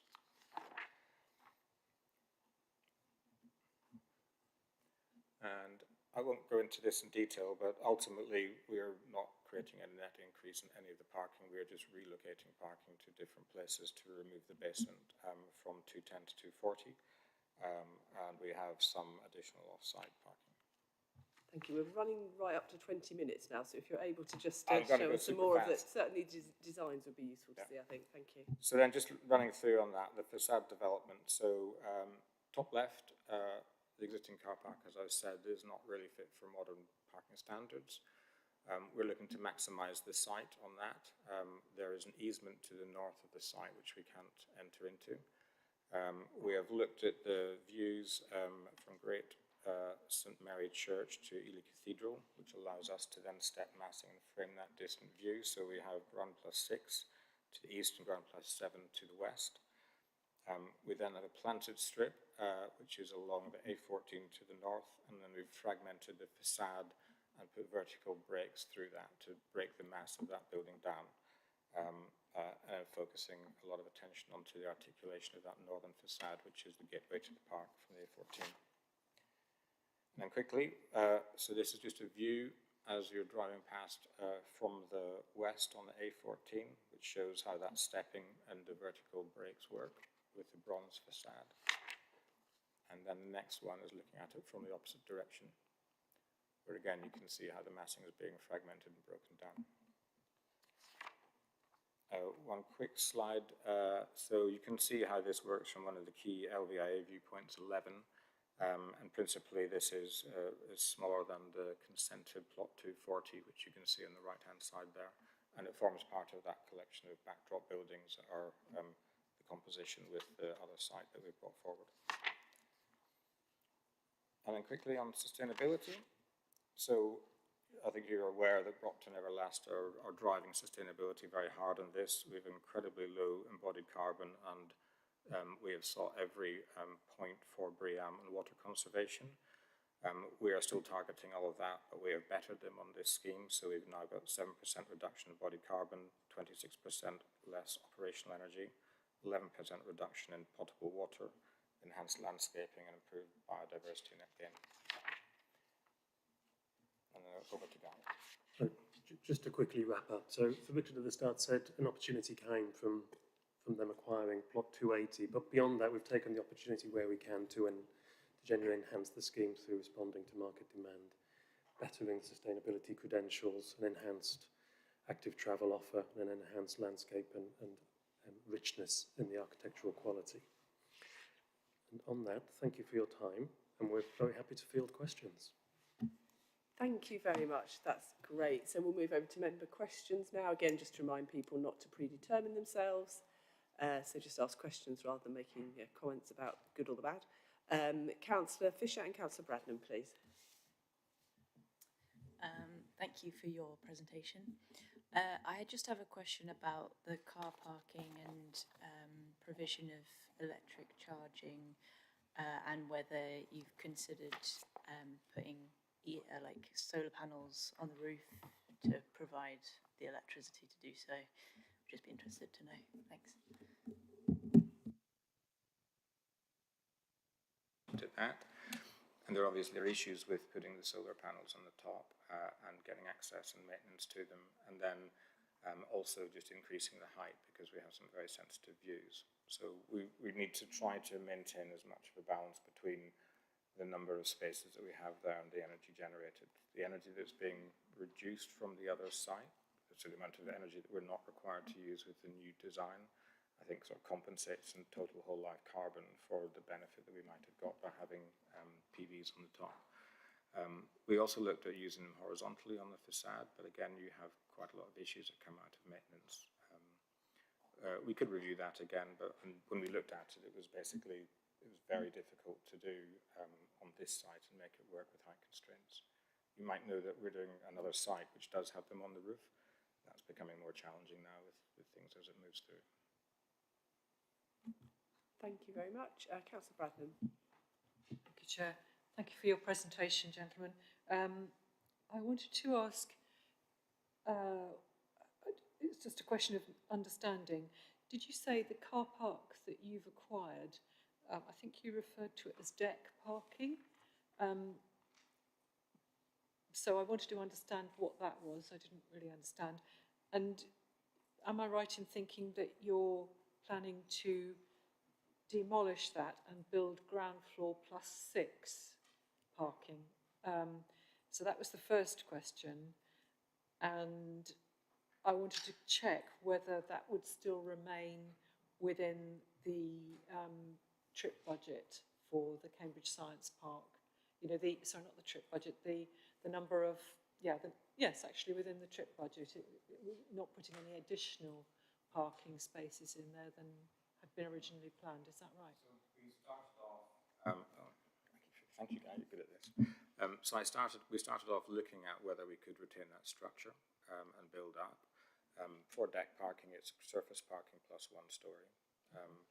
The capacity of the foundations wasn't enough for us to then build up, so we'd have to penetrate through that. But the complication is that the structural grid related to the smaller spaces, so we couldn't put EV charging in if we were driven to build the upper car park in the way that this lower structure is set. It is not very good quality, and it's only one upper floor, so we felt it was much more beneficial to take that away. Then on the second point, we have no net gain in total parking numbers between the two sites. So ultimately, the trip budget has no change compared to where we previously were, and that's aligned with the emerging outline application. So the deck parking already was a car park, and it's just that you're increasing We're moving further height. up, yeah. Okay, thank you. Thank you very much. Councillor Stobart. Yeah, thank you, Chair. So a question about trees first and then public art, if you will. The trees shown in the picture, I guess you're a little constrained with what you can actually put in the pictures and so on, but I'm wondering, first of all, there are trees dotted around the science park. I mean, you are going to be working in amongst existing trees, but you're going to add some. So first question on species that would suit, perhaps not not British conditions as they are now, but as they're going to be in 10 and 20 years' time. How's that influencing the choice of species? And how could, second part of the question, how could you use, for example, mature trees to give you a quick result, but also to engage with the architecture of the buildings? So shaping the tree pattern, perhaps not just now, but obviously taking regard for the future. So that's the first question around trees. And second, I may be asking you to repeat yourselves from last time you made the presentation, but it would be helpful to have a reminder of what the public art strategy is for this development. And even connecting with the little branch out to the car park, you know, how are you going to connect those spaces, perhaps with art and perhaps with trees? Thank you. Oh, on trees, let me introduce JJ Waters next to us, who's our landscape architect. Who would be please take that. Hi, thanks. Yeah, so we're obviously very conscious of the current conditions in terms of drought in Cambridge, and we've been having a number of conversations around drought-resistant tree species. There's things that the pines do, for example, very well in drought conditions. So I think our palette will evolve to kind of respond to that.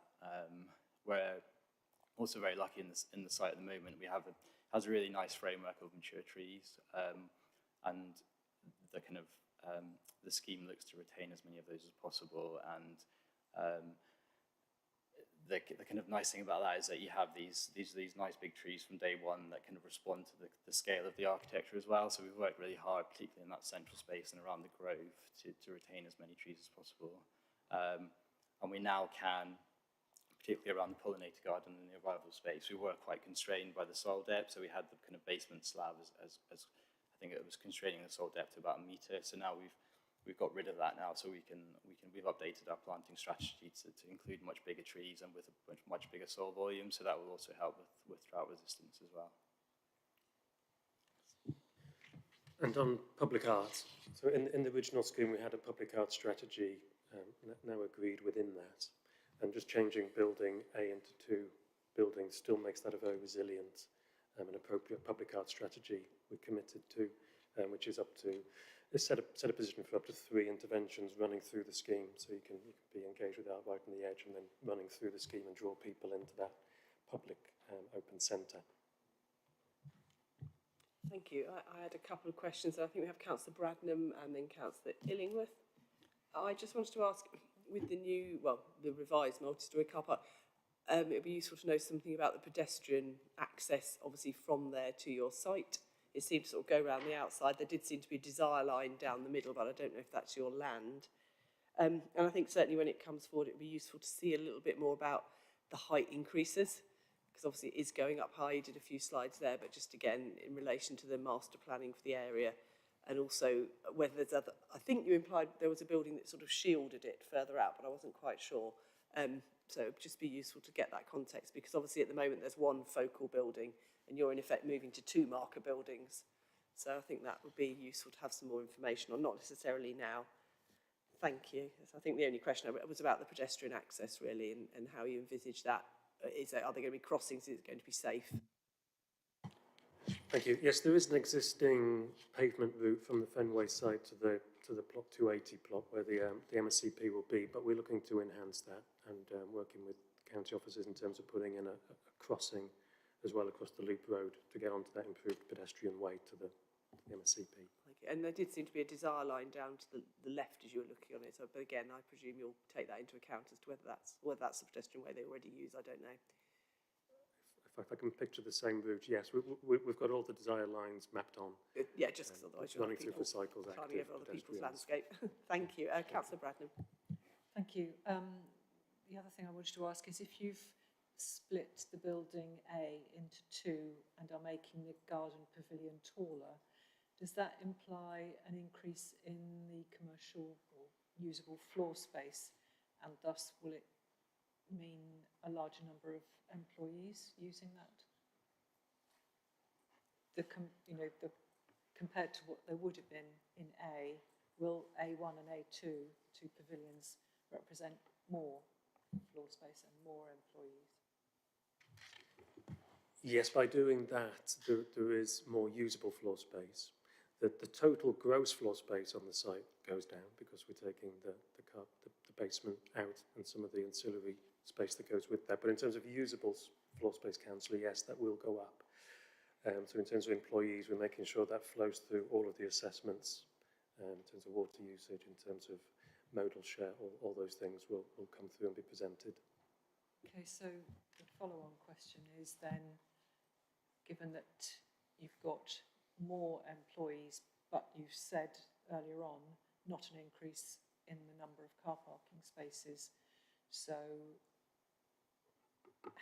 how are you, will you have a plan for managing how people are going to get to the site?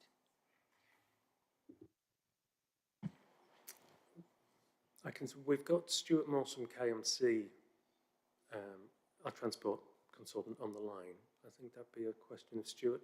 Thank you for coming in. Yeah, absolutely. So obviously, alongside the scheme development, there is a change to the cycle parking, and what we've got in the background is a model which we've looked at where people are going to live and how they're going to travel.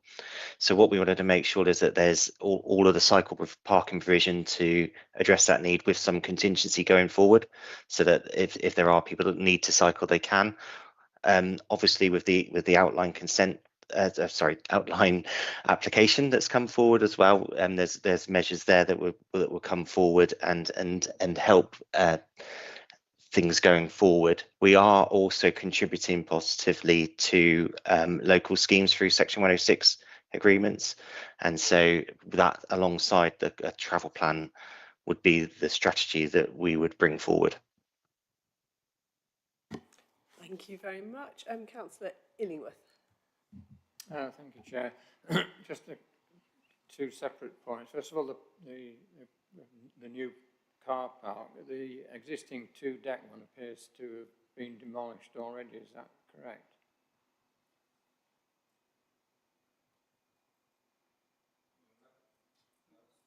On Street View, on Google Street View, it does not appear. Pardon? Okay. Again, I I think can't see it at all on I think Google on Street View, View. that was a demolition of the building on the site adjacent to the car park. Is that what was the World Pay building then? World Pay is still there. So it's the Altium building that's gone. I'm not sure what you're looking at, but Right, the car park is still there because the car park is providing parking for the two buildings on the site at the moment. No demolition has happened on that. No. Well, if I'm looking at the correct thing, I'm looking on Google Earth, on Google Maps. There's no footpath between what I think is your new car park site and the Science Park Ring Road. In fact, if one of these buildings has disappeared, that makes everything quite different, but it's quite narrow between the two buildings at the minute, and there's certainly no footpath further down as you approach the ring road. So is that all to be? That will all be, so obviously we're providing, we would do the calculations on this path width that we require and the dedicated cycle routes to go from the ring road to the car park. We've already done all of the work on that to get those margins right, and part of the development proposal is to link the two within the application. Okay, yeah, thank you. And just comment on, I think it's building A1 on the main site. You showed it as a new, if you can bring that slide up again. Yeah.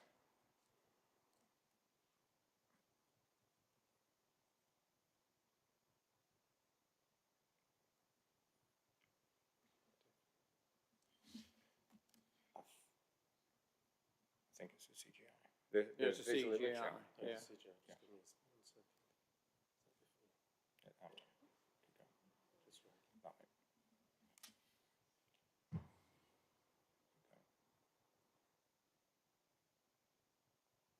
Is that one okay? It's about to appear. Give it a minute, the technology will catch up in a minute. I think it's there we go. It might be Guy, but it's Blame technology. So that's A1 on the left-hand side. Yes, there was another one. It's had what I might describe as very interesting horizontal design plus a vertical at the top aspect. Yeah. I just wondered if...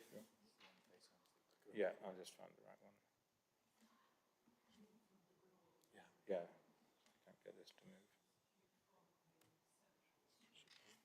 Can you try? Yeah, and we'll just get the view out. So you're talking about so we've got a setback. There's a very strong horizontality on the lower horizontality. part, and then I think to the right, a very strong vertical. Strong verticality, yeah. I just wondered.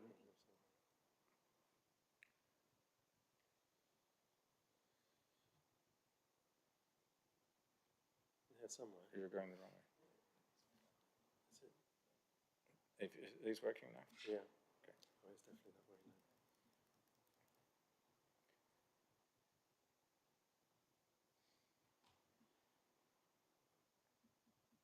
This one. Oh, that's the one, yeah. Yep. So I just wondered architecturally why it's designed that way. I'm trying not to pass an opinion here. Yeah, no, so we have the horizontal, so most of the buildings within the site are a composition of horizontal and vertical elements. There's a horizontal datum that ties in at that level, which relates to the building on the northern plaza. And then the elements that sit on top are a composition facing to the south. Both, first of all, on the left-hand part of that to give relief so that we have external terrace amenity space for the occupants, and then the right-hand side to take advantage of the views into Cambridge. When you look at this from a distance, the combination of the horizontal plus the different articulation of the architecture at the top basically breaks down that roofscape a little bit more by making it more varied than it was previously. So that's a strategy that we're following. We've done all the calculations in terms of solar gain and glass to window proportion to make sure that we're minimizing the amount of heat gain we have on the south, well, on all elevations. So it's a compository sort of strategy, threading between different elements of the other buildings that surround it as you pass through that central space. Okay, thank you. Thanks. Councillor, yeah, hold on. Councillor Illingworth, were you finished? Sorry, yes, thank you. Yeah, that's great. Yeah, Councillor Bradnam and then Councillor Stobart. We've got about 5 minutes to go. I observed that whereas the other buildings sort of have a relationship with each other, I was puzzled that because this one doesn't seem to have that same relationship with the other buildings, and I wondered why that wasn't retained in this building. So all of the buildings have variety within them. Previously, this building was very, very heavily paired with the other building D to the south, and they were both seen to almost be a kind of an architectural landscape of the same architecture. But what that was failing to do with the relocated car park is creating that address to the north and the stepping stone of the central space. So this very much more now creates that central destination as a daisy chain link to the northern plaza. In terms of how it relates to the other buildings, it has elements within this facade that relate to the different buildings. Building C, which is not in this image, is the marker building behind you, which has lots of the lighter coloured materiality on it. Building C also has the green elements of the facade. So the northern part of this, just go to the other image. So the elements of this building, so the two buildings that are combined here both have elements of building C within them. But it's definitely a stronger, more definitive design than we had previously, which was addressing the route between building B and building A, as opposed to now directly addressing that plaza. Thank you. And Councillor Stobart, I think we're just going to come in on time. Perfect. So the change of the structure of the site, so two buildings rather than one for building A. So we've discussed the architectural merits and so on the feel, but does it offer commercial advantage? Is it better matched to the kind of emerging need on the science park? Does it give more flexibility to the buildings? What's also the functional change that you can offer as a result? Richard, would you like to come in on that one? Yeah, sure. It definitely does do that. These will be essentially office buildings within use class C, which obviously helps us with the roofscape as well. But more importantly, from a floor plate perspective and spatially, by breaking the buildings down into two buildings and having a proper gap between the two buildings, we don't have the same deep plan form, and we don't have that risk, if you like, of really either a whole building occupier or a single floor occupier for a very large floor plate we can start looking at a variety of different occupiers because the building typology is way more flexible. So the two buildings can be broken up into smaller floor plates, and those themselves can be broken up and let to a variety of occupiers.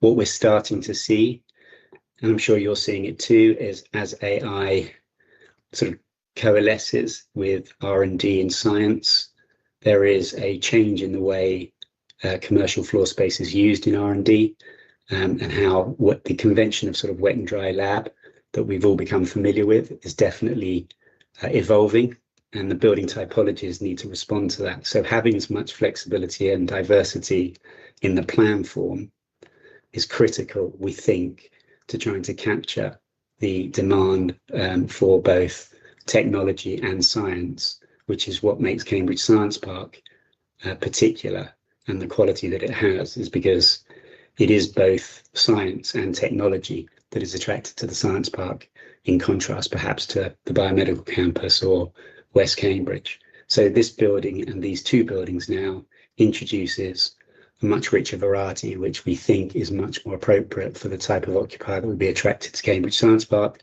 given the way that building uses are trending in this sector. Thank you very much. I think that is the end of the question. Perfectly, yeah, 30 seconds under time, so that was very well timed from everyone. Thank you so much to the developers. I hope that was helpful, and obviously do discuss with the case officer, who I'm Katie, who I'm sure will be keeping an eye on things. Thank you very much. Can I just remind members, the next JDMC meeting is here again in Camborne on the 16th of September. I suggest again, might be worth bringing sandwiches, or we'll have a longer lunch next time. And if you can't attend, could you please let Sarah know and liaise with your reserves, just so we can make sure we're quorate. Thank you so much, everybody, and see you again soon.